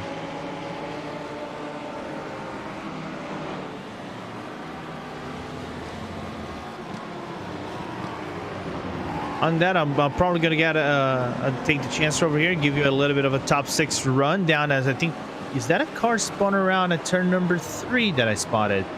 I did spot some smoke going to 3 and 4. Just going to catch that and see if that is actually a reality or not. But apparently it is not. It's just a small trail of smoke of someone locking the brakes. But in the GT3 class, SimRC still retains the lead over 37 seconds on the German SimRacing.de by Hetzner, driven by Leandro Anderuti. Andrew Karen is in third for the first of the ASR versus Able Esports Cyan cars. Their sister car, the purple one, driven by Guillaume Levesque, is in fourth. Adium Motorsport with Nathan Ames is in fifth, and sixth place in the GT3 field is the Undercut racing car driven by Adrian Leidinger in the Lamborghini Huracan GT3. in the GT4, and Entropic still leading this race with a full lap over Yukos Esport green car, driven by Alessandro Torchio right now, the number 9 car, which just got involved in an incident with his sister team. I think that's right between the 1 and 2. I think the TCR of the Yukos actually took out the 791 of the Alpha Racing team of Anderson Silva, and it kind of, you can see now on the replay that he's going to have a little bit of checkup. The 791 getting a little bit wrongly, the Yukos touching the 791, and the sister GT4 car had to check up a little bit. I don't think there was any major contact between both teammate cars, but that was a scary moment to say the least for Alessandro Torchio right there. P3 in the GT4s is team coach 22, but they are due to a pit stop anytime soon, so that will shuffle back maybe to the Eurace PR Esports green car, which is in 4th place. Vertex Motorsport is in 5th with Rodrigo Penteado driving that car, and in 6th place of the GT4 is the CMHQ Motorsport White with 1 lap cushion towards the 7th place in the GT4 standings. Going to TCRs in the meanwhile is an Impulse 222 driven by Christopher Ames at this current moment. 2 laps, actually an entire lap on the entire TCR field with Yukos Racing Esports White, driven by Mike Stefanon in P2. Simtac Motorsport TCR is in 3rd, driven by Shane Burke.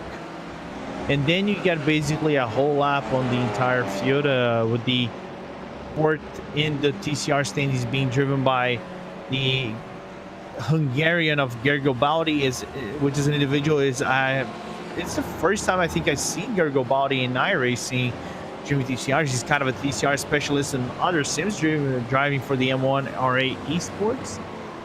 5th is the Delta V Racing, driven by Chalsonnet Vincent. And 6th is the Vulcan C Racing White, driven by Stephen Leahy, which has been in battles with the Verve Racing Team Black and NR Esports, which is driven by Kai Matt so far. So this is the top 6 right now in the current gridding. Of course, there are some pit stops during that needs to be done for some of the teams. And we still have about an hour and 7 left, maybe something extra in this pit lane, as we're seeing. Oh, did something happen to Guillaume when he came into the pit lane?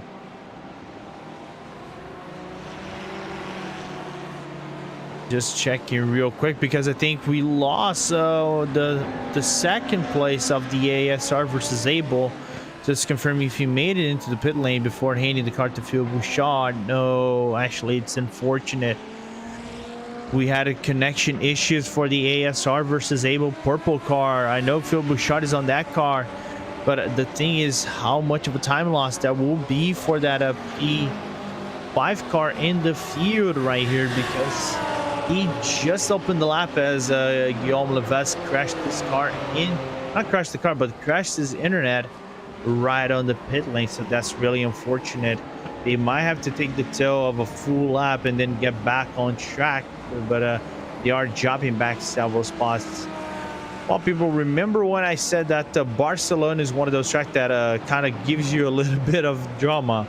There's even more drama, because now the Impulse 69 Lamborghini is spun around in between 2 and 3, as we're going to look on the replay to check out what happened. Looks like the car stepped out on its rear, hitting the tire barrier in between 2 and 3, but a little bit of an odd incident what happened right there for Nico Weber, but doesn't look like he has a lot of damage on the car itself.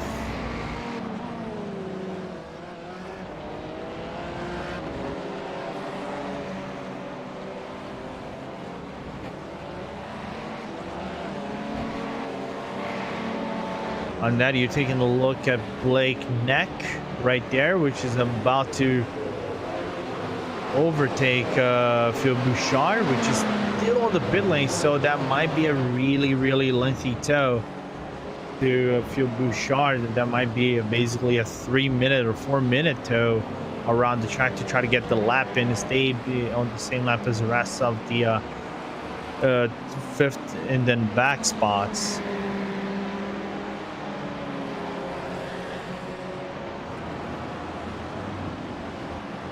And then not many battles going around the track. I think the closest one is Pacific Sim Racing Motorsport Red and Full Send that has been going down lap by lap by lap because Oysten Hayford cannot get that gap down, as they can see him right as about to overlap one of the TCRs, that is the Jakester Racing of Dante Tornello.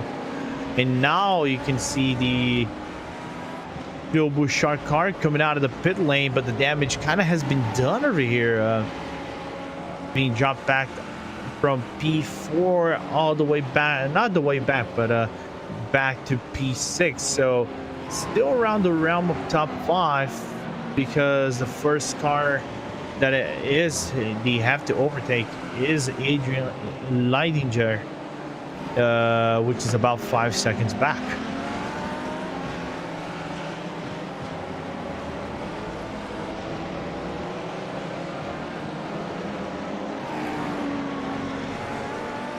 Other than that, I think Julian Plumet car coming out of the pit lane for his first lap of the stint for Team Coach 22, coming out in front of the E-Race BR Esports green, which will be led by Christian Pereira or Chris Pereira at the final stint of this race, going for the full service right here. Other than that, the other teams are actually out of the pit lane. The car that is going the longest right here is the Vertex Motorsport, 35 laps, the second being the leader of the class of Entropic with 31 laps. So they are 2 laps up, but they're gonna lose that lap eventually whenever they come into the pit lane. So far bolstering basically a dominant lead on the rest of the grid so far.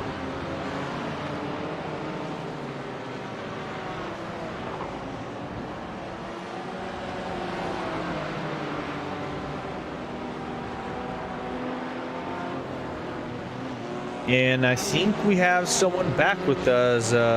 Do you show any signs of life, Mr. O'Leary? Yeah, I'm alive. The laptop's alive again. Just had to perform CPR for a moment, but we're okay. I didn't really, but I'm back. Apologies for that, Lorenzo. Apologies at home as well, but yeah, I'm back again. It's all right. Hopefully for the last hour of this race, things will be smooth for everybody and me. It's like what I like. It's like what I like to call the marvelous world of sim racing. Yes. The old technical problem. So anyway, I'm back again now, and hopefully we can get to the end of the race without any problems. And hopefully it's the same for these guys, as you mentioned, as you were just talking about there. The final pit stops being made by everybody right now, including in GT4. Just seen somebody ducking into the pit lane, dial-up braking FM are in the 115, and they're in the pit lane for the final time here today. Every single car on this grid can make it to the end from this point in the race, including this car when it indeed does make it to the end. 39 seconds is the gap back to the 200 car, and so yeah, there's still a big margin at the front of the field, and no surprises to see that really. Big margin in GT4 as well, 2 laps, and compared to the rest of the field, they're going to be making a shorter pit stop at Entropic as well, which may help them along, but it's going to be a huge win for them. No matter if it's 1 lap or 2, I don't think they'll care really. It's nevertheless a huge win with a huge margin.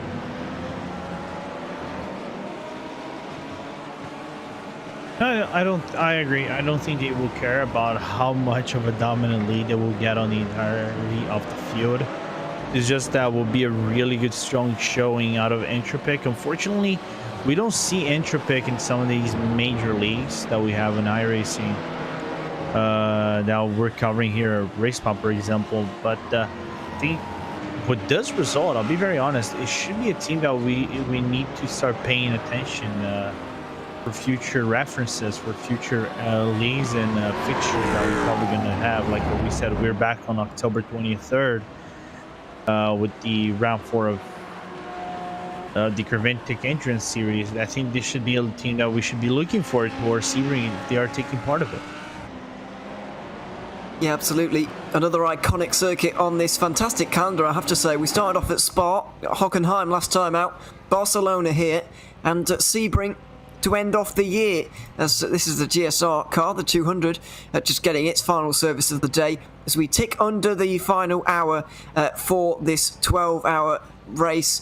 As I mentioned, 4 12-hour races this year, 4 iconic circuits as well, this being one of them, and finally the GSR team leaving the pit lane for the final time today, out there looking to come home in a second place as long as they can hold off the ASR Able Esports cars, which I think they should be able to. Yeah, without too many issues, to be very honest.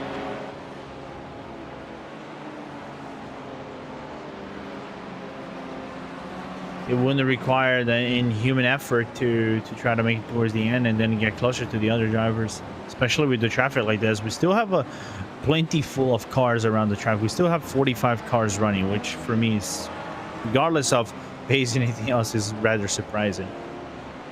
Yeah, it is a little bit, but pleasing all at the same time. So yeah, there we are.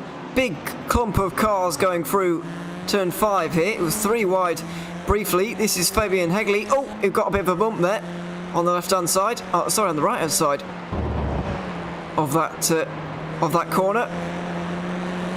Making his way up towards turn 9 now.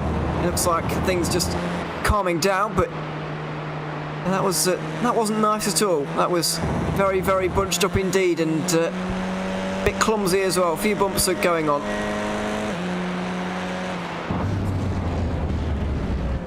It looks like we got some drama on voice chat real quick. Can't ever listen to see what's going on, although I can't hear it, so you'll have to tell us, inform us. First and foremost, we have a car that's spun around, which is the dial-up braking FM, the number 118 car, 115 car on turn number 1 and 2, all due on its own. Just trying to find the car that is the number 32 here. Oh, the Junko's TCR car apparently got into some situation, apparently, because they were talking some big words in Spanish, I think, towards the number 24 car, apparently. Clearly tempers are wearing pretty thin late on, it seems. But yeah, it's certainly having it out in the voice chat. At the moment, I'm afraid my laptop is completely frozen again, which is terrible news again. But so I can only hear what's going on. Not that helpful, really, the commentary. So there we are. But it's certainly winding down, and yeah, it's some of these cars getting a little bit agitated with each other, quite clearly. Although I don't really see the point at this point, because nobody's in actual battles. They're all kind of running out on their own. I don't see why people would be getting agitated with each other, but I guess race drivers are always going to be race drivers at the end of the day. Yeah, it's an interesting one, to say the least, as we're still seeing Martin Tak try to catch up to Fabian Hegley of the KRL Endurance Team Alpha, which was the target of some unhappy words from the side of Junko's TCR. But other than that, is that Empower, I gotta say, what a name for a team, to say the least. Empower Bacho with a kitchen gun.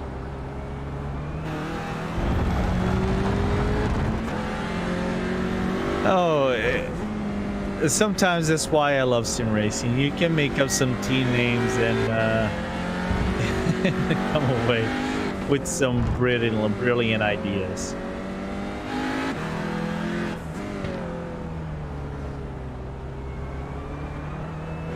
With that being said, we're gonna throw into a fan immersion with the CMRC whenever they're about to do with their pit stop. So let's go with a real quick friend immersion. We'll be right back.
right, so we're back with the round 3 of the Creventic Endurance Series, the 12 hours of Barcelona. I am Lorenzo Bonder.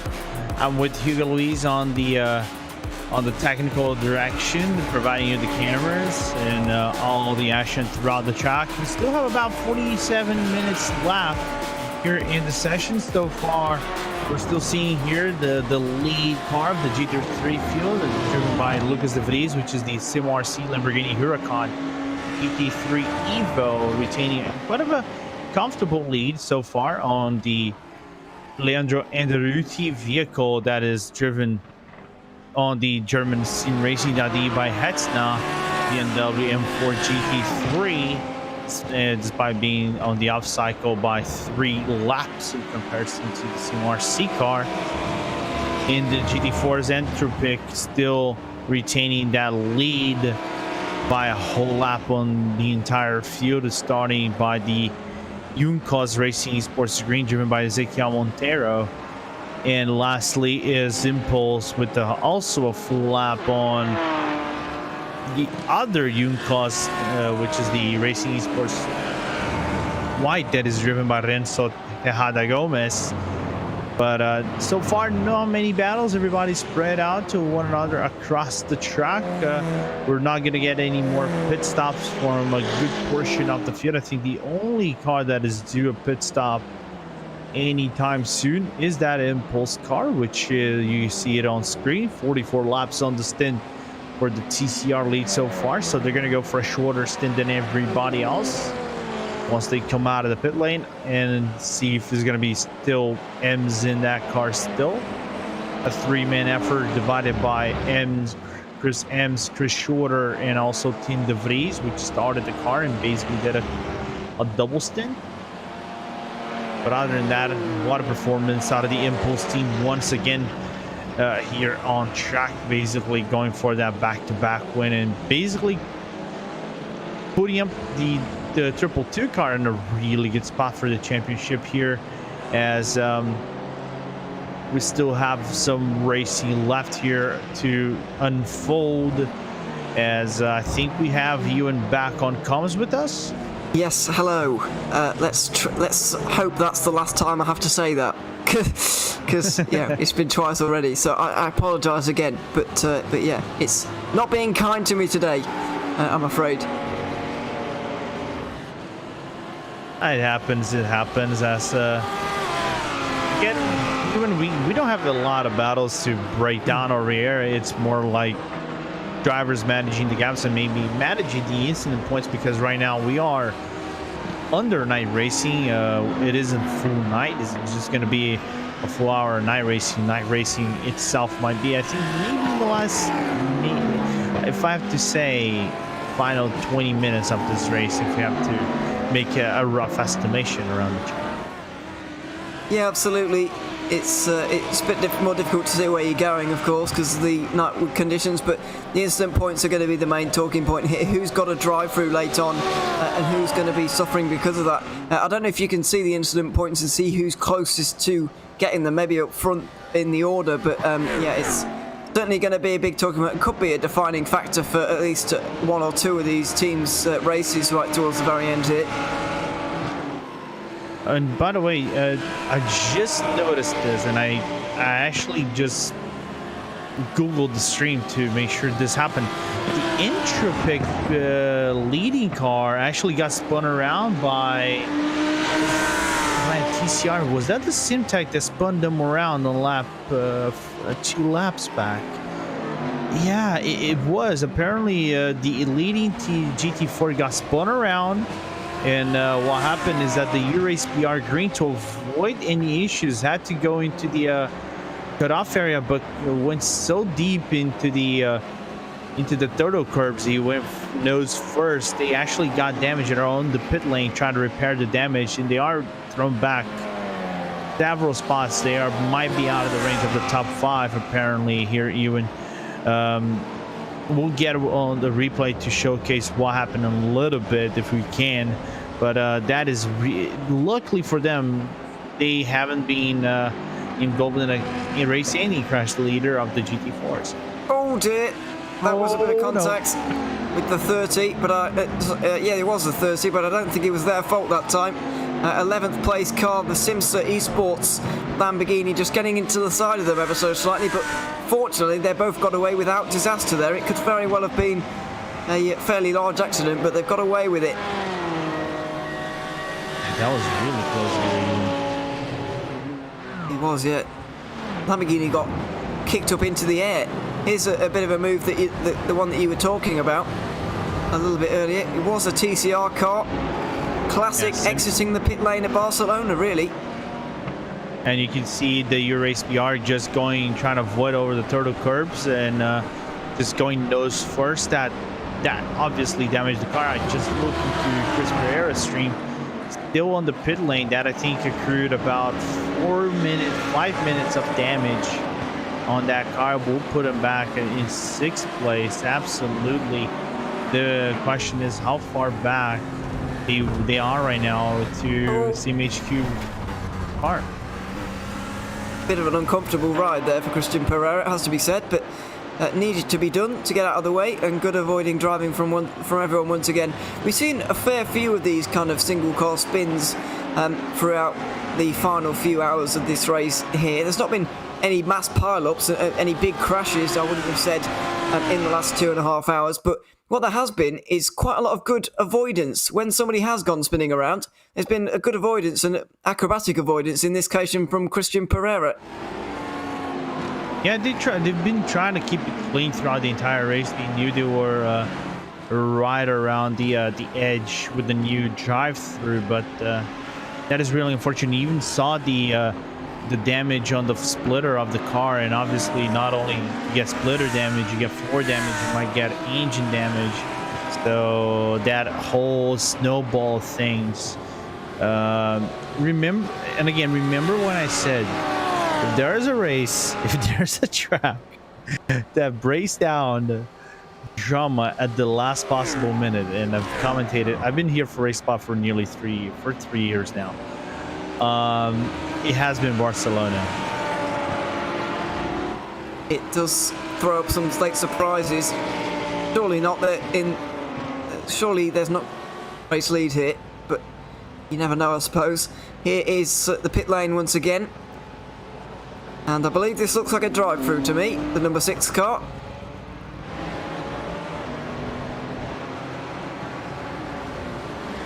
Let's have a look. The pit lane, I think it's going to be a little bit cleaner than what we saw a few moments ago. The number 6 car, not the... I'm trying to work out which one it is, but looked like a drive-through penalty. And that is something we're likely to see in these last 40 minutes. Most of these pit stops are complete, but certainly possible to come down pit lane with one of these drive-throughs at some point throughout this stint. It would be a little bit unlucky, obviously, but you deserve every incident point that you managed to get, and we are going to see a few trips down pit lane in these final 40 minutes, you'd imagine.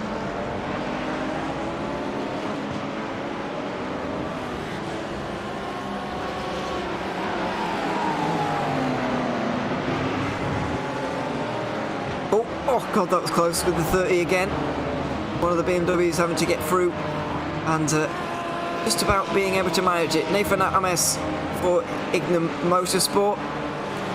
That was from 4th place. They're now over a minute behind the podium spot, so they'll be able to get that. But what's the gap behind to 5th place? Just about to tick up on the left-hand side of your screens.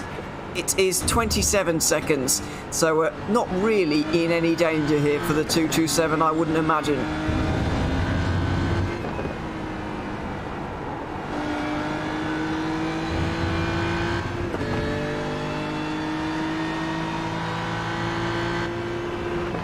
Bit of a dive coming up here from Phil Bouchard. He gets through fairly nicely on the TCR in the end.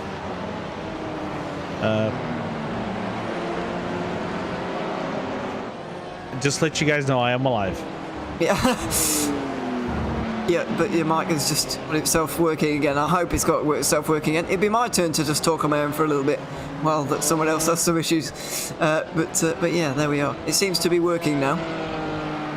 Seem to be all right. Yeah, there we go. Yeah, I'm alive. I'm alive. Don't worry, people. Despite being late in the night, we're still alive. I know it's more late in the night for you than me Yes. and Hugo, even, which I admire your resolve to go this in these late hours. But it's still never early to make some phone calls, to say the least. From what I looked, also apparently there was some small drama to but that was several laps back to the Forzilla car that is driven by someone named Alex Palau. This one of the names I'll never say properly unless they tell me how to say it properly. You can see people say Palau.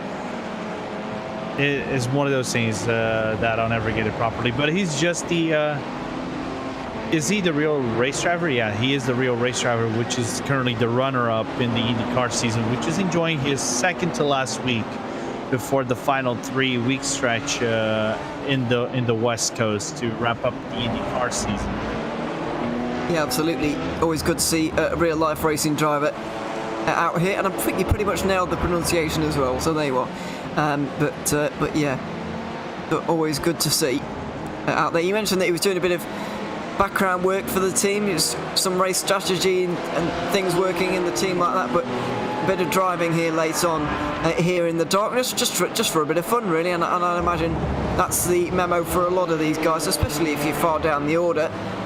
Just get out there for a bit of fun in the final 36 minutes of this race. Still plenty of cars to out there. It's not as if you're going to be driving on your own for half an hour. It's going to be always good fun getting yourself through the traffic and letting other cars through and stuff like that. So yeah, imagine a lot of these guys just out here enjoying themselves at this point. Yeah, and not to say that a Palau actually doesn't enjoy it, just comes like once in a while in iRacing to drive. No, he's actually an avid driver in iRacing. So he loves this GT3 car, and God, he is. I think I've raced against Palau in a few GT3 races or GTE races, and God, he's fast. And it doesn't look like he trains way too much. This is the funny part. We talk about these real-world drivers, having the pace, being fast in it, and things like that. Well, they are because they are used with the real thing.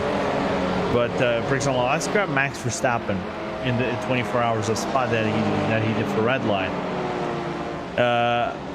He was fast, but the thing is, how much practice has he put in comparison to some of the other drivers? Because he's an F1 driver, of course. He wasn't on vacation, but driving 1 hour or something like that, and being basically as fast as everybody else. Of course, there is a natural talent in comparison to practice and things like that. But Palau is a mixture of both things. He practices and he has a natural talent to be very fast, which to me is very surprising. Not surprising, but very impressive to say the least. It is very impressive indeed. People wonder how you can get up there with no practice for these real racing drivers, because sim racing is treated really quite differently.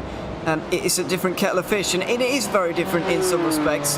You see some people who get on real life very well who didn't get on at all with the sim thing. I remember, this time just over a year ago when V8 Supercars had to go online basically for a little bit of an E-Series what they had. I remember Rick Kelly, who's a very respectable real-life V8 Supercar driver, couldn't get to grips with the sims at all because it's just a different kind of thing. You don't feel as much through the body as it's all kind of eyes and senses in terms of what you see, rather than obviously a little bit what you feel through your arms and your hands, but there's not a lot of what you actually feel through the entire body, and some drivers can really struggle with that. But people wonder how these real-life racing drivers can get so good without practice on these sims that are so different. Well, you've got to say, these guys who are in top-level racing in real life, they're pretty good. So they're obviously going to be quite good at pretty much any car that they step into. So, as you say, not exactly surprising for anybody in this situation. Yeah, it's not surprising at all. For example, another driver, and this is even more impressive. For example, Robert Wickens is still driving with some hand-assisted controls, right, for braking, things like that, with the adapted steering as well. I drove a few IndyCar races at Glen, because this week IndyCar is at Glen in the Open, and he was doing laps, man. He was working real fast. Imagine if a driver like Palau has the skills to put like that and do the practices and dedicate towards the sim, we can imagine him being just as fast and still using adaptive controls. So it's the dedication some of these drivers have. Some of them take, of course, for them is a pastime, might be some fun, but they still put up dedication, which for me is impressive. And he's been an open guy. I've talked to him about setups and things like that. So really nice talk with. So you can have some nice talk with these professionals if you so desire to talk with them openly, of course. Yeah. Yes. Yes. Absolutely. Making his way out there on the front straight at the moment. Going to go past the TCR leader and indeed the 30 in TCR as well. The TCR leader, by the way, has recently come into the pit lane for Impulse Racing, the 222. That's their final stop. They're leading by over a lap. By far the closest leading margin is that one for the lead of the race. 34 seconds now separates SimRC and GSR in that 200 car. Just under 32 minutes remaining. You've got to think that the number 2 team are just taking things a little bit easier at this point, and that's why the gap's coming down. Not really any lack of pace for them at the moment. I wouldn't be worried if SimRC fans tuning in and SimRC team not going to be worried by this, surely, with only half an hour to go. Yeah, I don't think they should be overly concerned with the half hour to go with this, but trying to remember if they were actually there was a lead. I think they were involved with like 20 minutes to go in an instant. So again, it was in Barcelona of all tracks, if I remember correctly. But so everything can happen. It's just now bringing the car on track and being overly safe with it. They can lose the 10 second per lap. It's nothing for them over, let's just say, 20 laps or something like that.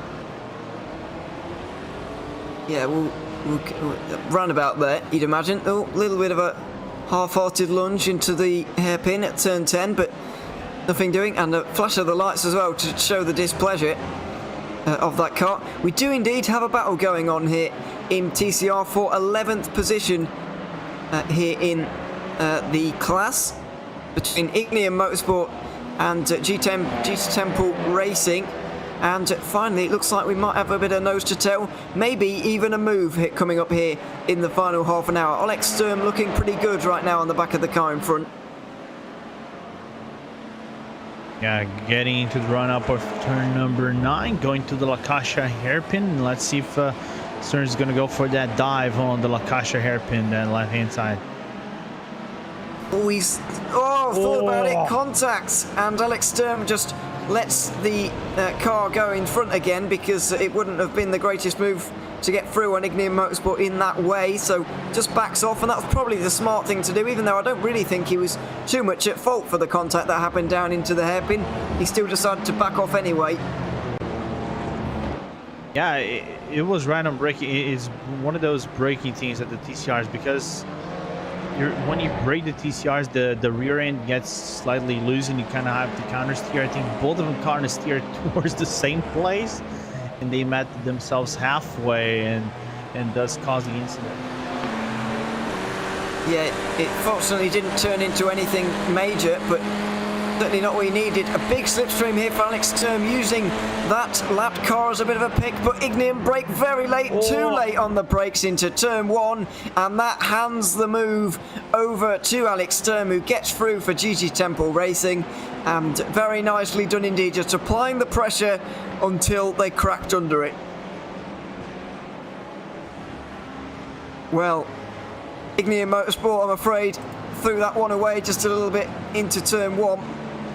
They had 11th in their hands, but focusing a little bit too much on the rearview mirror, maybe not enough on the braking zone, because nearly went into the back of the GT4 in front, never mind making the corner. So yeah, that was a big moment there, and Ignium Motorsport maybe could have done better in terms of defending, but it's late on in the race and there was a lot of pressure they were coming under with still half an hour to go, let's not forget. Yeah, and it's one of those things. I think I was talking to Stefan specifically Because you're at night, you lose a little bit of those braking references you get driving around the track. But I think Barcelona is one of those few tracks where everything is well illuminated and everything that it's very hard for you to lose track, right? It's just a matter of mental memory than anything else.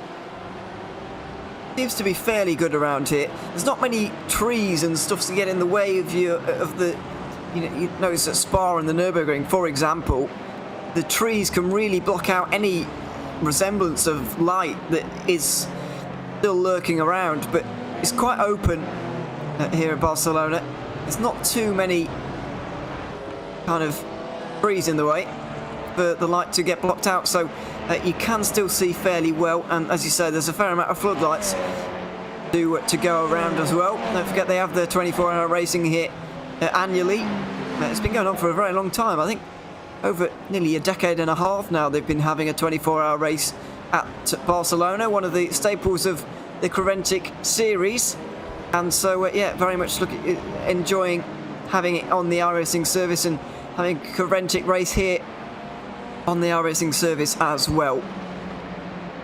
12-hour race here, of course, here this weekend, and one final one coming up at Sebring as well. Not the official 12 hours of Sebring, it's a different kettle of fish entirely, really, with GT3s, 4s and DCRs all involved. So Ignium Motorsport dropping down now to 12th. Looks like they may well stay there, with the cars behind them fair way back.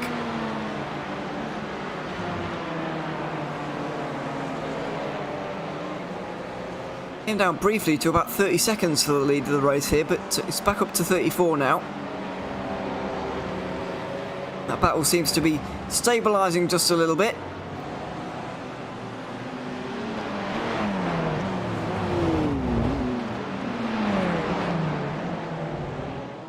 The other two classes very much settled, with over a lap between first and second in the running order.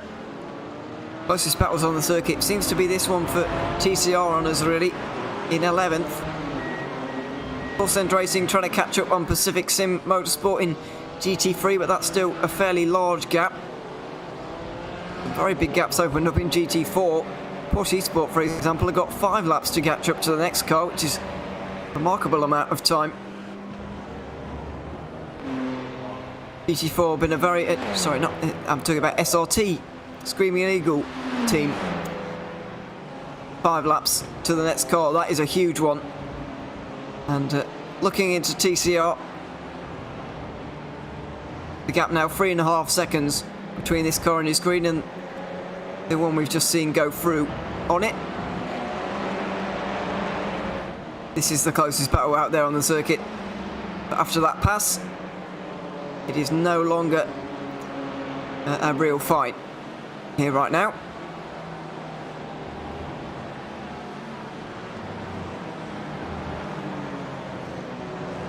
One of the BMW GT3s going through once again. BMW GT3, the most popular car in the top class of Creventic Endurance Series racing.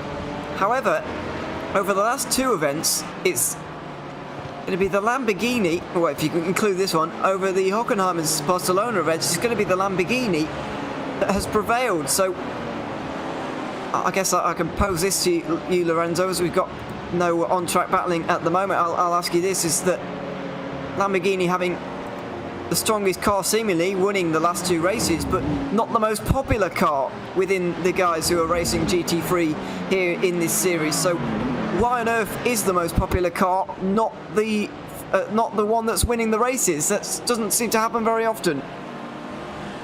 So I think first and foremost we have to take account of things got a little bit interesting during turn 11 and 12 and 13 right there.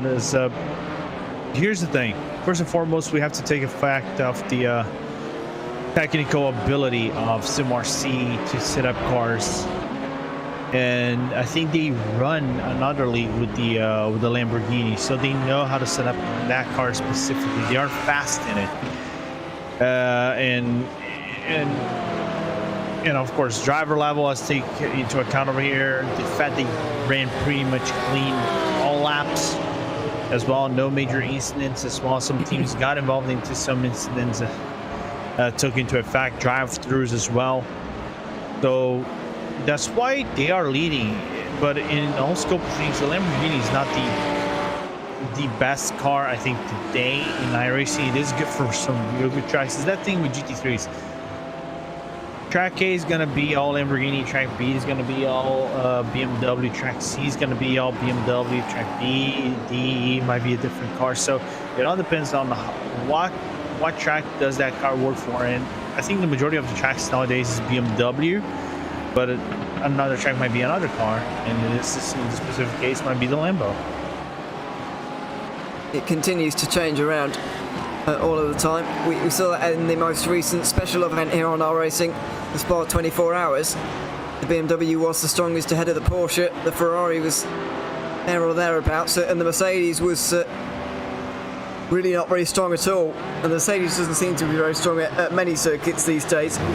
Used to be right up there with the Audi when those two were very new to the service, but those days are surprisingly long ago now already.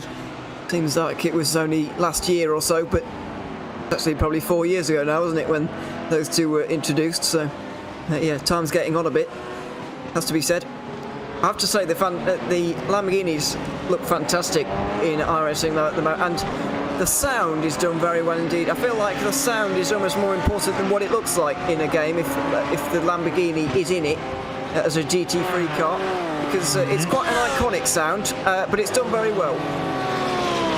So you're saying that the Lamborghini sounds like an Audi? Yeah, well, yeah, it does kind of, yes. The way it was made, of course. I had to throw that one in. Yeah. We all know that they've had a bit of help, let's say, in real life with their engines. Yeah, because Audi, here it's a funny thing. Audi and Lamborghini shared the same engine. Everything else on the shell of the car, I think the technical aspects, they basically share nothing in common. Maybe the thing they shared the most thing in common might be maybe brakes and also the dash, because they're both done by Bosch.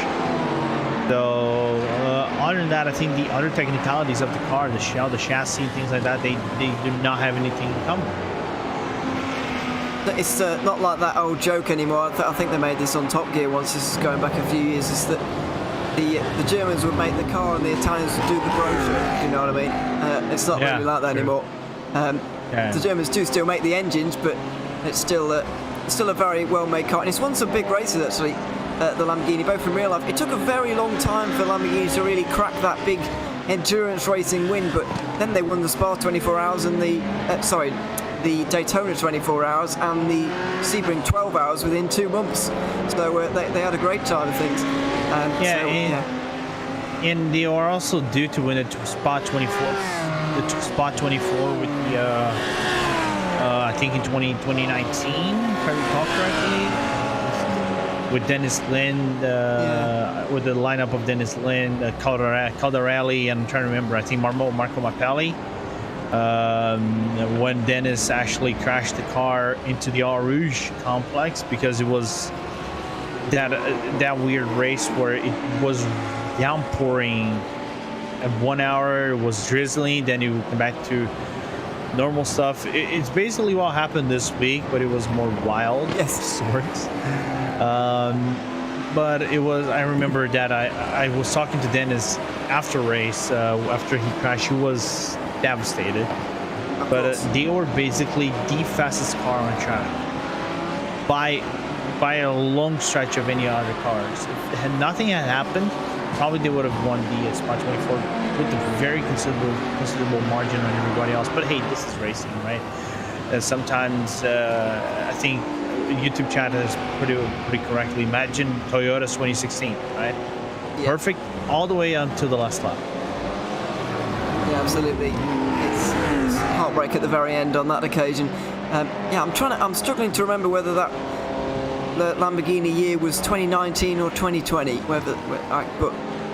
all the years are starting to phase into one, I'm afraid, so I can't quite remember either. But yeah, it was certainly in the last couple of years, Lamborghini very strong at Spa.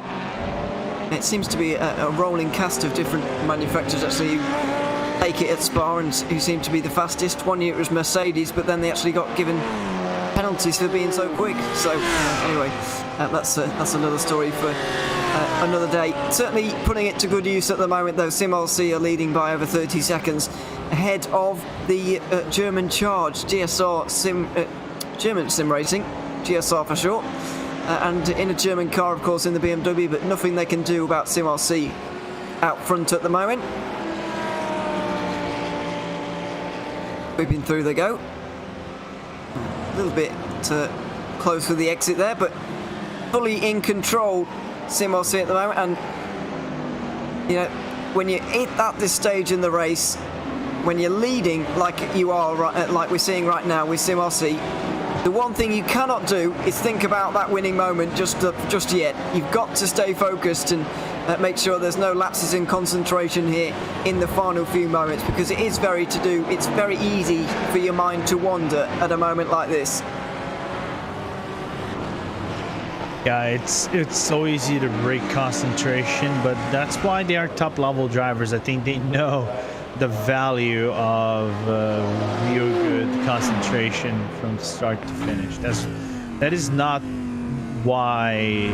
That is not only why they won so many major leagues in iRacing, so many different categories, and showcasing why they're one of the strongest teams in sim racing and iRacing in general, especially in GT cars. Oh, bit of a close moment. 27. Yep. That's the Creventic team, who is 7th place in GT4. But let's have a lap on board here with the Lamborghini, and we'll talk you through it, because it's a fantastic circuit, especially in a GT3. It's fairly nice to drive, and a Lamborghini as well. Great choice of car. Use all the road on the left-hand side here to monster this curb on the right. There it is, and then get your car over this one as well for opening out turn 3 as much as possible. You do need a good run through here. A long lift off. Get on the power as early as you dare. Fight the understeer a little bit, but a little bit left on the table for SimRC on this occasion. Opening out the radius once again on the left-hand side of the turn for turn 4. It's difficult to get on the power here on occasion, where you're turning as well. And into tricky turn 5. Not only tricky because of the downhill braking zone, but we've seen many incidents there today so far. Nice and clean for SimRC on this occasion as they go up to this strange transition at 7 and 8. You go over a somewhat crest here, the camber's changing all the time, and then into the most committed corner on the circuit, the fastest one on the circuit. Turn 9, keeping things right on the edge here in the Lamborghini, of course, and then into this rather clumsy final sector, it has to be said. The sharper hairpin to aid overtaking just that little bit. Now, got to just stick behind these lap cars, really. There's not a lot you can do. Maybe a bit of a cut back through here into Europe car will do the trick nicely, and managing to do that for now. Keep off that curb on the right hand side, and these curbs preferably as well. They're fairly big and you don't really want to touch them. And then short squirt of the throttle into the final corner just to get in front of that TCR before the exit of the final corner, and indeed open the taps for the home straight. Nicely executed, very smooth driving at the moment, and absolutely no risks being taken, really. Exactly how you'd expect this stage of the race to be driven by the race leader. True that, and one thing about the last corner that it's very deceiving, because you have that angulated curbing that you kind of can take it right, but that angulated curbing kind of has a break at the very top of it, and it breaks down. It's kind of like a triangle of sorts, and once it breaks down, there is a kind of like of a dip between the contact that you made with the track with the green AstroTurf, as we see a car around that is the Andy Saunders Union Motorsport Orion car that is just coming back on track. That if you take that especially during the transition from the angled part towards this dip, the car gets so easily offset that it is immediately going to spin around. Like, it's very hard for you to catch if you actually catch that dip. Yeah, absolutely. In my opinion, these kind of curbs that run parallel to the actual circuit are actually the best way to deal with track limits, I would say, other than obviously grass or gravel, which are obviously preferable, but I think it is the best solution. Definitely not perfect, but it's probably the best solution. It does tend to keep them within the white line, so most of these other curbs don't, because as we see at turn 1, it can firstly damage the cars, these curbs that are put in like they are at turn 1, but also it doesn't do a lot sometimes as well, especially for these kind of cars. So yeah, I think they are the best solution, but obviously no curbs are really perfect for that solution. Grass or gravel will never be beaten in that track limits respect. You don't think, unless some radical solution comes up in the next few years, you wouldn't imagine grass or gravel is going to be surpassed in the track limit stakes. Yeah, as long as the curbs are not like the Montreal curves that we see in iRacing, everything else is okay. You don't like them very much? No, I don't like them. I hate them. Yeah, sounds like it as well. But I'm presuming you're referring to the final couple of corners, or maybe somewhere else. I'm not sure. It's because it's funny. Like, those curbs are not F1 curves or something of the nature. They were put right there specifically for the Xfinity series when they ran, I think, back in 2011, if I recall correctly. That's fact check that. But they put it specifically for Xfinity because the NASCARs, they are big cars and they take the curbings like it is nothing. I think the Roval, Charlotte, and Daytona are really good examples of that, right? So they decided to put one at the Wall of Champions so the car doesn't go full flat out and then lift off because it is small, smooth transition. So, in my opinion, if I was iRacing, I would take those things away and put some curbs that you probably have like here at Barcelona. Put those thorough curbs. That it wouldn't be damaging on the car, and I think it is what the standard is for FIA things nowadays, because you basically see that in every track. Yeah, I mean, it is still spectacular to watch V8 supercars go through that final chicane. I've got to be honest, up on two wheels and all that. I can imagine it's good for a spectator. I've never tried to drive a V8 supercar through there, but I don't imagine it'd be that fun. It's fun to watch though. Speaking of fun to watch, we may have a good battle for 6th in GT3 just bubbling in the final 10 minutes. It is 3 seconds and there's not that many laps to go, I will be honest. However, you never know what could happen. One mistake and 3 seconds can go very, very quickly indeed. So you've got to be careful, certainly. If you're in it, and indeed Full Send Racing are really closing in to the Pacific Sim Motorsport car as well, all at the same time. That's a very interesting fight that may develop, and here it is, just around about the race leader. That's your gap, just visually for you right now. Interesting battles coming up right towards the very end. It's a role reverse of what we saw about 2.5 hours ago between these two, actually.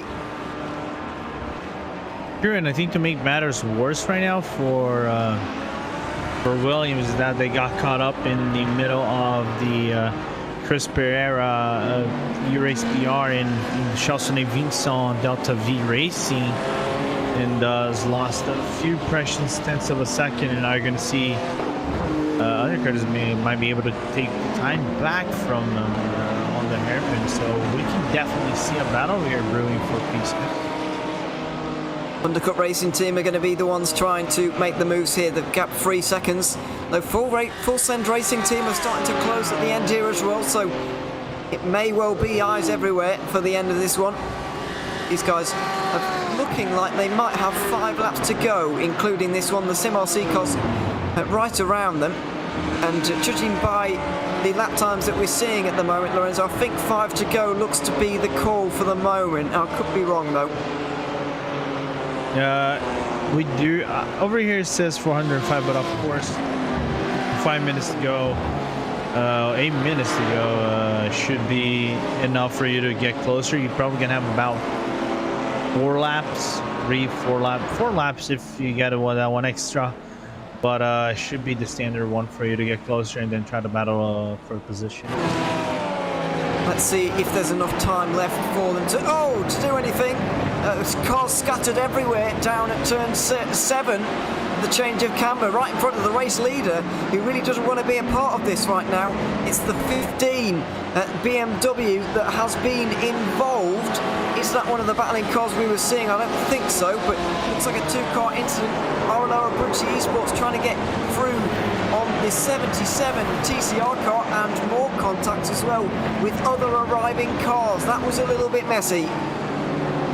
Yeah, it got a little bit messy right there, and now you can see what traffic at rush hour looks like, and De Vries getting a dive bomb. Now you see RLR going for the move as well, nearly rear-ending the TCR, but everybody getting unscathed, it looks like.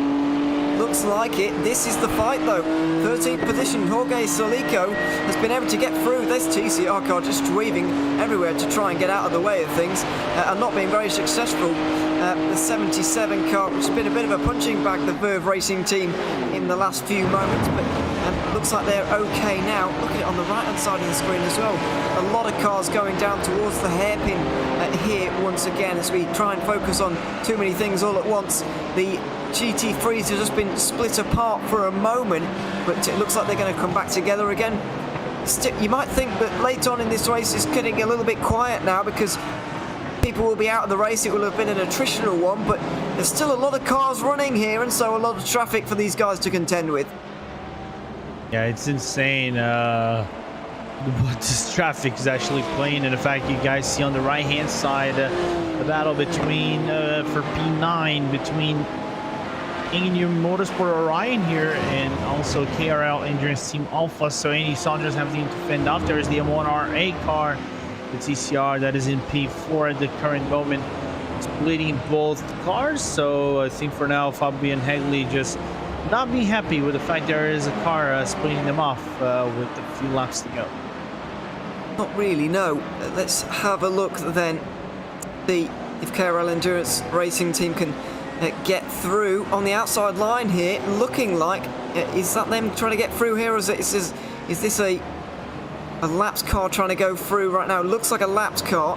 I think that's 4th place in the running at the moment, trying to get away from this right now, but it's difficult to read the numbers from this point at the moment. They do indeed swing wide just to try and get things out of the way, but could swing a little bit too wide and let the KRL Endurance team in through turn 7. In they go, a little bit wide, a bit of contact maybe. They rub on the exit and they continue to rub towards turn 9. They go inside line. Surely he's going to prevail here, and it does indeed.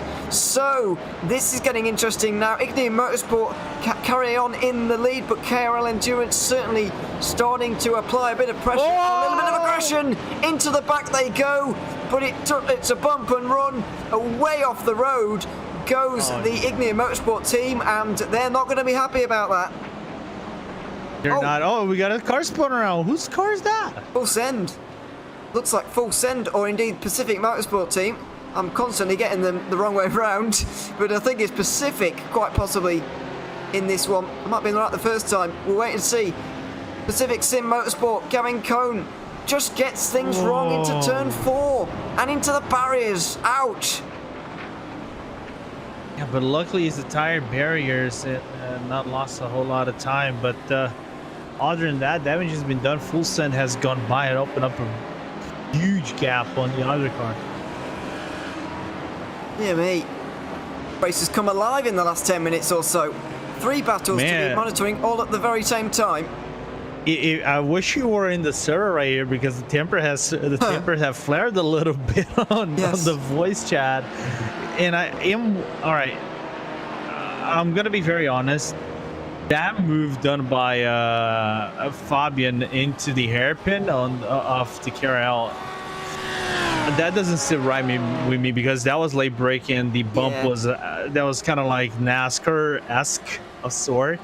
And I know from a fact, Andy right now is pissed on comms.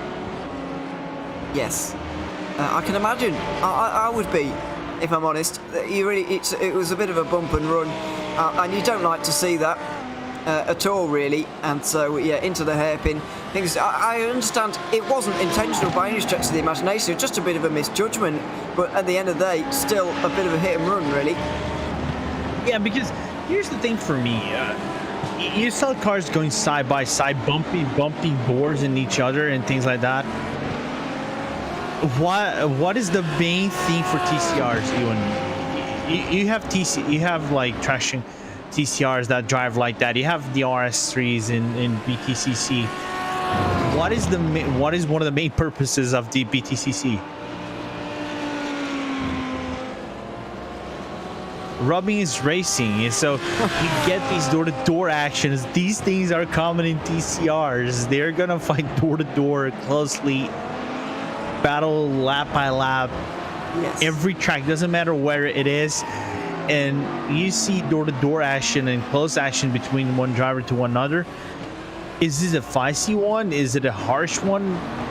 Yeah, it is, but come on, in my opinion, that is racing right there. It's purest form for TCRs, and the drivers sometimes complain these kind of races happen and there's too much door-to-door. Give me a break. Yeah, I'll take your point, certainly, as we go on to the final lap of the race, or what we believe is going to be the final lap with Sim RC, because there's not going to be time for another one at this rate. Just under 30 seconds is their margin. They can really stroll home now, and it looks like even with a clear track, they're going to have things all their own way, even on the final lap, as they have been having it for the last 12 hours, really. It's been a dominant display. They've been leading for a very long time. A bit of luck has gone their way, as we've mentioned so many times here in the final few hours. GSR are going to be brewing what could have been here today, but SimRC are not going to care about any of that, because they look like they're going to take the victory, and a very dominant one at that, by nearly half a minute. Yeah, but what a drive from them, from SimRC. I think leaving no body whatsoever to get closer. I think the only cars that got closer were the Williams, I think, for Zilla and also the Germans in racing. We could have seen a battle for P1 at these part of the race, but what a drive from them. We cannot state enough. The CMRC top team, and finally getting the win they didn't get in Spa. Yeah, absolutely. They've avenged a previous defeat here today. There can be no doubt about that. One of the most iconic teams in the whole of the iRacing service, especially in the endurance racing scene, and one of the most iconic liveries on iRacing as well. Returning back to the top step of the podium, round the final corner, and it's SimRC, who are simply superb in Barcelona, to win the 12 Hours of Barcelona in the Creventic Endurance Series. A fantastic drive from them, a thoroughly deserving victory. They flashed their lights with absolute joy, absolute delight. They did lose about 15 seconds, to be quite honest, in the final hour and a half or so, but they won't care, and they take it by just under half a minute. In GT4, Entropic are going to take the victory by over a lap. A dominant display from these guys as well, to be able to win by such a big margin to Junkos Racing Esports, who are going to feel a little bit sorry for themselves with 2 second places on the day, but they surely can't be too down on themselves after a very decent performance indeed. And here is your TCR winning team, or they're going to be in a sector's time, because Impulse Racing have got things all their own way here once again. As the race results actually fly by, we'll see that they've had a huge margin, and that arguably doesn't tell the whole story, but it will for these guys, because they don't care who's behind them anymore or how big the gaps are. They couldn't care if they won by a car length or indeed a whole mile. It's going to be more than a mile today, but there can be no doubts about the win. Impulse Racing in the 222 take the victory. Christopher Ems with the joy of crossing the line at the end of a very successful day for them. A great race and 3 deserving class winners. Yeah, back-to-back wins for Impulse Racing, and basically setting them as the front runners for this championship with 1 round to go. And what a drive again, basically avoiding any possible incidents that happen in the TCRs and slowly creeping themselves up, getting that speed, and then eventually finishing off with the win and the standings solidifying themselves in P1. Yeah, absolutely. Fully deserved, and they're going to put on a bit of a show for us with some donuts, I think, as well. And so we take a look at the final race results that are just completing themselves, and the unofficial results at least processing themselves right now, and we'll be able to bring those to you. But great donuts, by the way, from SimRC. Just solidifies their performance today. Brilliant in every way. And yeah, very deserving winners here at Barcelona. Luke de Vries had the honour of taking the checkered flag there in front of German Sim Racing, and ASR Able Esports were able to get one of their cars onto the podium at least in front of Ignium Motorsport, who were 4th. Williams Esports Academy might feel a little bit down on themselves with 6th, ahead of Undercut Racing Team, who weren't quite able to get there in 7th. B3 Racing were 4th off and might be disappointed with 8th. Arlo British Esports gained a position late on to finish in 9th, ahead of Simsa Esports in their Lamborghini in 10th. In the end, 3 Lamborghinis in the top 10, but obviously the first of them in the most important spot of all. Impulse Racing and Full Send Racing were next in 11th and 12th, ahead of Pacific Sim Motorsport Red, getting that late drama, I'm afraid, for them to drop them a position. Alpha Racing Team in 14th, ahead of Team Fordzilla. Undercut Racing Team Green didn't finish, I'm afraid, neither did Unicross Racing. Forerunner Motorsports, the Electronic Sportsman or Kilometrozo Transavella, whatever that means, in 20th position. I'm afraid very, very early retirements indeed for those guys. In GT4, it was Entropic who managed to take it by a whole lap ahead of Junkos Racing Esports Green. Team Coach 22 Red were third ahead of Vertux Motorsports. SimHQ Motorsports next, rounding out the top 5. YouTuber Esports Green in 6th. IDEC Creventic team were the first McLaren on the grid ahead of PCF Racing Green. SRT Screaming Eagle Junior team were in 9th ahead of Porsche Esport, who were in 10th. Then the latter runners Slow Motion, PCF Racing, the Mint car, Dial Up Braking, who I believe might have just made it to the end, but they were a long way off. IPM Crimson didn't make it to the end, I'm afraid. Neither did Team Jean iRacing Endurance, Z Carful Esports, or Loose Nut Racing, all out of this race really quite early on. Didn't see the darkness in this one, I'm afraid. Finally in TCR, Impulse Racing beat out Junkos Racing Esports White by a lap, and Simtuk Motorsport rounding off the podium. M1 RA Esports in 4th ahead of Delta V Racing. Then Vulcan Sim Racing White were in 6th ahead of Verve Racing Team. NR Esports Bravo in 8th ahead of KRL Endurance Team. And Ignium Motorsport Orion, who were battling quite hard late on to finish 10th. The other Ignium Motorsport Blaze car was in 11th ahead of M-Plower in 12th. Jakester Racing Team in 13th managed to get to the end, and so did the Idler Racing Team, the number 30, 37 laps down, but did see the checkered flag at least. GT Temple Racing, Not Fast Just Furious, and 90s E-Racing all made it to the checkered flag in TCR Racing in really not a very attritional race, which was good to see, certainly, for us. Let's have one or two interviews then before we wrap up here tonight. First of all, we're going to speak to Andrew Carron of the 228 team, managing to finish 3rd overall and indeed in the GT3 category as well. Andrew, first of all, welcome along. How was the race for you guys overall? You managing to get a podium at the end. Are you satisfied with that result?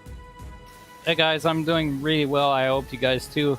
So I'm really happy with this result today because at the start, the qualifying was really good. We started 3rd, and then I think we had some trouble. I did spin in the second stint, so for the fact that I bring back P3 today, I'm really happy with that.